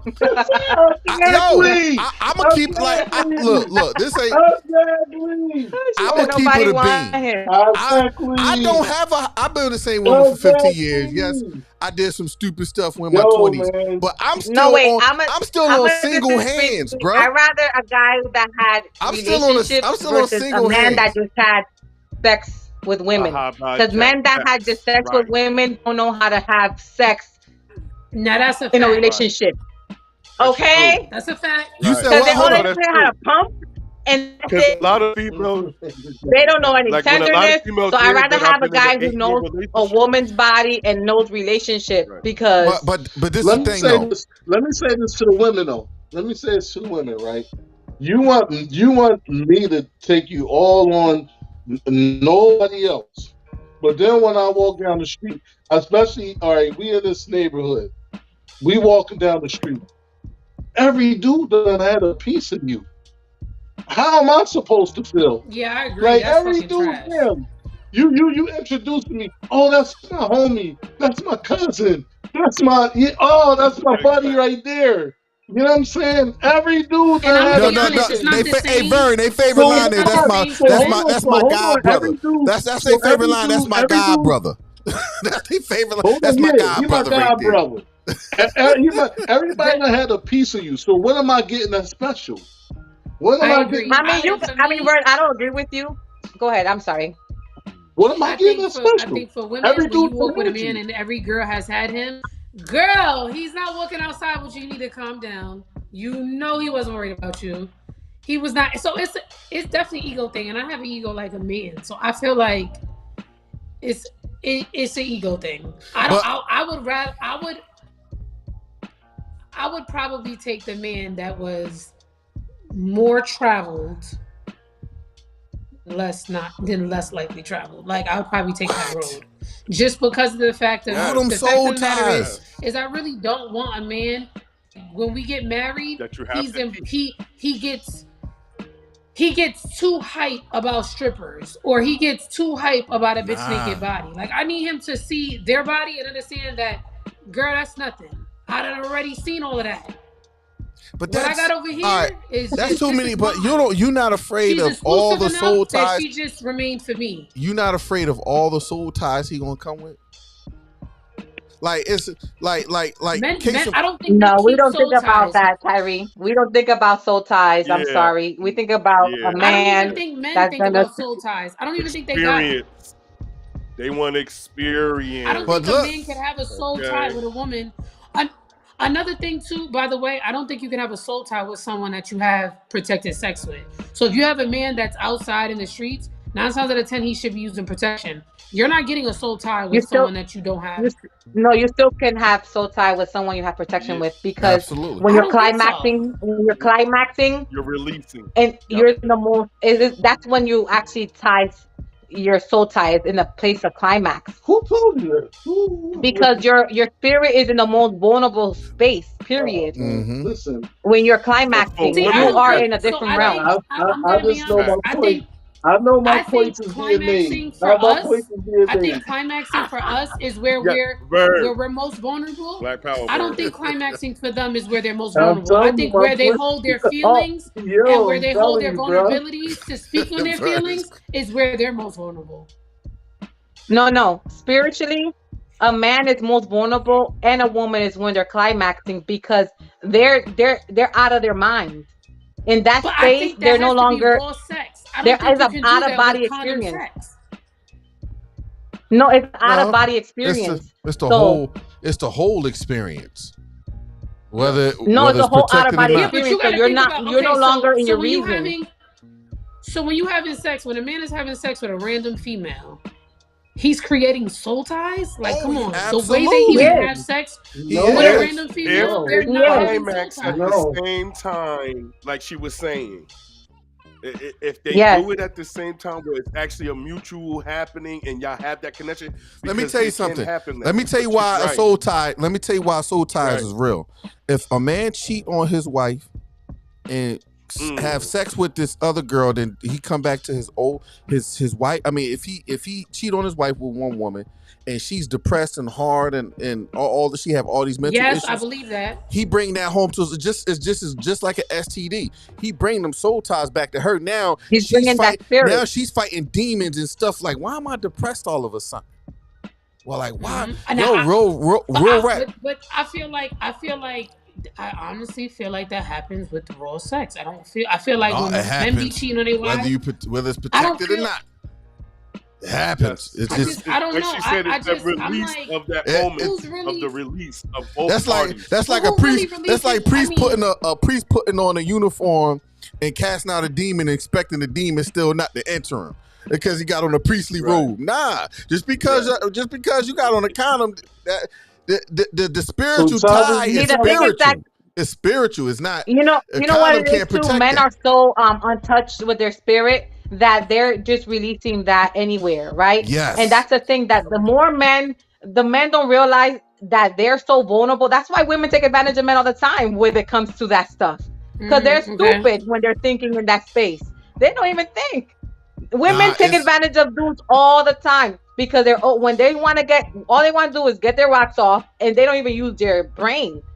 They're just like trying to release whatever, you know what I'm saying? And that's why they're in the most vulnerable stage. And women take advantage of that vulnerable stage all the time with their body. But then, And but then so you, I but gotta then ask you, Tommy. I gotta ask I Tommy a think too. I question. think women think they're taking advantage of some shit. And bitch, you just gave up some cooch, babe. You Go didn't take ahead, advantage of Vern. nothing. You lost. So I gotta ask Tommy a question.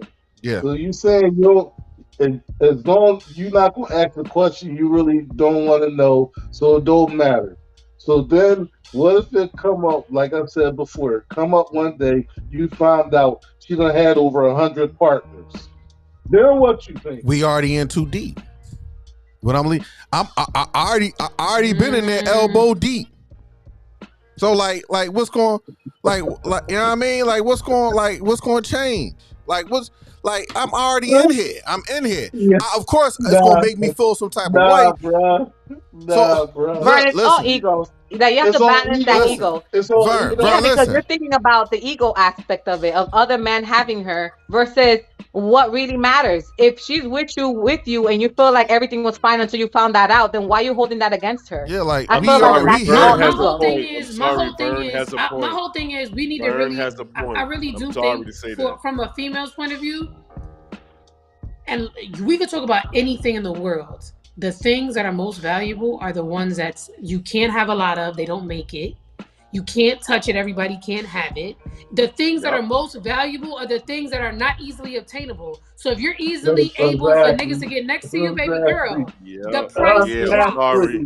Vern has a big point on that because no man, they just, if I literally know the young lady I'm dealing with had 100 bodies, I cannot look at her because no, I'm just saying just off general of just talking. It's going to change your whole perception. It's going to change. Okay, but 100 is unrealistic. What if she had 30? 100 is not unrealistic. So my God. 100 is not unrealistic? Especially these modern girls, they're out here. 30 at what age? Digits. Hold on. A lot of these, you got to remember, a lot of these chicks coming out of college with 30. But no, wait. 30 at what age? They coming out of college with 30. And that's not even how many counting in high school. Yo, these girls, I'm a little lost. I was a little late bloomer, I guess. You said what? Listen, college, they almost had one body a week. But you did say, Ash, that a lot of the chicks you went to school with was cutting up. They are. They probably still are.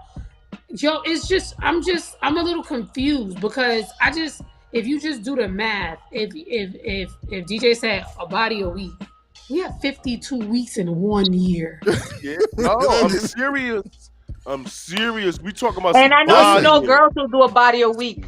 Listen, I saw on TikTok. I saw one of these TikTok clips that I be putting up on TikTok, and the girl said, she said, listen, she was with a dude, she smashed him, but he didn't get her where she needed to be. She hit her ex up while he was in the bed sleep. Had her girlfriend text her and say, "Hey, I need you to come pick me up. I'm drunk." And she dipped off to the ball and went, you see, you went and gave your ex some old second slap. That's some nasty. Well, look, he would never do because she took a fresh shower.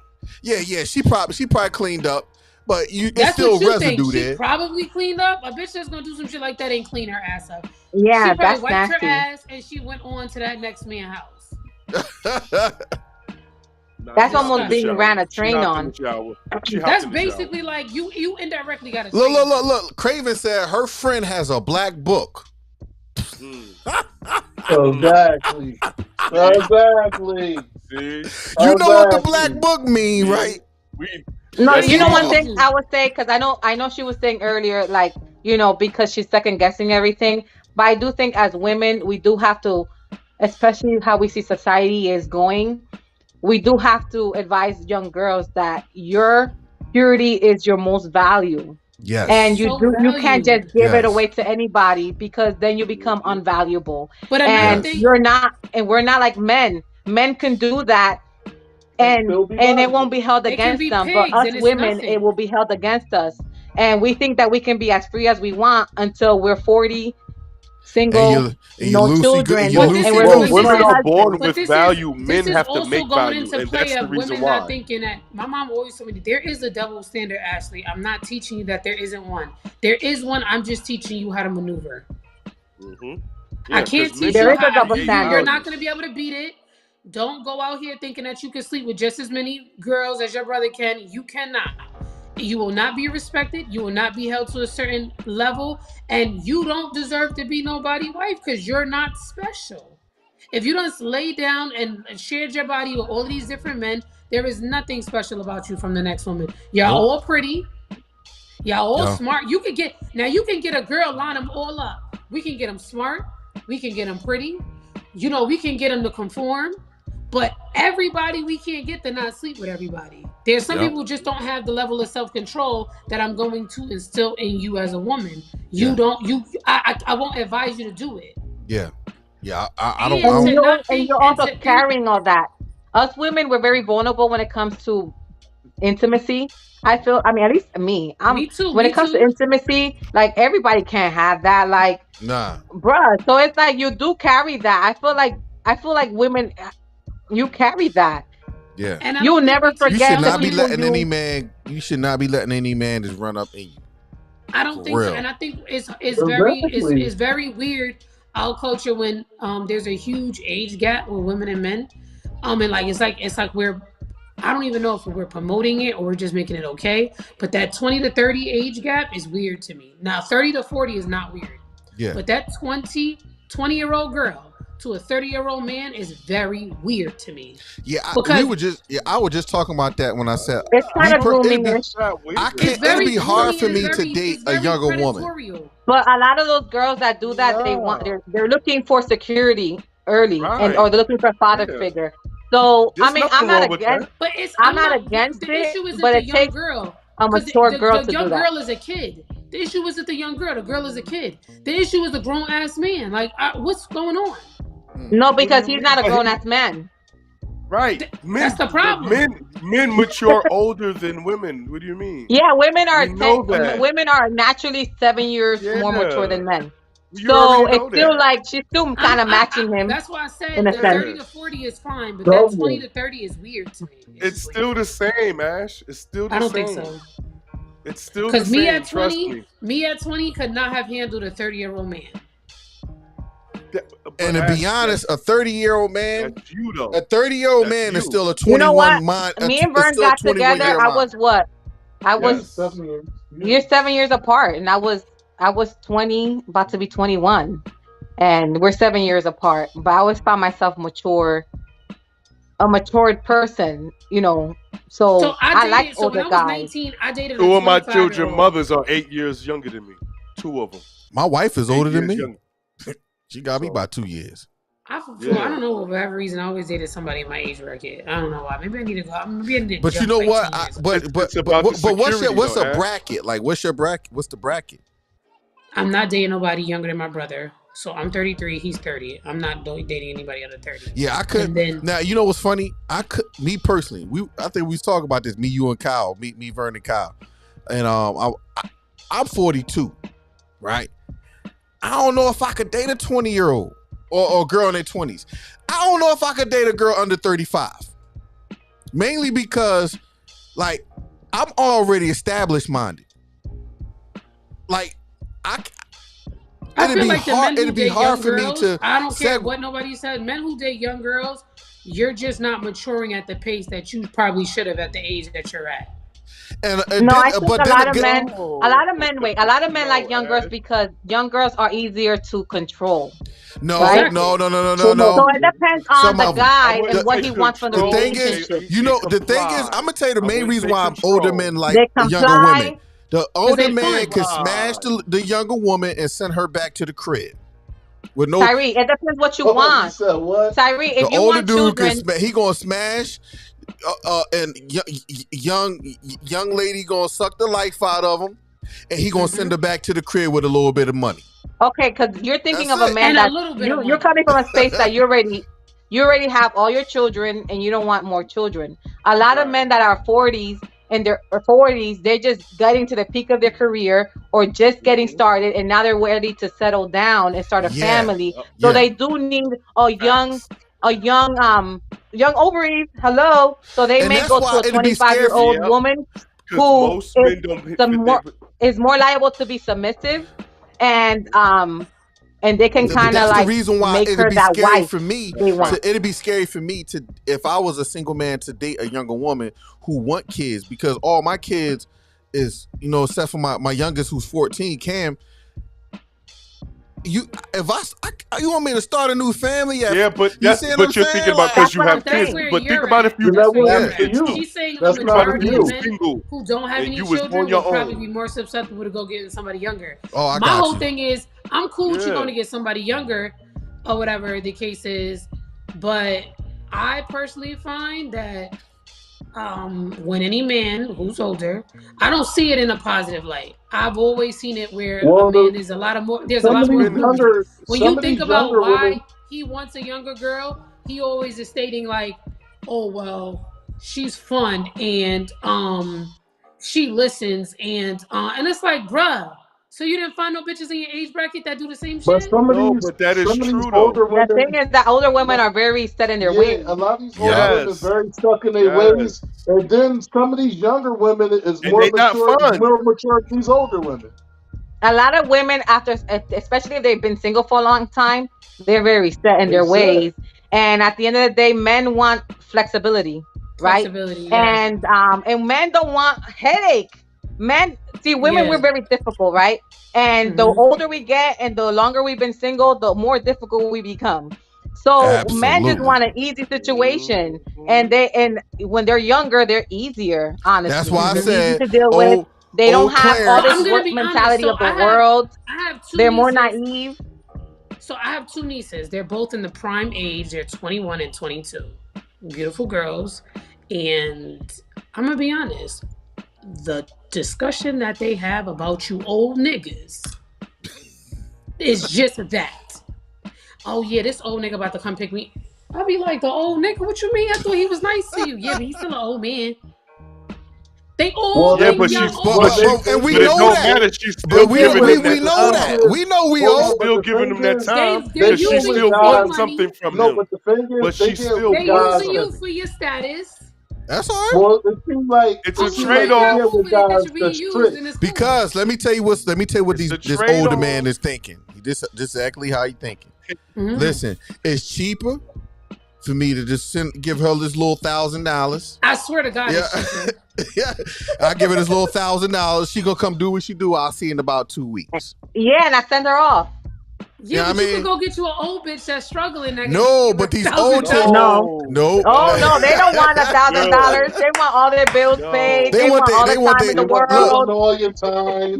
I Yup. think They want all your because I'm time. keeping it. They I want to think all the stalk girls you. love to make it seem like they getting a lot of money from niggas. Girl, a lot of niggas don't got no money, so y'all need to stop that. But you got to remember the old No, dudes is kind of set in their ways. They got their financials rolling right. The house is Right. almost That's paid true. off. You know what I mean? They got a nice little whip.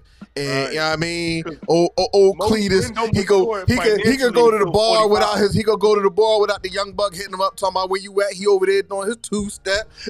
Yeah, I mean, Yeah, he just having a good time. Yeah, He don't want. yeah, listen, He don't want no commitment. But listen, it kind of go back to what I was saying though, because like I said, not saying date a girl too young, because in the 20s, nah. But what I'm saying Especially is, nowadays, they're so I'm saying immature. these chicks that be older, a lot of them coming to you washed up. They got 2-3 baby fathers, and then they want you to purify them. No, Right. no, Right. He it said ain't going no. down. He said purify. It ain't going down. No, that's You want me real to talk. fix But you? you know, You another got thing too, 3 I'm gonna be baby honest. fathers, and you want me to Every fix man, it? Nah, it ain't every happening. man or high value man that we want to call or whatever, the number one thing they tell me is, Ashley, I'm gonna be honest. The reason why you still holding is because you didn't decide to have children. If you don't figure out who you're gonna have kids with, don't let them take you out the game. That's your master If they key. take you out the game, they gotta marry you. That's your He said, master key. because You if ain't they- never if had you, if you become a baby mother in your 30s, men, we are gonna look at you as you gotta be the dumbest. You gotta be the dumbest of them Yep. all. Why would you wait? Yeah, this you didn't wait all long? this time to become a baby mama, right? Why'd you wait all this Right. time? You could have did this when you was 22. Yeah, And be we dumb would and have young. gave you.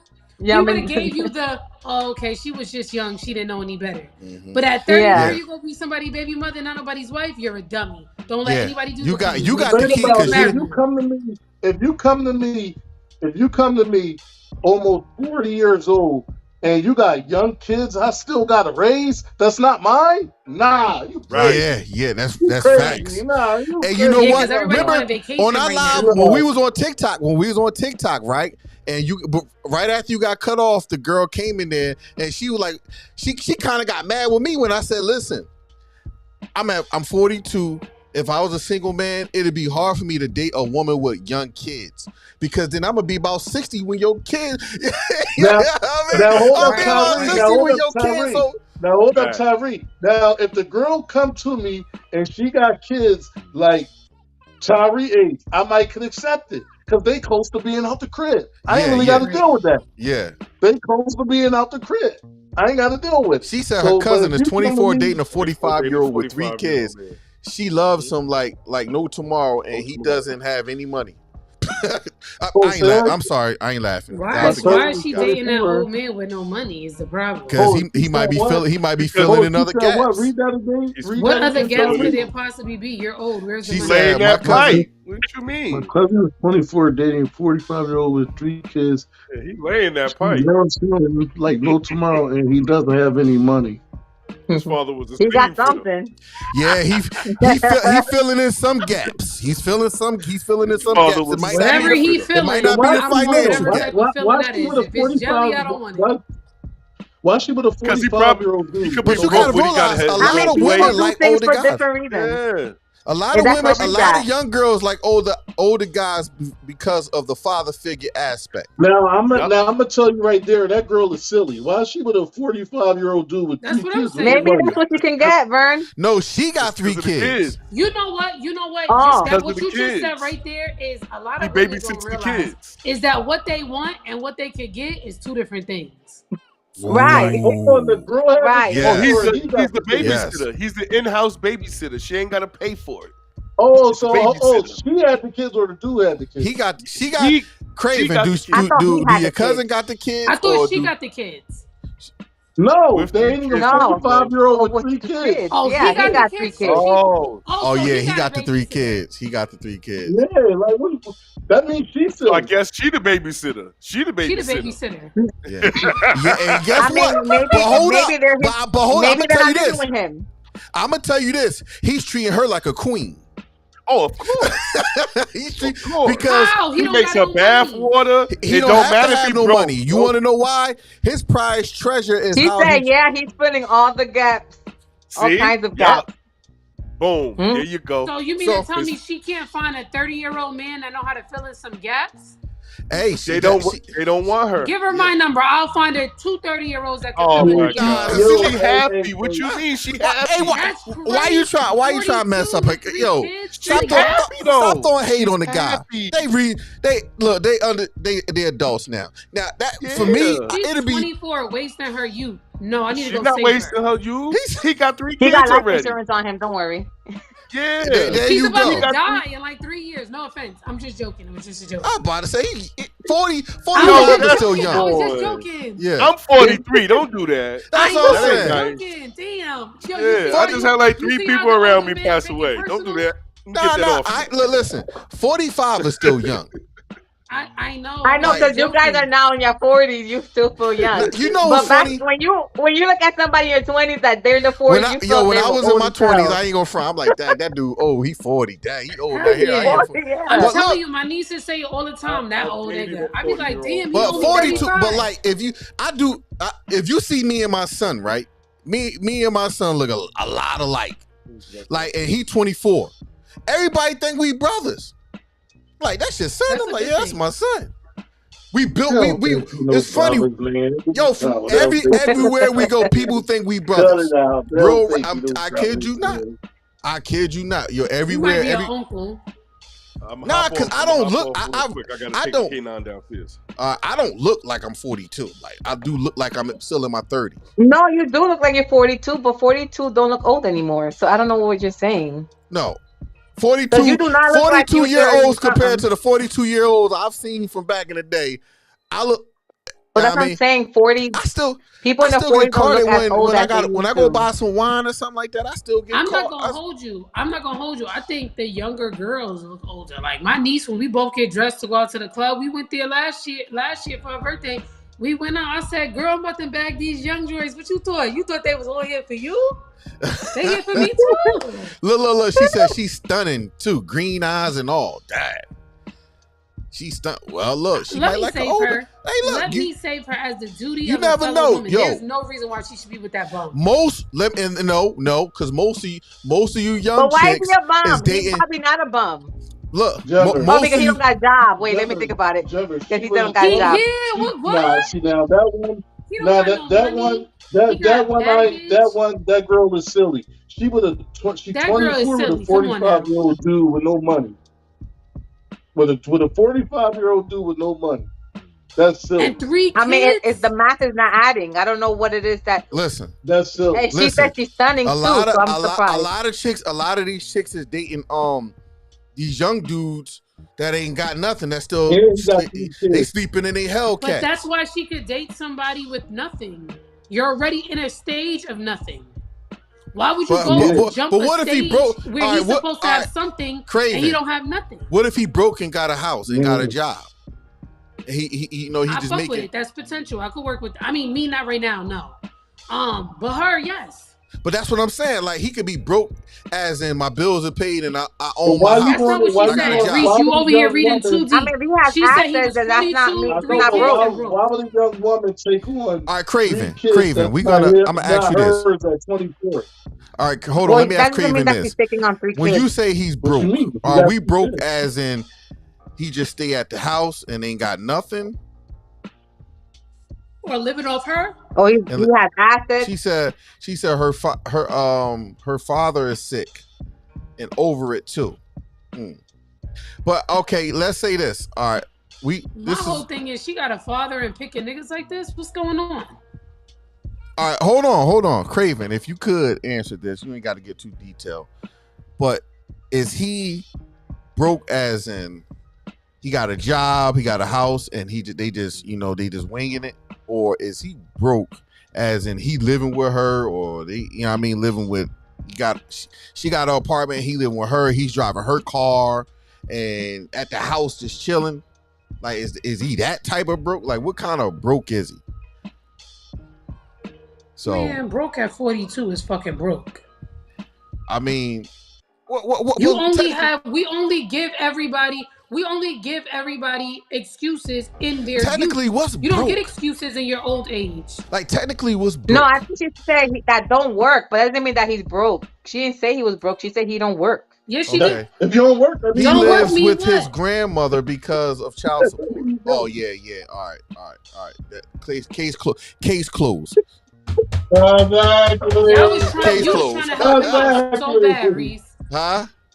Case closed. You was trying I to rest help him my out case. so I rest bad. my case. I can't, bruh. If you watching this, I can't defend you. Nah, You gonna have to get another No, lawyer. he's You got to never get another tried Yeah, lawyer. to she defend might you with your she might be old going ass. through it Old because girl need guidance. it don't make Huh? sense.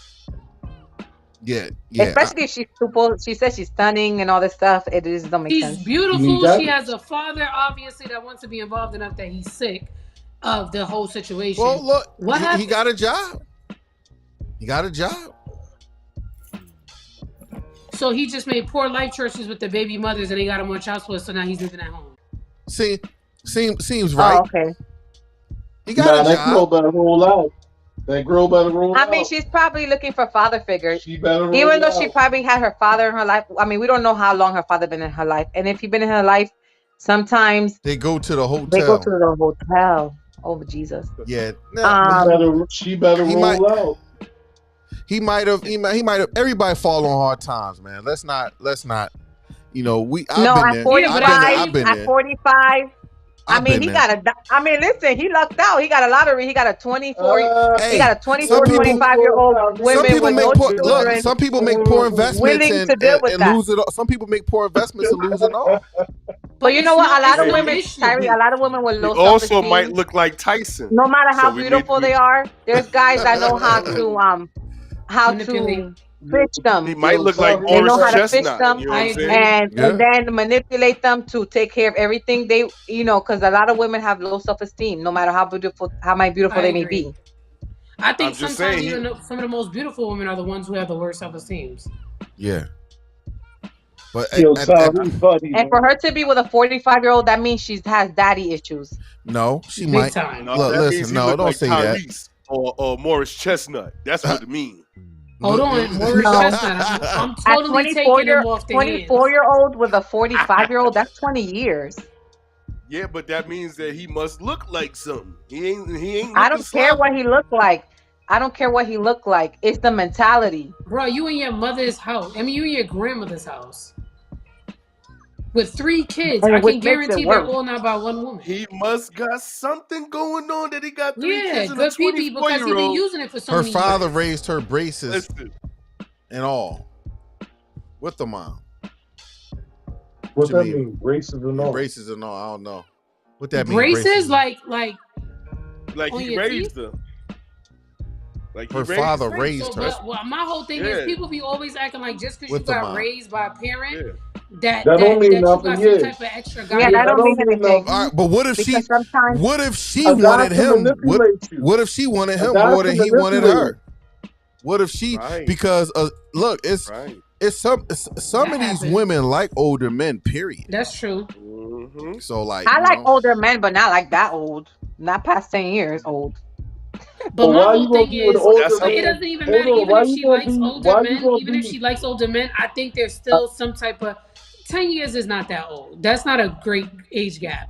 20 years, you looking to deal with a man 20 years older than you, there's some Wait, chemical let me take imbalance it But, going back. on. but If hold me and on. Bro wasn't together, I'm not having any more kids.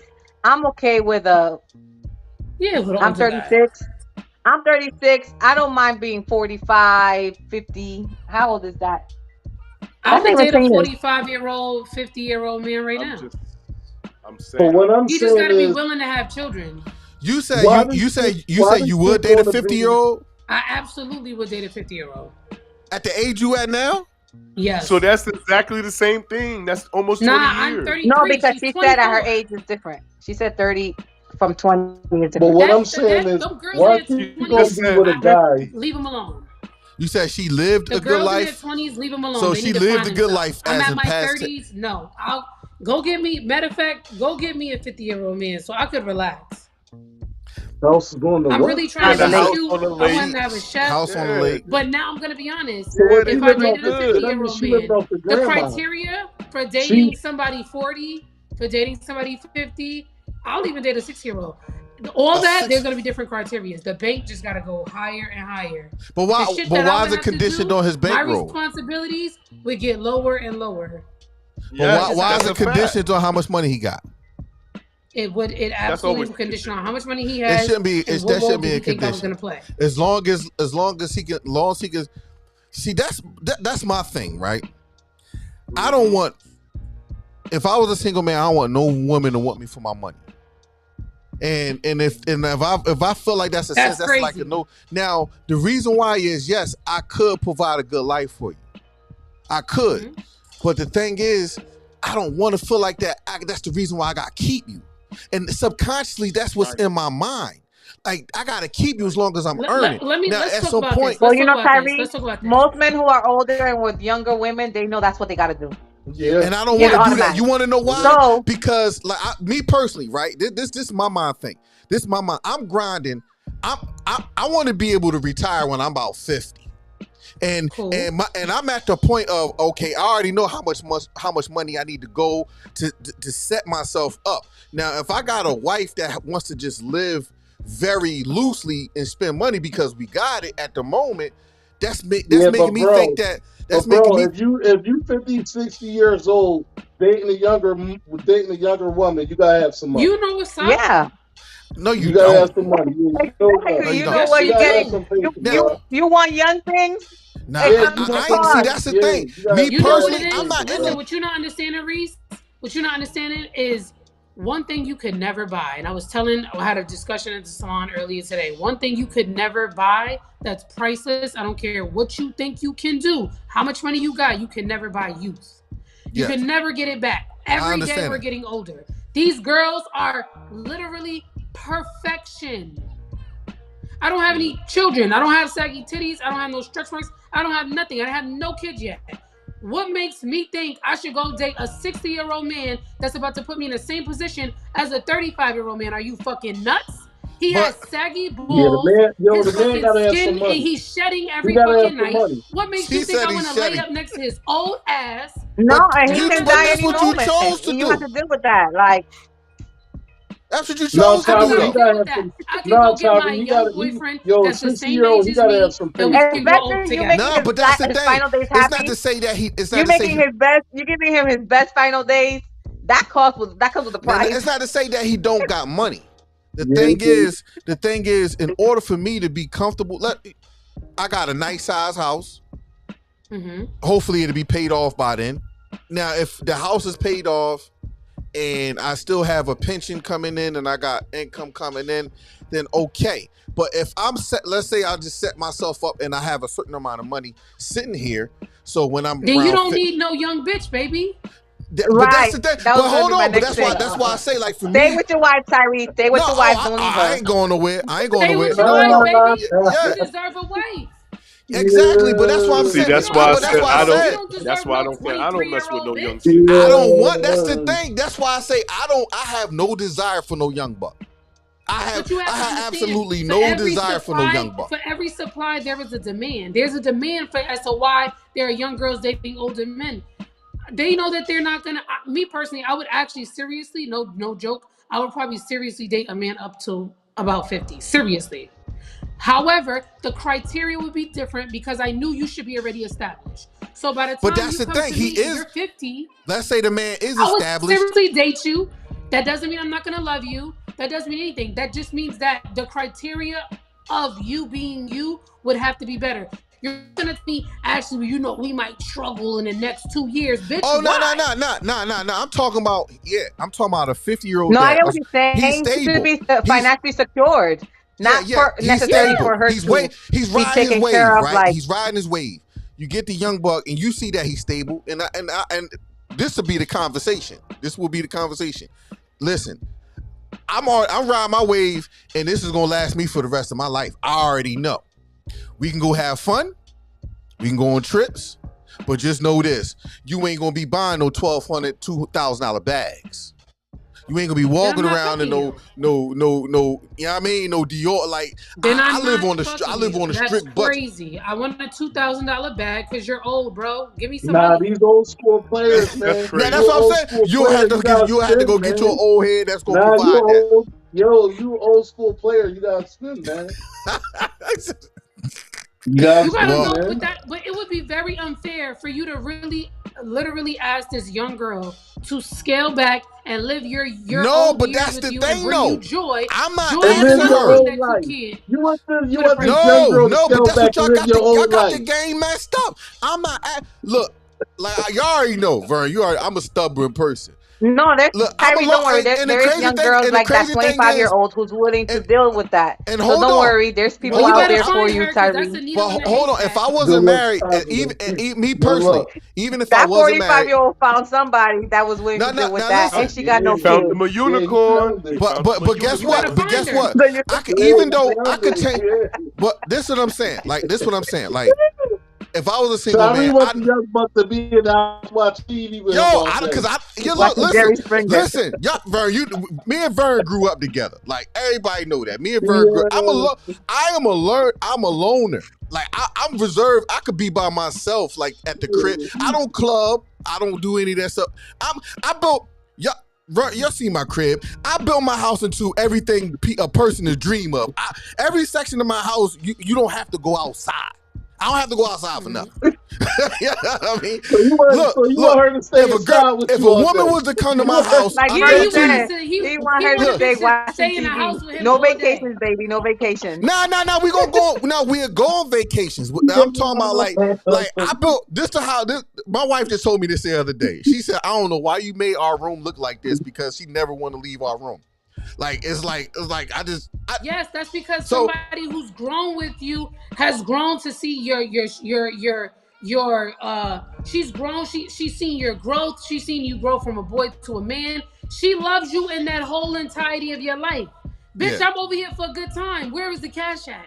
I love that. She said, "Show me the money. Just show me the money." If you're not trying to buy me this bag, I don't want it. See, that's the thing. If you don't want to buy me a $3,000 bag, baby, that's fine. But you're not getting none of these sexual favors that you think you're about to be getting. But you know what, though?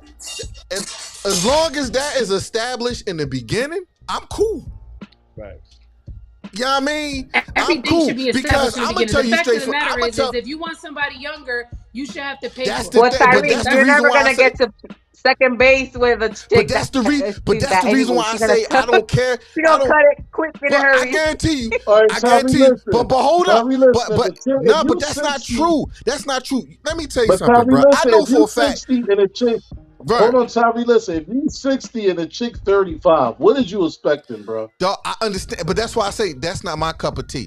But it's still not hard. But I'm gonna tell you why, especially here in Atlanta. When I roll up in my truck and everybody looking, thinking that somebody famous jumping. I'm just an ordinary dude. And a lot of times I have on my flip flops and some daggone sweatpants.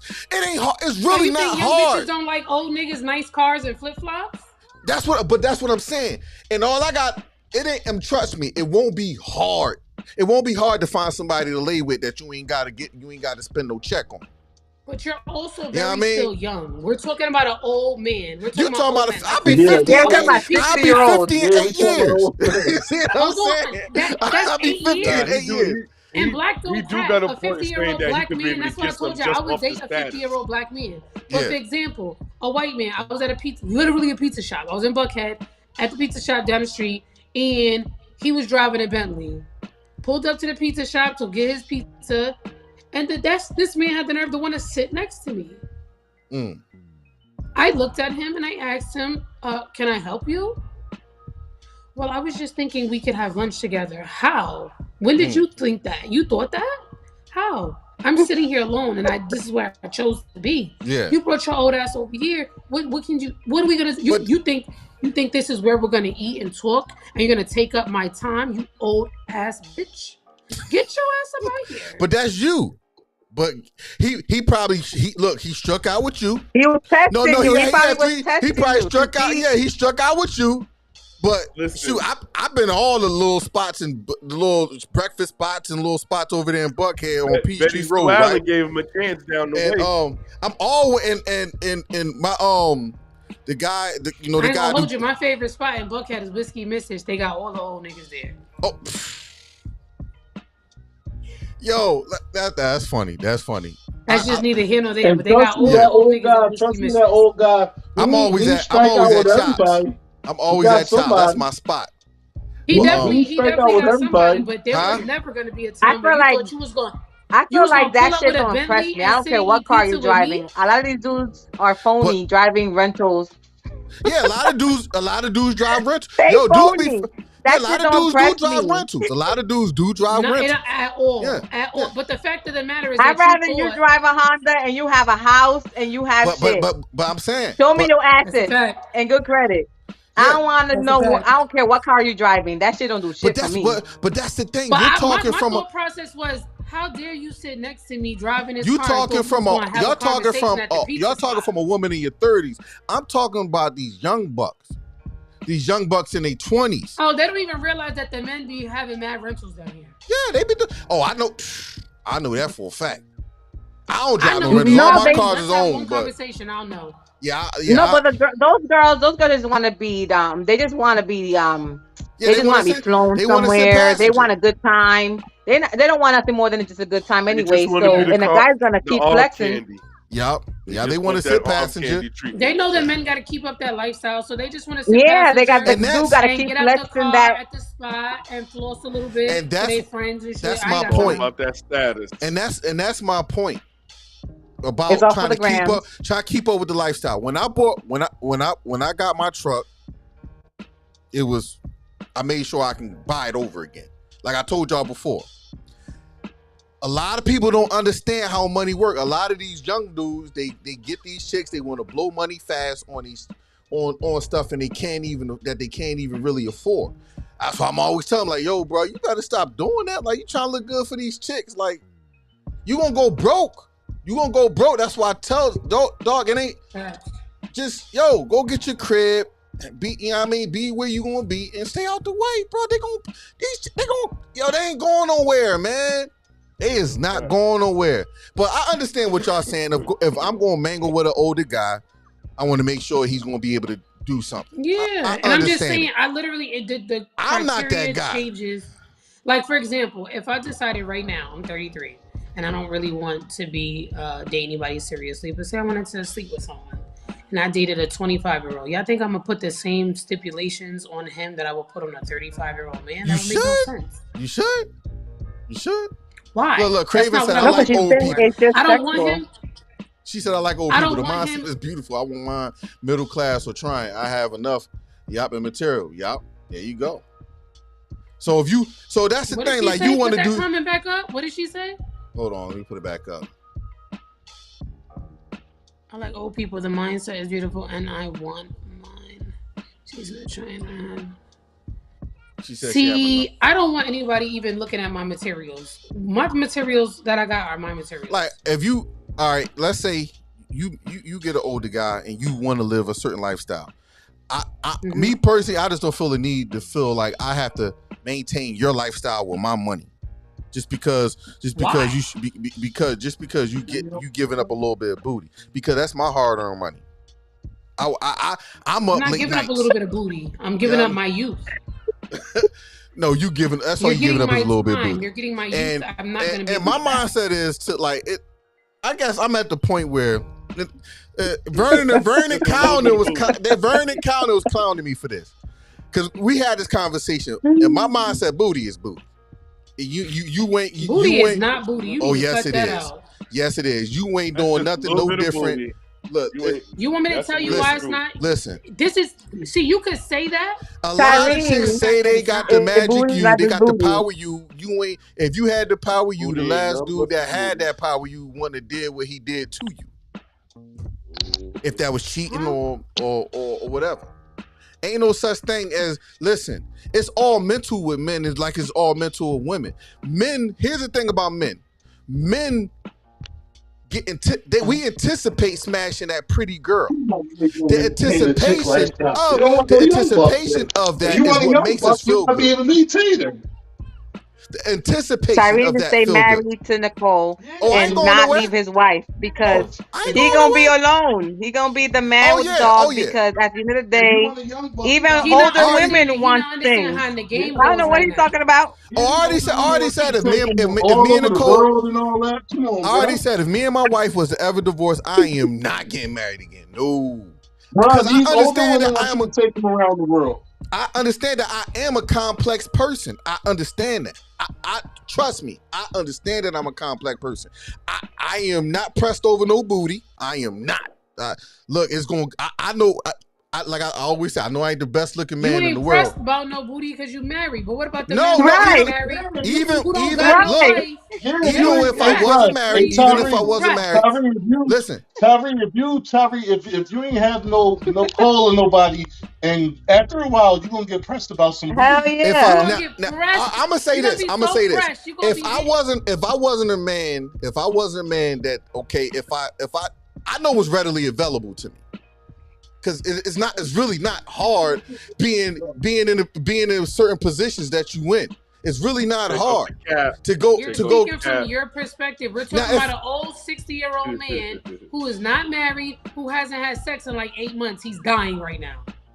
Oh, you gonna get pressed. No, man at 60 ain't too pressed about sex, because that's around the time your libido start. Nah, you know what I mean? You know how many old what dudes is mean? running around here trying to...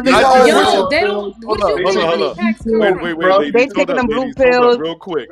They taking that camera. I just saw on Long Island Railroad this 60-year-old dude pressing this 30-year-old, and he pressed her. He was pressing her so hard, she changed cars every time we got to a new station, just so he wouldn't holler at her. Yeah. So oh my God, Reaper. But maybe he was hollering at her because he wanted a companion. No, every time he stepped Reese, forward, you're not understanding, bro. You don't feel that way because you never experienced it. Yeah, it's really out there, bro. That's true. Tyree, like we had this conversation before. When you're single and you're lonely, men go to that state. You're saying that now because you have a woman in the next room that whenever you're ready, you humble can myself. get it. Y'all you right. know what I'm saying? Y'all right. I'm gonna humble myself. So that's different. Y'all might be right. Yeah, you have I'm gonna humble myself. You have the high life. Yeah, I'm gonna humble myself because you're right. I can't say how but I guess I'm thinking from if I was a single man in the position I'm in, and not in the position I'm in now in life. You're thinking from it's not going to be hard for me to get no booty without spending a lot of money. But you're also only 42. We were talking about old men. Yeah, but he was talking about his status also too. He used his own status. Yeah, I'm talking about where I'm at in life, and I could tell. I'm gonna tell you about this. I was at a party. I was at a not a party. It was a and I'm gonna be honest. It was an event, I think right? Everybody got to understand something too. You do know that you could sleep with someone that is a 5. Oh yeah. And you might not have to spend no money. But if you wanted that fucking 10 wanted that 10 that you saw at the spot and she told you she was not fucking with nobody who wasn't doing nothing for her. Yeah. And it's just this is just what she's accustomed to. And you wanted some of what she got. Let me tell you something back. Let me tell you something crazy. I overheard a conversation with some celebrities, right? Let me tell you, they all pass around the same chicks. Here in Atlanta. Facts. Here in Atlanta, they pass around all the same chicks and they got the same story. The only thing she good for is her neck. If you know what I mean. But everything else is trash. That's why I probably know what celebrity you're talking about. And I said I probably know what celebrity you're talking about. Yeah, and the thing is, like they not too pressed for the box. They just get their neck and roll out. Number one. You see it? So that tells me something right there. Like it's not all what it's cracked up to be out there. Because if it's it not, was, I'm telling you. But that's where I'm coming from. Highlight. Yeah, that's Stay there. I left. This was the dumbest shit I done ever did. but that's what I'm saying. Honey, if you see this, come get me. It's ghetto as fuck. That's what I'm saying. Like, yo, all right. If like I'm cool. If like I said, if I wasn't married, you ain't gotta live. I ain't ask nobody to come live with me or nothing. Men be so lonely. You know what? I can't even. I'm a man of God in Christ. I wouldn't even be out there. It'd be. I don't think if me and my wife wasn't divorced. So we're gonna go to church, Tyree. You're gonna find a girl in church. What you gonna do? You know what? I don't know if I would marry again. That's the thing. Tyree, so you're gonna be for the rest of your life with no sexual encounter? The only temptation will be hard is that sexual desires here and there. It would be. I'm gonna keep it a bean. That would be hard. But I actually, me personally, sometimes old men, when they see young girls, their eyes are bigger than what they really can get. That's true. Right? But the only way that they can get the thing that they really want is if they pay for it. And that's why I feel like every man doesn't understand. Like, I'm not saying, I was talking about top of the line bitches. I'm going to be completely honest. Yeah. I'm not saying that you couldn't have found somebody that you could kick it with, cool with. But let's be honest, it's a fantasy. You know that you have established yourself financially. A lot of these top of the line chicks. And you know that you would want top of the line shit because you were top of the line. But what's a top of the line chick? Because I'm gonna keep it a bean. Like I said, I've run in certain circles here in Atlanta. You know what I mean? Some of these top of the line chicks that a lot of people perceived that they is even on TV is not. They sure the fuck not, because these bitches don't even got furniture in their high rise. Yeah, and they fronting. They fronting. They depending on. We can do a walkthrough. They depending on catching that quick lick with that dude. That's why when that dude don't pay up, they start exposing faking it them. till they make it. Yeah, they start exposing them. I hate it here. So that's why I don't even. You don't start. If there's something that I hate here, and that I value New York over, is everybody is faking. They faking it.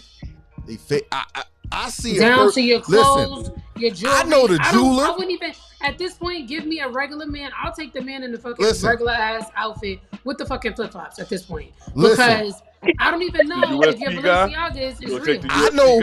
I know the jeweler where all these dudes get all their jewels from. Look, I just got one made. I know the jeweler for one. And I keep it a bean. This joint is half real. It's half real. They all I'm gonna keep it a bean. It still costs a little bit of money. Just the metal is real, but the diamonds are fake. The diamonds, no. Some of the diamonds are real. Some of them aren't. A lot, the chain. Yo, I'm gonna keep it a bean. I'm keeping it a bean. They got moissanite diamonds that'll test past the diamond test. Yeah, these diamonds will test. And the dude told me, yo, listen, I know where they get their fake designer from. Yo, I'm telling you, being in Atlanta social group. I legit, just please give me a regular man in a sweatsuit. Yup, that's why. That's why I tell people all the time. This is why I gotta take my ass to New York. Atlanta I literally have no patience for this. Yeah, Atlanta is the land of the fake flosses. Yeah, Atlanta is the land of the fake flosses. I'm telling you. You do need to leave Atlanta. There's no men there. There's too many women and not enough men. Oh yeah, and that's another thing. I came to Atlanta just because I didn't have any friends in no other state, and I just literally needed to leave New York. Like I felt like if I didn't leave this man and leave New York, if I didn't run, I'd have just ran right back. But so you know really what? I'm gonna say this. I think you just need to get out. You need to get out of certain circles and come in some other circles. Let me tell you something, Reese. You want to know what circle I am in? What's that? The circle of the four walls in this house. There you go. I don't even go outside. Yo, but it is a particular circle in Atlanta where all the girls and all the dudes is dating each other. It is. I'm not part of that circle. I dated there's not enough to go around. And it's enough. It's more women in the industry, and I'm not gonna say it was a bad dating experience. It was just bad towards the end. Yeah, I had a really great, awesome time, but the industry men are just that's not for me. No, they not wifey and none of these chicks. It's too much. It's too many to pass around. Oh, he definitely. We were definitely in a serious relationship, kinda. I guess I just didn't take it that far. I don't trust none of these cats. I don't trust none. Some of the stuff I see, man, it's just too fake. It's just too fake for me. I don't trust none of them. I could deal with pretty much anything, but I just need you to be real. Like, I don't mingle if with you got money them. today, I need to know if you got money today. If you don't got no money tomorrow, let me know that too, please. And what will happen? She can make a choice. Honestly, I'm gonna keep it a bean. Right. I'm gonna keep it a whole stack. I'm gonna keep it a real stack. I'm only struggling with that man I left in New York. Mm-hmm. That's the only man you're struggling with? You're not getting a struggle out of me. I'm leaving. What? So however you gotta change that. You gotta change that. You have to go be with that man then. Because if you're not gonna give nobody else the benefit of the doubt, you gotta go back and be with that man. Because that's not gonna be fair. Certain things no, can I'm happen. with her. At this point, she's 33 years old. What's so much struggling you got to be with the man? Like no, because everybody. This one thing. Any man that age are up. Let me tell you something. Anything can happen. Like I don't put. Look, I thank God. I thank God for where I'm at in life. Right. I'm not dating no man. I'm not dating no man that. Oh well, I might have it today and I might not have it tomorrow. No, I ain't talking about that. I'm not talking about that. I'm talking about like some people is invested. Some men is invested in the market. Let me tell you something. Most rich people don't keep their money in the bank. All their money is in their investments. So it's in assets. Yep. Like I don't keep much. I don't keep much money in the bank. But I have how my money works is I have high level credit cards. I live off. I'll tell you straight. I live off. I learn from rich people. I live off credit cards. I pay my credit cards off, and the cycle keeps cycle. But most of my money is in all my investments. Now I could take money out, but I'm trying to get to a certain place. I don't care to be super rich. I don't, and I put that in my look. I don't care to be super rich, but I want to be right here. I basically said I'm not. I basically told you. But what if them stocks go wrong? I was 25 starting to date that man. I am 33. Mm-hmm. If I start a situation with a grown ass man right now, you need to be together. Yeah. The only man I'm taking that goes that up and down or maybe not have it right now is that man that I've already had. But what if you get a man, he's good and y'all good for a couple years and his investments tank? What happens? That's not gonna happen. I'm a financial guru. That's not gonna happen. Okay, if that was to happen, I will go out and work for 6 months and build us right back up, and then I'm leaving out of the game again. I don't want to work again. All right, but I'm glad you said that because you took the initiative when you fell off and y'all bounced back up. That's what I was trying to say. Like, okay, if you notice that your man, I'm not dating you off the back of potential. Oh no! If you, why don't I'm you talking have about this together now. Like, so would he have to show you his expenses? I mean, he had to show you his portfolio and show you what he had in order for you to even consider dating. Like she's saying. No, she want to see his straight portfolio. Cause I ain't showing nobody nothing. Me personally, we could date. We could date or whatever. We can definitely date, but at the point of time that you think that. There's certain conversations that we have to have. Like the only person that can get transparent. To see now, because there's certain conversations that we have to date. I don't want to have no man with no horrible credit score. Yeah, I agree with that. I agree with that. No bad credit score. Let me ask you a question real quick, Ash. So, are you going to move on before you give that other man before you give the old guy a chance? Would you move on before then? I tried. I'm just asking because that's pretty much where you would have to be. He has to be out of your head. He's got to be gone already for you to This is why I'm not move on dating. to the next man. Huh? This is why I'm not dating. So that's not why she not. I know that's what I'm saying. How is that going to work if you're still not dating? For you to move on, you will have to start to date. Because that's the only way you're going to be able to move on past him. Yeah, I feel like honestly, yet. I feel like I'm gonna chill this right thing's now. breathing. There's still some things I just feel like I don't want to date, and I'm in a distasteful mindset for y'all. Like I feel like I should be in a really good, like lovey-dovey kind of, mood. And I right now, y'all are disgusting to me, right? So I don't really want to date in this thing. I don't think that nobody deserves that. That's fucked up. Fix your shit, bitch, before you decide that you want to come over here with me. So I feel like let me get in like a lovey-dovey What time are you mood. leaving? Let me get in like a lovey-dovey mood, and then I can get to that point. Another thing is I have to close that door before I open up another one. I know that's what I was saying. I don't knock no woman. Asking. I don't knock no woman That's for wanting to have security in a man as far as financially. I don't knock no woman for that. But I also don't think that should be a prerequisite. Mainly because I'm gonna tell you why. Because that's the thing. Like for me, I'm only coming from a man point of view. What do I do? I don't want no woman to be with me because I'm able to provide a certain lifestyle for her. Because I don't want to feel obligated to have to keep it up all my life. Be honest.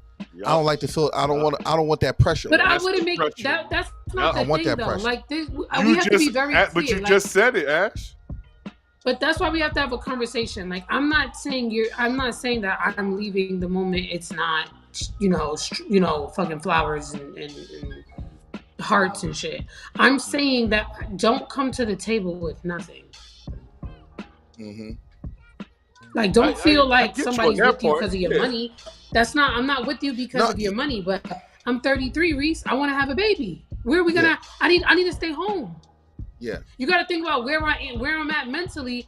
I need to stay home. I want to be home. No, but that's I don't want no babysitters. Yeah, I want to breastfeed. I understand that. Now, from that standpoint, that's what I understand. But if I'm thinking about how I'm looking at how these chicks is acting on social media, where if he ain't buying you this and buying you that, then he's not getting my time. Let me tell you something that I've learned.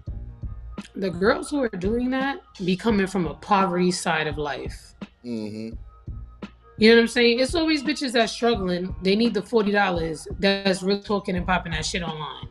If you ask that girl, if you ask that girl, because I need to be taking care of it, and I'm not about to be doing this, and where did you grow up at? What schools did you go to? Oh, really? And all of it just falls. It's not really real. I can tell you that I've driven luxury cars as a teenager. I can tell you that I've had my Gold American Express before I was even 8. I'm 18. It was an 18th birthday present. I can tell you that I was shopping every week. Literally, I had like an allowance to go shopping every week. There's certain females that have already been used to certain things, and she shouldn't have to be unused to it. But then there are females that never had none of it, and all of a sudden she thinks she deserves it. I already worked. I already went and got my degree. I already worked for corporate America. I already made 6 figures.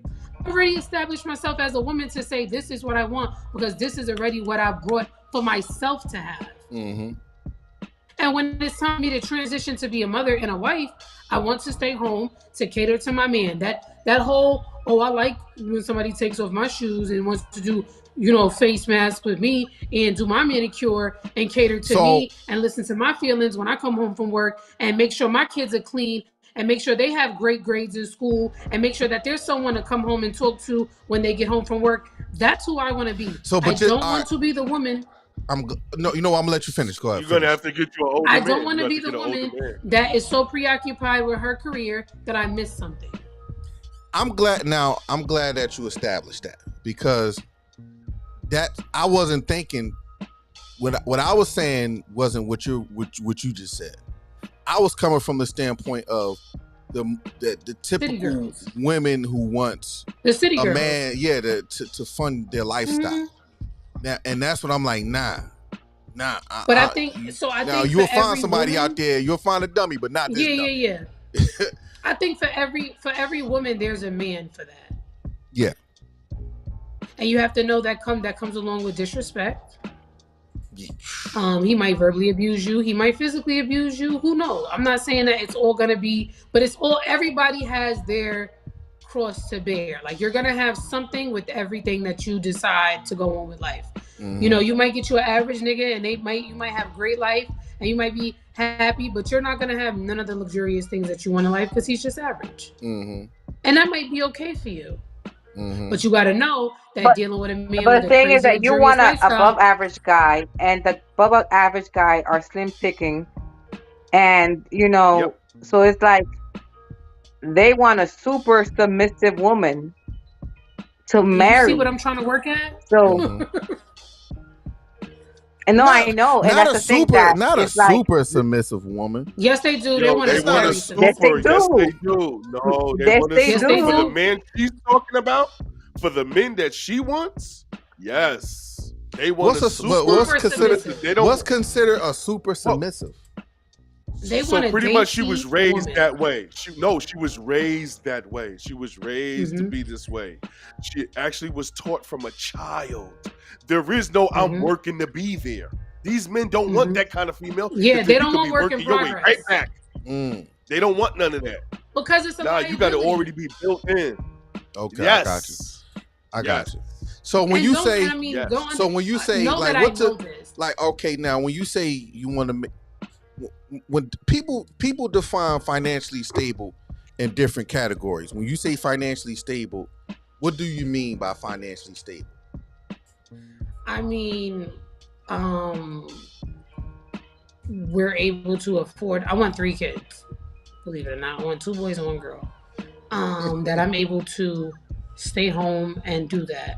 And I'm not saying I don't need a bag every week, right? But I need a bag on holidays and some shoes on holidays. Yeah. Right. I'm not about to say it. You said realistically. Yeah. That's real. That's realistic. Holidays, birthdays. Right? That's realistic. Holidays, birthdays, maybe a just because gift here and there. Yeah. Not nothing too crazy, but whatever. Yeah. That's vacation. But that's typical. I want a family vacation once a year. A couple's vacation once a year, and then a me and my husband couple, so maybe like 3 vacations a year. Mm-hmm. So let's put a number on that. I think the man that would be able to afford that would probably be a man. I think a man. That's not a 6-figure. That's a 6-figure man. My number is girl. I think a man. You said that's a 7-figure. Nah, that's not. Nah, that's not a millionaire. You can accomplish that with 6. No, she's talking about a couple like 100,000. A person that makes about 300,000 a year, I could do it. Yeah, but that's only 5% of men. 3 kids. That's right? only 3 vacations and 3 kids, right? 3 vacations, 3 kids. 3 vacations every year with the kids too, right? No, hold on. No, we need to put these numbers together. I'm trying to tell y'all. Y'all better start learning how to add. No. Y'all start 3 vacations, 3 kids, but the kids ain't going on all them vacations. They only going on 1. So that means somebody got to watch them. Yeah, right. So you got to pay for a babysitter. We got to start adding these numbers up. I tell y'all. Yeah, you know what? I just want people to be realistic on the numbers that we are talking about. DJ got a point there. I'm trying to tell y'all think y'all talking about some little bit of money. We talking about some money. Now here's the thing: 1% of the 3% of the population make over $100,000 a year. And 1%. How much is a Birkin? And how much is a Birkin? And 1% is millionaires. I don't want a Birkin. That's not the kind of bag I like. Okay, so how much is the bag? 3,000, right? It's 3,000. Chanel, YSL. Now you want it on birthdays, Christmas, Valentine's, when other days you want it on. So that's 4 4 bags and the 4 days shoes. that you feel like you just are loving. Yeah, And just because just because I got a good wife at the house, I gotta go Yeah. get her. Right. Bro, that's 300,000 already. That's 300,000 already. We ain't even going on vacation. But We ain't listen, even going hold on on. vacation. But DJ, Oh man, he said we didn't go on vacation yet. One part that I left out. Yes. One part that I left out. It's a huge part that I left out. I'm able to. I have the capability of growing a business. I've done it for many other people. And I wouldn't mind, because I know immediately when you meet somebody, we might not be where we want to be marriage wise when we first meet financially. I'm not saying he's not going to have money. That's not what I said. He might not be at that point right then and there. I don't mind understanding that this takes time and we can grow to that level. I don't mind that. So I want to make sure we understand that. I don't mind that. I only mind. Is any of that a trade-off? Could you trade off on any of that? Is there any wiggling room? I could trade off instead of 3 kids, 2. Okay. I could trade off. What about the holidays? What about the holidays? No, I can't trade off the holidays. I need to be appreciated on the holidays. Yo, okay, what about let me tell you what's funny. I'm not big on holidays. My wife is, and like I'm like a Grinch on the holidays, man. Yeah, but but let me be honest. I love holidays because I really like to give too. Yeah. So, I really, it's the atmosphere. It's an experience for me. You know what I'm saying? But that's and let me tell you straight up. You work in finance, I work in finance. In this climate and where we at now, I'm not saying that your expectations isn't or couldn't be a reality. Go back to my ex. I'm gonna say this. I can get that. Now, I try to tell you. Certain men could provide that lifestyle if they got that type of income. I could get it. Yeah, so your ex got that type of income, Well, it's a possibility. A lot of men ain't in our position. This is the type of man that I like, and this is across the board, not just him. This is just the type of man that I like. If he knows Ashley likes it, and if he knows Ashley wants it, he's going to go get it. Even if he got to take it from you, I don't give a fuck what you got to do. Come to the table with the shit that I like. Oh my gosh, this sounds just like she says the same thing. If you know I like it and you know I would want it, why you ain't just get it? She says, I don't care if he got to take it from me. So you want him to go to jail. I remember one time. I go through this with my young lady too, bro. She says the same thing. I'll never forget this one time. There was these earrings that this guy had in his ear. And I'm like, oh my God, I love these earrings. Like they were unisex. Like, I mean, they were shining. I was like stuck on his ear. And I was like, oh my God, I just love the earrings. And my ex looked at me. He said, "I will take these from the you want me to how bad do you want these earrings? Like that level of sacrifice? What? Wait a minute. You called me toxic? What if he got killed for them earrings? Wait, Reese. She called me toxic. He could have died. Yeah, that's what I'm saying. Remember she called me toxic? Yes. Listen, let me tell you. Listen, and don't let nobody ever tell y'all different, right? That's crazy. The way life is going, we might have to be legit savages. No, that's a fact. I agree. And you have no idea what life might look like for you, your children, your husband, and everything, wife, and everything. But that's why I don't need to go without. But that's why I said. That's why I just said to you. That's why I just said to you, like you don't know what can happen. You don't know what can happen, and you don't know what can happen in the next few years. Because I'm gonna be honest, the way stocks is going, even with real estate, man. I tell people to buy a piece of real estate, but the daggone housing market is at 9% right now. You'd be stupid to buy a $200,000 house. You buy a $200,000 house with a 30-year mortgage. That house is gonna almost be $500,000. You're not. That's financial ruin honestly, right there. Yeah, no, very much so. I mean, it's only good for investors, not good for Yeah, that's what I'm for saying. For homeowners. That's what I'm saying. But this is really truly. I'm not gonna hold you. Ideally, you asked me an ideal situation. Yeah. But I have been in a less than ideal situation. I know how to sacrifice. I know how to scale back. I know that there's going to be ups and downs.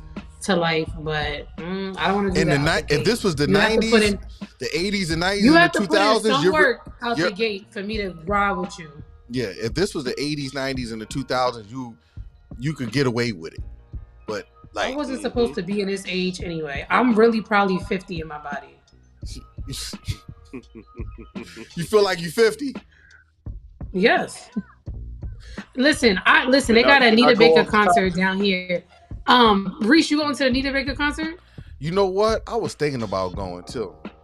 So let me tell you, I told anybody, if y'all think about anybody, I got the email too. Y'all don't take me to this Anita Baker. It's clip. I'm not going nowhere. I want to be in the house on Valentine's unless I'm at that concert. Look, and I don't want to be up in the nosebleeds. I need to see Miss Anita Baker. See, we got if you've been in the State Farm Arena.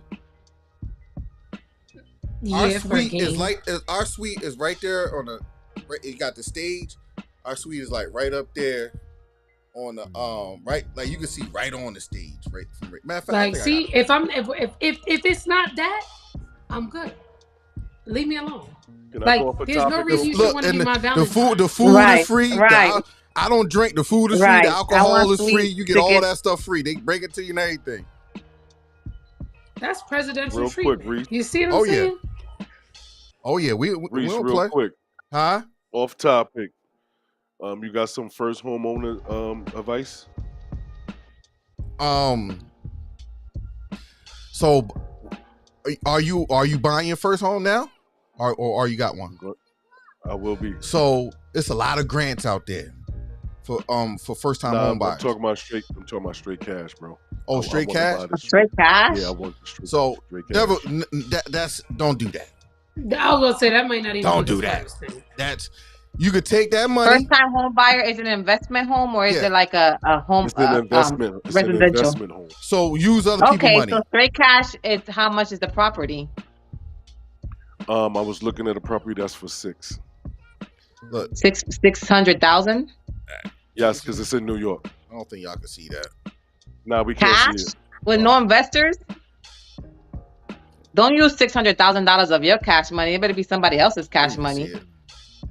Yeah, I don't think that's smart. That's where my suite at right there. If you can see. I can't see. I can't. It's kind of blurry. Oh. But yeah, that's what I don't think. I mean, it's the company. You said it's in New York. It's what's the value of the property? I believe the value was at 750, 780. Because now property, I don't think, to me is property right now are inflated because of the demand after the pandemic. Yep. So if you're putting that much cash money into a property that may, they're estimating property values to go down a certain percent. Yeah. So that property value is going to go down because they went up too fast, right? So the market right now for that such a big buy is not, it's kind of risky. The name of the game too, I never spend my money. The name of the game is spending other people's what you money. Planning to flip it? Like to flip it? What are you planning to do? Flip it? So is it a balloon? Oh no, you're saying cash. Yeah. Okay, so if you're trying to flip this property and so what's the turnover time? I think we're trying to look at it for a year. I believe a year or two. The turnover time to renovate it, renovate and flip it. Yeah. So I'm gonna talk to you. I'm gonna talk to you about that because if it's your first property, use the grants that's afforded to you. Every state you can't get no grants on investment property. No, that's why you have. You're doing it. You put it in your name. You're not putting it in the LLC, are you? It's already in the. We're doing the LLC. Yeah. So all right. Well, if you're doing it in the LLC, you can't get those grants. No, and don't even try because they're investigating a lot. So that's why I'm asking for advice. That's why I'm talking. They're doing a lot of investigation and people are getting caught with these that's considered fraud. But there's a couple of actual houses I'm looking at. So it's not just one. You know what I'm saying? I've been looking at a couple. I just it was just want some advice on some of it.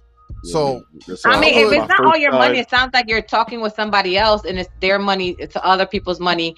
But I feel like $600,000 for a property that's only worth $150,000 more. That's not really winning. I feel like you're investing a lot. You starting up upside down. What you want to do is, me personally, I'm giving. Like when you're putting that much money in a property, you want to get a little bit more out of it. Yeah, last year I was telling everybody to buy. This year, I don't think you should buy nothing. I think the market right now is a rich man's game. You really shouldn't buy anything right now if you can't play on their level, because they're gonna buy you up. The way they do it, they buy up all the properties in one. They buy all the properties in one area just for the property value to go up to sell it to you. You don't want. If you have $600,000 to buy a property, you need to go somewhere else where the property is going up, like Newark, New Jersey, like Irvington, like towns like that you can still get property for a good price, and the prices are still going up. You know, New York right now, it is finicky because people are leaving New York at a rapid rate, and they're moving to other towns. So now, what if just beware of that? Like, but $600,000 is a lot of money. So what if we do it? What if I do it the way we was talking about early, Reese? So say if I buy a home that's ready to move in 4 or 5, right? And then I go in there and it's appraised at 657, right? And then I go and do that. Would you say that the HELOC? HELOC, right? Do the HELOC. You know what I'm saying? Take that and then go buy another crib. You know what I'm saying? Because that's you can do that, but you gotta remember. You still got to pay that mortgage. Yeah, you still got to. Yeah, I know that. I know that. I'm gonna have somebody in the house. I already got that. I got you on that part. I'm gonna say this. Yeah, I'm gonna get that paid. The market, the way the market is right now, the rates are high. I wouldn't recommend nobody buying no property unless you really have to. And then why would he go just buy a single family home? Like, why not buy? If you're gonna have $600,000, why don't you get a you could come to Atlanta and make a kill. You can go to South. You can go with Vern at in North Carolina and make a killing. Like it's a lot of developments. It's a lot of developments. Yes, you can. Like where I live at. Like the house. And with that $600,000, you can really make money. Where you live at, everybody got money. Yeah. So like it's yeah. But they build a new developments like in the area I live at. Like around Johns Creek and Swanee is still expensive too. But if you start going over but that's, to be honest, man, it's not that far. You go straight down 400 to get to Atlanta, but it ain't. Oh my God! But the traffic to go anywhere, like I'm gonna be in traffic for a half hour if I get out of this bitch. I would, if I were you, look in Detroit. I had some people call me. Like 2 weeks ago, talking about Detroit, but the thing is, I ain't with the traveling back and forth and trying to build relationships with new contractors.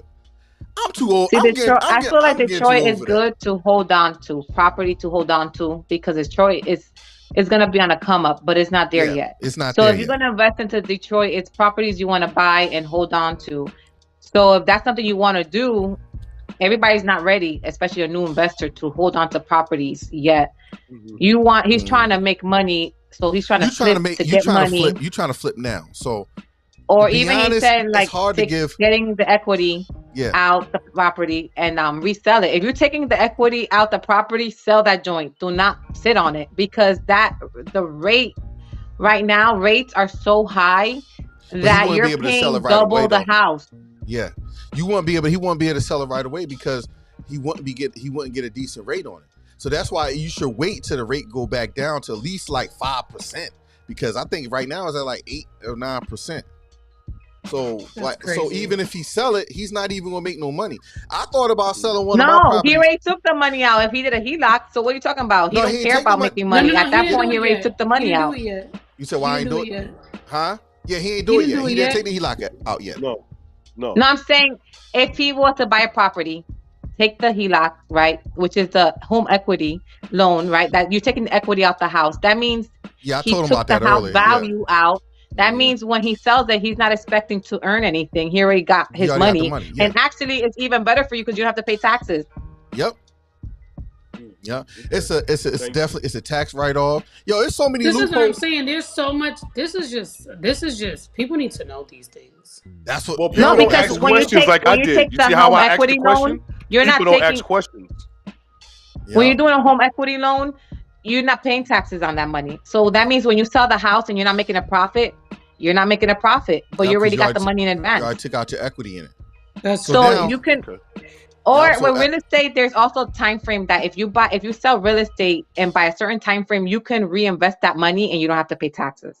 So either way, that's why there's a lot of loopholes when it comes to real estate.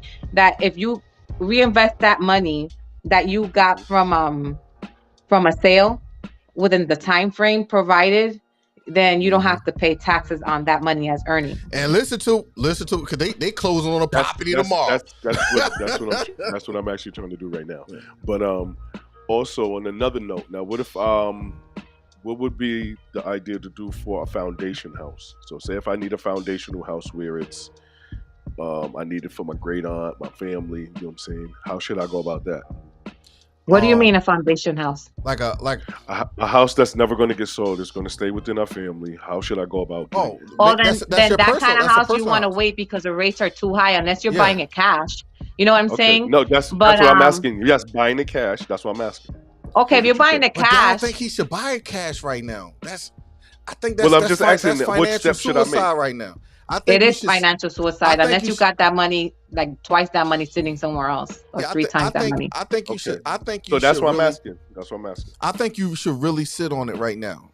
Sit on. I hate because I am a person that like to tell people to invest, but right now the climate is not a good time to climate, especially when you're not rich. To play, you don't have money to lose. What if I have you to? See have what I'm saying? So if you don't, would be the best way to go. I need this house and I have to get it. What do I have to do? Well, I would say find a house that's reasonable priced. Okay.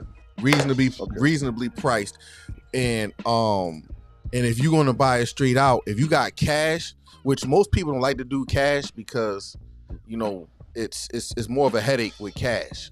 That's why they. I got you. Why is it more of a headache? Because you got to go through different taxes. How you gonna pay the taxes on that? A lot of that money come out through the taxes through your mortgage.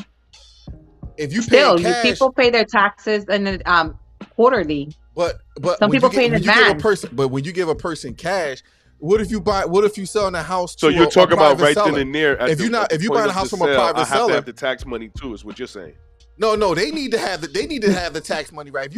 If he's buying a house from a private seller in cash, it's going to be more for that person to be able to try to pay the taxes on it and everything. Okay. If you buy a $700,000 house, you give this person $700,000 in cash, and they got to pay 20 something % on that. You know what I mean? Okay. You see what I'm saying? It's most likely that they'll give me a problem. It's regardless. It's going to be hard. When somebody's selling a house, it don't matter, because if I'm selling my house at $700,000 and it's clean, the bank is going to give me a clean check. It's still the same thing. He's coming with cash to sell it to a private lender.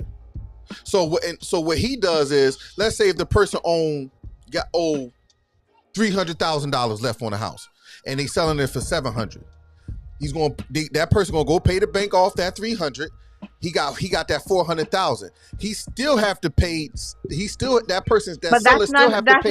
That's not DJ's problem. No, that's not his problem. It's more of a problem for the seller if it's a private seller. If it's not a sellers like cash, they don't have to. Sellers like cash, so they can claim whatever they want. But most sellers don't like cash because they don't know how to file the taxes on it. That's what I'm saying. Reese, that's what I've been bumping into though, Reese. People have been rather having the cash because of what she just said. That's what people have been. Well, you probably got some people who know how to relegate, because if you got to think about it, if that person don't pay no taxes on that, they putting themselves in some trouble with the IRS. Tyree, people reinvest money, especially when it comes to real estate. That's what I'm saying. There's a window from when you sell your property to reinvest that money, and you don't have to pay taxes. So, I mean, for his point of what the seller has to go through is none of his business. And most people do like cash. Yeah. So because the way they don't have to deal with other banks and people having to. When most people buying houses, they can have to close according to the bank after all the paperwork. So people like cash because they don't have to deal with that. They just let's set a date. I see what you're You saying. get what I'm saying? And the closing is whenever you want, and they get their money, and the transaction is done. But you, as a cash buyer, you got to make sure you have a lawyer, and you make sure you do your background check on the property, as far as taxes, any liens, anything like that. Because once you sign that contract and you don't do your due diligence, you are screwed with whatever the house comes with. So make sure you do your due diligence and you get your lawyer. A lawyer is very important, a real estate lawyer, because they know all the work you need to do. Now, what if I don't have the cash? If you don't have the cash, you need either investors, people who have the cash, or a loan. Yeah. And the best way to go through, you don't really want to deal with too many hands in your situation. The less hands, the less hands, the better. I always tell people go with banks. Go with a bank you trust. You know what I mean? That you can bank with, and make sure your credit is right. Go there with all your paperwork. I call the banks. I got this, that, and the third.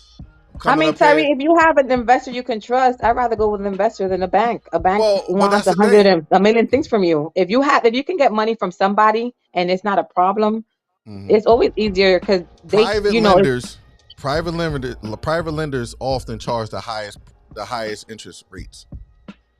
They can. I would rather go with a credit union. Yeah, I would rather. That's what I was just about to say. I'd rather go with a credit union. Yeah, but he's doing an investment. They give out money. They give out money like they never wanted it back. Yep. Right. But you got to be mindful because he's talking about investment property, first-time home buyer stuff. He's not going to get all those benefits as a first-time home buyer because it's an investment property. He has to put 20% down. He has to put 20% down. Now we're talking about a personal house. Now this one I'm asking about personal. This one is personal that I'm talking about. Yeah, go. If this is your first time buying a house, just do the FHA. It's a lot of grants. It's a lot of grants out there for you to benefit off of. Yeah, FHA first time home buyer, you only have to put 3.5 down on the house, and or you can put 7%, but you're gonna still have to pay that insurance, which is gonna be part of your mortgage. Put down now if you want to put now if you want. But if you have money, you can put the 20% down, and you don't have to pay that insurance. Like when I bought my first house, not my first house, because my first house I bought when I was 20, but the house. Matter of fact, when I bought this house, I put down as much money as I could.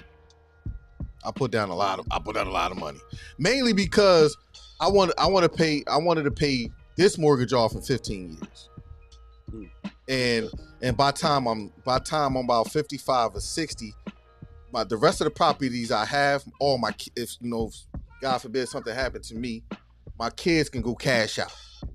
You see what I'm saying? So did you take out a loan though? On my personal home, yeah. And then with the HELOC, I took that money and I flipped it. Gotcha. So and now that's what provided the houses. My goal was to buy a decent house for all my kids that have one. I'm gonna rent them out. Or when they get older, if they want to go live in them, raise their family in them. I'm actually trying to buy my neighbor house across the street. He ain't moved yet, but we talking. Smart. And then as they get older, and because I'm telling you, and this, I'm speaking from a place like it's easy, but it is easy. But you got to start from somewhere. Right. You have to start from somewhere. So it is not easy. Tyree. No, it's not easy for y'all. You talking about from the stuff y'all trying to get. It is easy. It's easy when all right, I'm sorry. No, I get what you're saying. It ain't easy. It's hard. It is hard. Because when you don't have property and you don't have HELOC opportunities, that it's not easy. You know what I'm saying? Easy. So I apologize. You first have to be, when you're a homeowner, yes, when you're a homeowner, it's not that's easy. where wealth come in. So average people, they're not homeowners yet. So you're talking about from a place of, obviously when you're a homeowner, your value is higher and you have assets to take from. But when you don't have that, your value, your personal value is lower, and you don't have no place to take from. You have no asset. So from a regular person, it's not easy. It's not easy. So I'm gonna tell you from start to finish, the most simple way to do it. Fix your credit. Make sure above a 700, right? Facts. Once you're above a 700, go get you a real estate agent. Tell them, you can go get pre-approved at any bank. I prefer a credit union. Go get your pre-approval. Then go to the real estate agent. This is what I got. They're gonna connect you with their loan officer. Once they connect you with the loan officer, you tell the loan officer, I got this, and this is the amount of money that I got to spend to put down. But this is what I'm looking for. They'll try to fit you in the right loan. Once they fit you in the right loan, you go back to the real estate agent, find you a house, and that's the hardest part is pretty much finding you a house from that point on. You know what I mean? And then. So you got your mortgage with the credit union you have, Tyree? I think so. Yeah, I do. I'm tripping because I do all my banking with Navy Federal. Yeah, me too. No, I know, because sometimes you have to get a broker, and the broker will find you the best rate, the best bank that's offering you what you need. I have the cheat code. Forget who I work for. So the guy I work for. I was thinking about going through NEFQ, which is the teachers credit union. Yeah, that's another good one. It's still a credit union. Yeah, credit union. Any credit union you can use. They have good rates, especially for if you're what's it called, the public public service? Not public servant. Is it public servant? Like okay, yeah. It's public service. Yeah. Yep. There's a lot of grants out there for people who are public servants, and see what you can qualify for. Why not? Shoot, you can always. It's always good to see how much you could get from your credit union, and they'll tell you how much you'll pre-qualify for. Yep. And then once you have a pre-qualification, you know how much the range of a house you can get. And know that if it's important. I mean, I think it's wise if you can get a multifamily home as your first home, because that's the best investment you can do. That rate. Yeah. That was the first thing. Like, you shouldn't even go get the a house I'm getting home is a two-family house. The one I'm actually looking at is because the good thing about when you have a multifamily dwelling and it's a rental space, you can get the mortgage you can get is higher because they're counting that as additional income. Yeah. Right. You understand? So the bank, especially if the house is already rented, they're going to count that as income. So if you make, let's say, $100,000 and that house rent comes in $3,000 extra a month, they're going to add that to your salary as extra income. So that's the benefit of having buying multiple dwelling homes, because it gives you more money to borrow from. Yeah. Versus when you're buying a single family home, you're the one that's going to pay the mortgage. Yeah. Your income alone. So they're only going to consider your income, and they're going to qualify you based upon your income for the house. Yeah. Okay. I hope, man, just hit me up offline if you need, need some help and any step of the process, just hit me up, you know what I mean?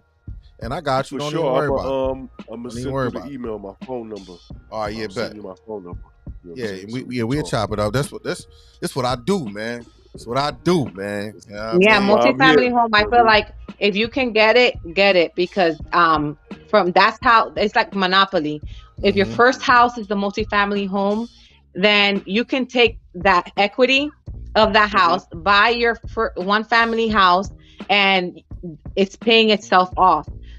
The house pays itself off because you have two rent. I mean, that's a two family house. The one you're talking about. Crazy you have two income coming in that's paying that mortgage. Yep. And on top of that, you were able to take money and put a big percentage down on your new house. Yep. Right. Yep. Right. So it's money that there's a lot of money you can play with. That's why being a homeowner is the way to financial freedom, family. That's how everybody always did it. And you wanna know? You wanna know what's crazy? Generational wealth. That's the word. Generational wealth. Once my youngest That's the first thing I came on here talking about. They'll tell you. Once my youngest son graduate, right? I'm selling. The house I live in is too big. Like I don't need no big house. I'm cool with it. I could live in a daggone 1-floor crib and be good. I'm selling this crib, and I want mine living in a penthouse or something like that. But I like to be out the way. I want to go be in the forest somewhere. You know what I mean? I want to go be in the forest. So I might move further north of Georgia to be out the way. From everybody. Yeah, that's what I'm saying. But even if the one good thing about investing in Georgia and even where they at in North Carolina, you get land. You get land. You see what I'm saying?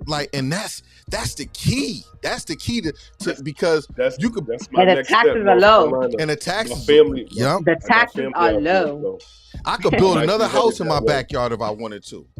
I know what you're talking about, bro. And we need to really talk, man. Start getting this community together. I'm trying to work on this 100-acre community. What up? Yeah, I know that's right. I told Vern what we working on. Me, my brother-in-law, and one of my other homies from LA. We got our hands right now on 100 acres right now. That just land. I told Vern, get it. Yo, we about to do a crowd fund.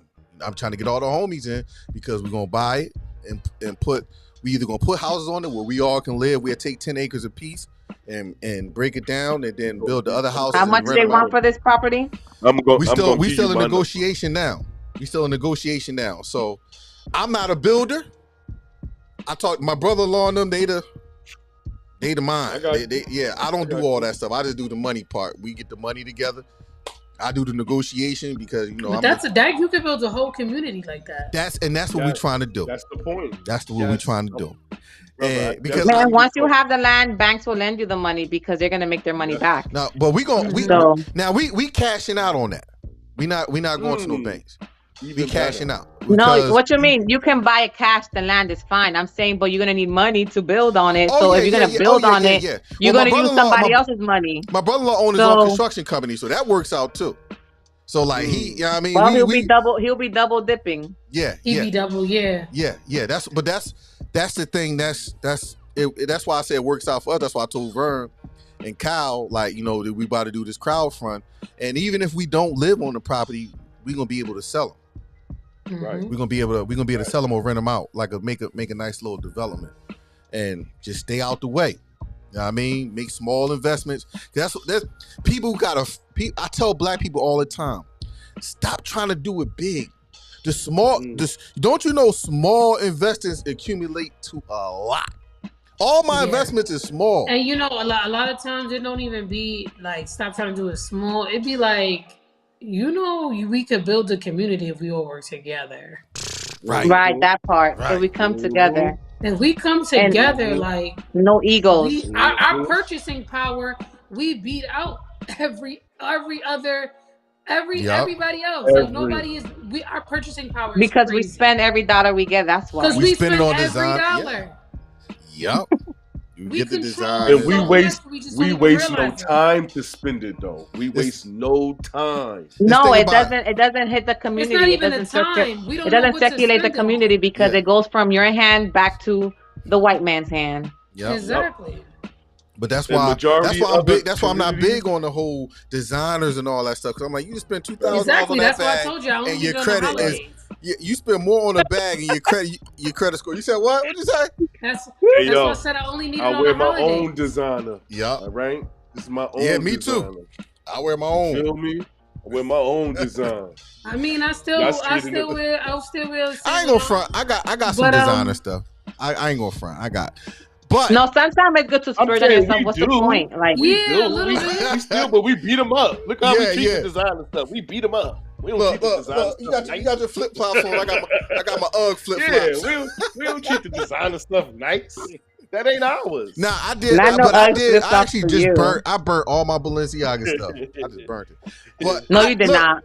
I did. I You really stupid. did. You That's did? bad investment. You I could have burned it resold all. it My and got bad. your money back. That's crazy. No, Why would you burn it? because Balenciaga means, and I looked it up for myself. It means Baal worship.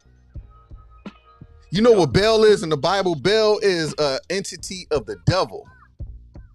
I burnt it. Yeah, but you don't worship Bell, so No, but I'm not gonna sell it to nobody for them to wear it. So I thought about it. I'm like, nah. they're gonna buy it regardless. So what do you care? But you know, they be stupid too. I daggone burnt my sneakers and all that stuff. But you know what though? I don't even But wear that's my legalism design. stuff, Tyree. That's legalism listen. stuff. I understand because even if you want to break down everything, even the food you get, people worship different things. So what you gonna eat? Right. You're not gonna eat. I eat because I eat seafood. That's true. I tear some seafood. So if you up. start thinking about breaking down everything, then you're not gonna live. Or you get your 100 acres and you build some farmland on it. Oh yeah, we doing that. Right, and don't use no electricity. And use the horse buggy. And the water that you gotta get from the rain. The Balenciaga, we're not talking about that. The Balenciaga has or get a well. No, listen, the Balenciaga has a name behind it. It means something. You see what I'm saying? So it's intentional. Yeah. It's intentional. You see what I'm saying? I ain't talking about stuff like that. I'm talking like think about it. We just found out about this because who told you this? The Illuminati. The Illuminati. Who told you this? Look it up yourself. You got look it up. Look up the definition of Baal. I mean Balenciaga. It comes right on up. You can't miss it. The thing is, they had the sister company that did the whole child pornography thing. Yeah, they was doing the whole thing, touching little kids. I said, oh, nah, they violate. They did a little weird shit though. And then if you look at it, they whole campaign was about playing with little kids, man. That's how it blew up. That's how it blew up. But let's be honest, but then we'll sensationalize men dating with young women. Something's weird with that too. Yeah. I don't know. You got a point there. That's why I said I don't. There's two things in life I would never understand. I think we were talking about this earlier. Two things I never understand. How men can play with little girls and men being with another man. That's my mind just can't. No offense to anybody who swing those. Come on, let's not talk like that. I can't. I just those are two things I just can't. Now, yeah, I mean, we'll put that in the air. Take that out the air. Yeah, I can't. Yeah, I that's two things I just and I ain't. Yeah, you know, I got you. I feel the same way. It is. I feel the same way. But that's why it's not you. Yeah. I mean, they're changing sexual. They're talking about paraphernalia to be a sexual They want to put orientation. it part of the LGBT sexual community. preference. Yeah, pedophilia. So what's happening is I did a research. Orientation.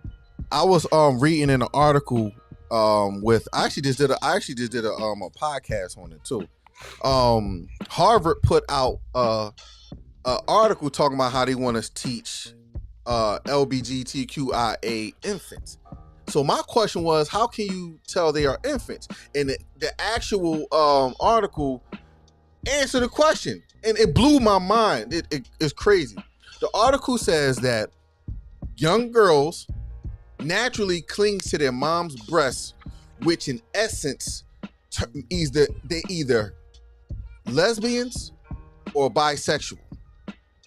And I said, what? And then they said young boys who like to play with they, you know what I mean? Which we do that as, as kids, and some of us still do it as grown men. They said if given the opportunity, would play with they reduced us men to sperm donors. That's what it said in the article. Sperm donor parent. If given the opportunity, the kid will naturally go fondle the dad. And this was in where? I don't even know what to say. Yeah, Harvard. An Ivy League school. Harvard. I'm starting to think that everybody wants clickbait at this point. Because what the hell? Yeah. No, this is an actual curriculum now. It's a curriculum now. now. This I is do being understand taught. that this is what happened when you allow something like this to happen. Across all lanes, but like, come on, let's not take it there. Yeah, like let no, the but kids y'all gotta be the understand that LGBT. But you know how long that study will have to go on for people to understand that? They got because a lot of money. For you to fully have that thing come through, you have to see the child be born, go through this process, then become an adult and become a full-fledged whatever they are. Yeah. Now, but then you're gonna have. You know why this thing is they're gonna. And it has to be multiple people to be a fact of a study. Father. Yeah, and this comes on the heels of, now think about this, how long we've been saying this, and some of us played a part into this. Well, I'm gonna say some, not me, but some people played a part into it by saying that they are born like that. Remember that's been an age-old discussion on this. I was born like I'm gonna be honest. I have a few gay friends, and they said they've always known. My older brother gay. My older brother is gay. Some people are born, and some people and he don't. I think so too. I don't think. Well, aren't we just talking about sexual preferences though? Like, what are we? Orientation. It's an orientation. Yeah. It's an orientation, not a preference. No, I mean, for those who choose is a preference, and for those who are born with is an orientation. Right. Well, I'm gonna say Now for the lack of better words, we're gonna use orientation. But it is because let's keep it a bean, like I always say. I mean, if you're gonna go with my theory, Tyree, I think that most of us, I think by nature we're born homosexual. Say what? Not homosexual, bisexual. I think by nature we're all bisexual, and we were taught sexuality. That means you're going with that. Come Harvard on, said, I ain't never think about. So you no, mean to tell? No. Harvard's saying that about gay and lesbian. I'm saying about bisexual. I think that men and women are naturally born attracted to one another and to satisfy each other's pleasure. But we've been taught. You gotta remember this: women deal with emotions. They deal with feelings. Oh, y'all could be in a gym keying together, butt naked, talking about, hey girl, you got a little piece of hair on your breast. Y'all could do that. No, what? Yo, girl, you women could walk around each other naked and be around your girlfriend and do all that. Y'all could do that. Us men, like, I don't. But that's also socially accepted. That's violation. Because you've been taught that way, Tyree. If you look at back, you've been conditioned. Who taught me? Nobody taught me. It's a natural. You've been conditioned. It's not natural.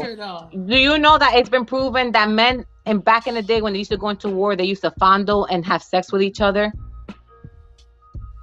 And when women were not there, the men that went away to war, the warriors.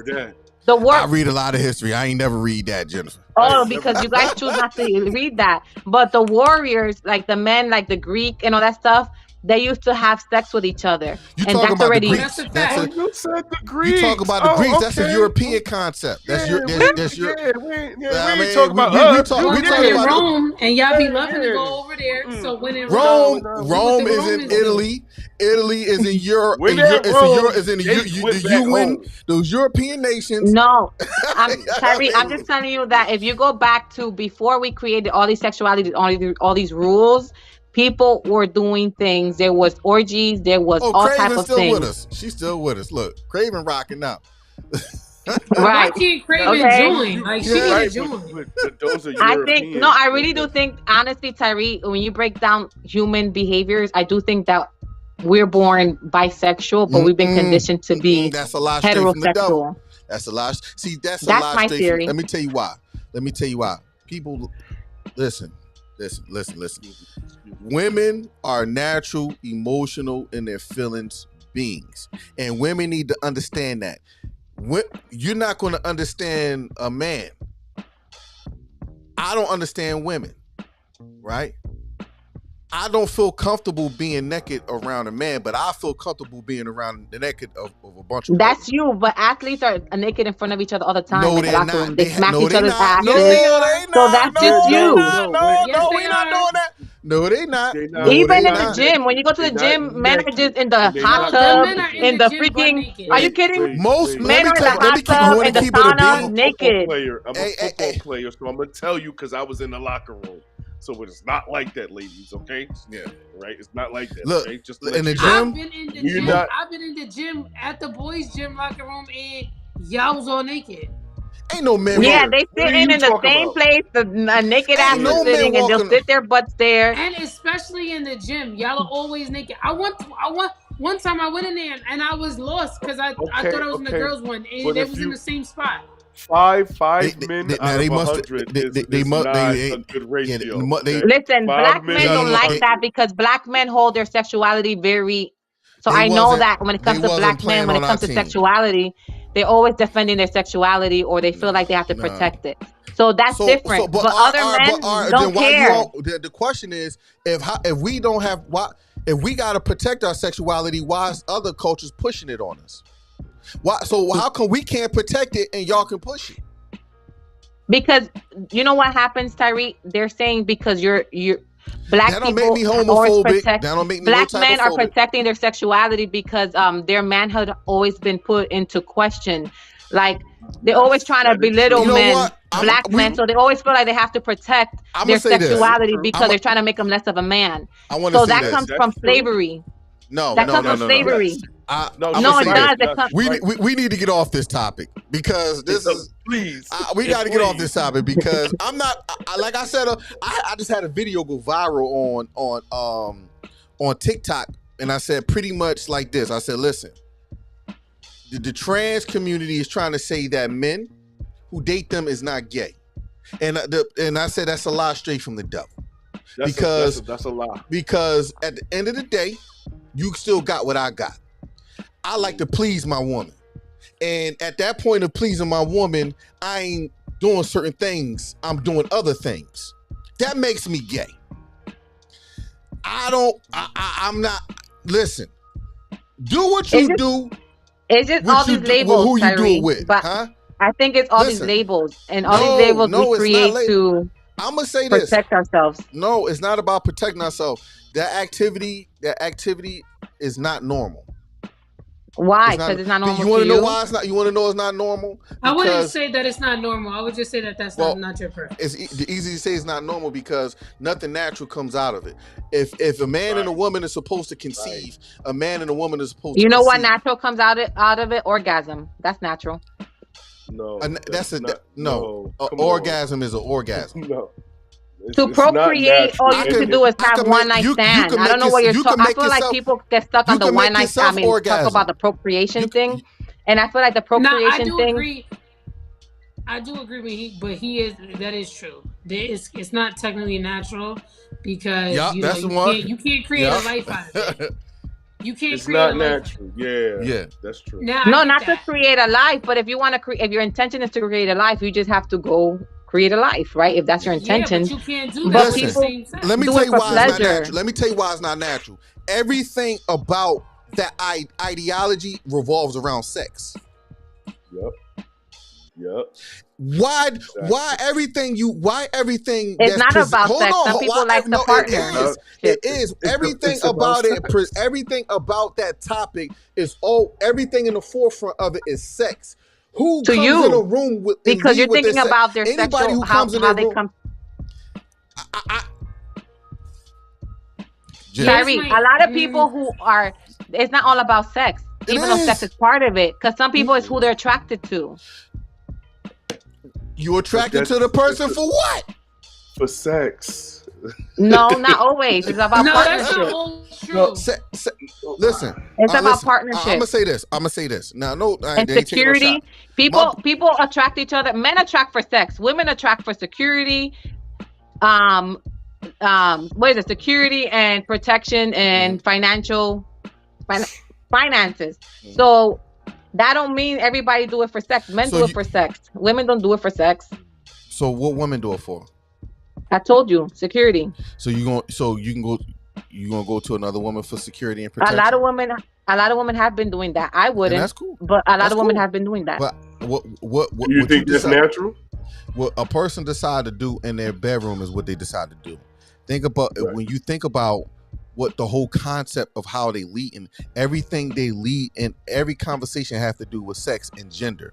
You don't go into no room. If I'm going to talk business with anybody and the first thing you coming in is and you're projecting your sexuality, I'm automatically turned off. Just come in and be a human. Be who you. Tyree, you know that's not realistic because even women, straight women and men, they all use their sexuality when it comes, even in business. No. Let's keep it a bean. Women use their sexuality to get in high places. Let's keep it a bean. Okay, so that's what I'm saying. But who says that's normal? Nobody's normalizing that. That's not normal. That's normal. That's been normal. No, but nobody's normalizing that. But it happens. That's not normal. So Tyree, that's normal. That's been happening since the beginning of time. Women use what they have to get what they want. But hold on, if it was normal, those news anchors that just got caught cheating on their spouse would still have a job. Wait a minute, you gotta read what your homegirl put up there. Read what you put up there. You gotta put that up there. I don't. My doctor is a woman, and she told me I am a beautiful. I had a beautiful chest. I never went back.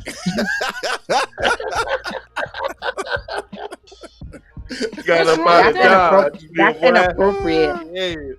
You said that's inappropriate. Yeah, I'll be hard pressed. I'll be hard pressed. Real rat.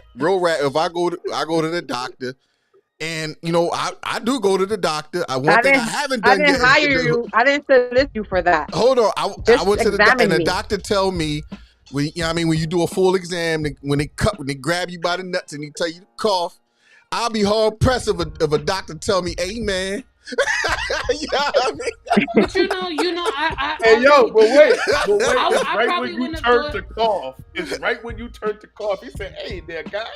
See, to me, it depends how the doctor said it. If she said like she has, because it depends. Like, oh girl, you have nice boobs. Like I wouldn't have thought nothing of it. But like if you gave me it depends how she said vibes, it. Now if she was trying to like come at me, that's different. I think you will gauge that's different. That. I would not like that. See that's the thing. But y'all women think that's boobs, cute like, though. Women think it's maybe she could have said something like she could have had a comment like, oh, can we do a breast exam? And I'm also thinking about getting a boob job at some point. She could have been like, oh, you have nice boobs. Like don't worry, you know what I mean? Like, but let's keep it a bean. A lot of y'all women think it's cute to be hit on by another woman. I do. I like it. I don't think that's cute to be hit on by another man. But you're a black man in America. I've been hit on by a man. As a matter of fact, I was in New York. I think it's something to say. Well, I understand where you're coming from. Like she said, you're a black man in America. But it is a it's flattering to be hit on by both sexes, to be wanted by I don't see more than just half. I was in New York with my brother, and I got hit on. Now, you felt like your masculinity was. I absolutely felt I was robbed of. I felt like I was robbed of all my testosterone. Exactly, because you are a black man in America, and your masculinity is always being put to the test. Don't you see that? White men don't care about that in America. White men don't care about that. They can behave however they want in front of each other. They're not thinking about that. But how come it's cool for y'all to rest in y'all femininity, but it's not okay for me to rest in my masculinity? Right. I don't know what you're saying now. Oh. You said you're speaking sign language. Want me say it in Spanish? Want me say it in Spanish? I know you speak Spanish. No, I'm trying to understand what you're trying to say. So you gotta leave people to. I feel like what ends up happening is, the gay community almost sometimes wants to push that narrative in all men's faces, and that's not fair. No, and I do think that's not fair. You can be whoever you want to be. You don't have to impose it on me. I feel like that's violating my But they do. Every show that we watch, they're pushing the trans community. Yes. Every show has somebody gay in it. And I'm not to say that that's not part of life, but no, it's true. It's very everything. And the fact of the matter is, I had a homie on Facebook tell me when I put a post and I said, man, look, I can't see how anybody watched that show P Valley. I didn't even know what it was until I put it on, and I was like, well, what? I turned it off, and I instantly went to. I love It's because that they're show, trying to but I have to normalize turn it. my head sometimes. I love Yeah, the show, all but the I men. gotta turn my I head. ain't even get past the first 5 Tell minutes. them when there's a nasty scene coming up. Yeah, Kinda like me watching and my it with a girl, kid. she knows. I'm turning my head. She say, "Babe, just watch it." I'm not watching that with I that can't. man. Yeah, Now, that then too. they try to say, can't. well, you watch I'm a man sorry. and a woman. No, man, listen. No, I can't do they're it. trying to I can't. normalize it, but I feel like Yes. people's if you don't like it, that should be respected too, and it has nothing to Yes. do with That being doesn't mean I don't respect. Yes. Like I said, like I know my brother, which is everybody know how close me and my brother is, and his partner, Mark. Like that's my dog. Like you know what I mean. Like it ain't no like they were just at my house 2 months ago. Like they Right. came down. You know what I mean. They come down for the week and You chill make- and stuff you like make a that. valid And point, though. you know what I mean? Shoot, I roll, I be out with him. I be out with him. I don't shy that my brother is a gay man, even though I'm a believer in Christ. I always tell him, me and him it's funny, me and him had one of the dopest conversations, and I wish I would have recorded, because I believe that if people in the gay community would have seen that, and from a believer in Christ point of view, and from a gay man point of view, I think that would have been epic. Because me and my brother, we sat downstairs in my living room, and we were just sitting on the floor, and we were just talking, and we was talking because I didn't go to his wedding. And he didn't talk to me for 2 years. But I told him, I said, listen, I don't believe, I gotta honor God before I honor man. You know I love you, but I can't participate. I just couldn't participate in it. That doesn't take away my love for you. I gotta honor God before I honor man.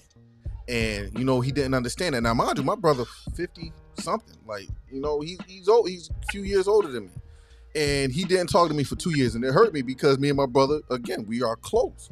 And I would text him and say certain things like, man, I love you, I miss you, I want to talk, we should talk, this, that, and the third, until we finally talk. But long story short, we sat down in my living room and we was talking about the whole thing. And like I told him, I don't have to agree with you to love you. I'm not called to agree with your lifestyle. I'm not called to support your lifestyle, because I don't know everybody in that lifestyle. And that's my whole thing. I don't respect everybody in the black community. I don't support everybody in the black community. So for anybody to try to put a requirement on me to support and respect a community of people I never met a day in my life, you bugging. Right. Yeah, bugging. but sometimes support, Tyree, doesn't have to be that you're supporting just being there for somebody. And guess what? That means more than anything. It doesn't. You being there doesn't mean that you necessarily support their lifestyle. You just support him. No, well, and that's what and number is one valuable. thing that God is right. You should know that it's love. Yeah, God is love, but he also said, if you love me, you'll obey my commands. So let me tell you something. And this, but do you obey all his commands, Tyree? And nobody's holding you accountable. No, hold on. To my best ability, I do. To my best ability, but you don't hold them all. No. It's not about holding them all. We're imperfect. We all can't hold them all at all times. Hold on. Just because, let me tell you something. Just because we do have laws and commands to obey by, right? We are supposed to obey them to our best ability. Nobody never said we was perfect. The Bible talks about this flesh is not going to inherit the kingdom of God. It's going to be our spirits. So at the end of the day, I have to do what's required of me to my best ability. It's just like a job. When you first get hired at a job, they give you a handbook. The handbook lets you know everything you need to do, all the rules and the requirements for that job. Are you going to be able to stand up to all of them? No. But this is what I don't. I'm going to be honest. This is what I don't understand. This is what doesn't connect with me. Is I understand this is how you feel, and I totally respect it, and I honor it because it does make perfect sense. If you're a man of God, showing up to a union built, that really has nothing to do with God or is against God. Cool, I understand that. But then that would almost mean in the sense that you would have to let your brother go, period. Because he represents that union of God or lack of union of God all the time. But the Bible don't mean that you have to walk away from him, which Let me tell you something. The Bible don't support that. When the Bible says I don't love, agree. I do think it's a union of God because it's a union of it's love. not. It's not. It's not. It's not. It is a union of God. Nah, it's not. I don't But believe they do say in the that's Bible me. that it's Well, not. you can't. You can't bring God in situations He never ordained just because you say love is present. No, the thing is that you can't do Bible, that. for me, the Bible puts God in a box, right? God God is beyond the Bible. Man created Bible to have their own understanding of God. God is beyond the Bible. So at the end of the day, I just debated an I atheist take on this. certain things of the Bible that is serving, and some things I don't think it's serving. Well, you gotta. I think it's man-made to let me say this control society. before I just debated an atheist on this because this is my expertise. But before I get there, right? Okay, expert. But hold on, because I got my look what I got, my handy dandy iPad. Look, I'm gonna show you something. This all I do is take notes. Notes. Let's leave it for another day, T. But yeah, we'll leave that for another day. I'm about to say, guys, I gotta go off this note. Yeah, but I'm gonna leave you with this. I'm gonna leave you with this real quick, right? I'm gonna say this real quick. The Bible tells us to love our neighbors. One thing the Bible didn't put on the loving the neighbors, put in conditions. Obviously, our neighbors is going to be people that we may not agree with. We may not agree with their lifestyle, but we still are obligated to love them. But the Bible also don't say we have to support them. The Bible don't tells us to agree with everything. We're not called to do that. What we're called to do is to do life with people without condemnation. I don't bring condemnation. If you do something that I don't support, I just don't support it. Everybody don't support everything I do. You know what I mean? But am I the one, man? You don't. If you don't support what I don't care. That's a lot of my family members who don't watch my podcast. Okay. I'm not gonna cry over spilt milk. But that don't change my relationship. You think I'm gonna start looking at them sideways? Man, you ain't catch my last podcast. No, because love is supposed to be unconditional. So your love is conditional. But just because I don't agree with your sexual activity in your bedroom doesn't mean I don't love you. That's your business. That's not mine. I don't live that lifestyle. You know what I mean? I live this lifestyle. Some people who don't believe in my lifestyle. But it's more than just sexual activity in the bedroom. Now I'm gonna say this: if you tell me that I'm supposed to, if I'm not living up to what the Bible says, then I'm a hypocrite. If I'm living up to the Bible, what the Bible says, I'm holier than thou. So which one you want me to be? So that's why I tell people, which one you want? You want me to be a hypocrite? You want me to be hypocritical? I don't want you to be anything you don't want to be. So expect me to live up to what's required. Just like if you live a certain lifestyle, I'm going to expect you to live. I'm going to expect people in the rainbow community to do what the people in the rainbow community to do. You see what I'm saying? You see what I'm saying? It's no harm, no foul. You don't see me talking crazy other than when they start talking about playing these little kids. But you don't see me. You don't see me like, yo, y'all going out. Yeah. You don't see me you doing do that. Whatever you want to do behind closed doors. Because my cousin came out to us like 2 years ago, and he did it on his podcast. So, if that's what he want to do, listen. I love my cousin. We still hang out. We still smoke, and we still, you know what I mean, go get a beer or two. But what you do is what you do. Yeah. Yeah. And I think everybody should have a core belief. Everybody should have my core belief is in Christ Jesus. And like I always tell people, if you don't believe in something intentionally, you're going to believe in something by default. Because the world is dictating you. And look at the culture. The culture is dictating everybody's thoughts in one way, form, or fashion. So I'd rather intentionally believe in Christ than believe in what the culture is going to pretty much force me to believe. Yeah. So a man that stands for nothing fall for anything. And I'm not one of those men. Like, I stand on principle with everything.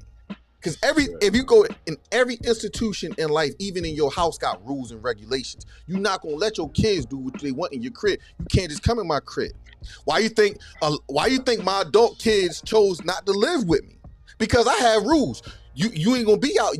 Once I lock my crib up at 11 o'clock, you ain't walking in here no 12 o'clock, 1 o'clock and doing what you want. If you want to do what you want, you adult now. You go live your life. I provided the foundation. You're older now. You go sow your royal oats. So, Pops, I can't come open up the door and come in the house?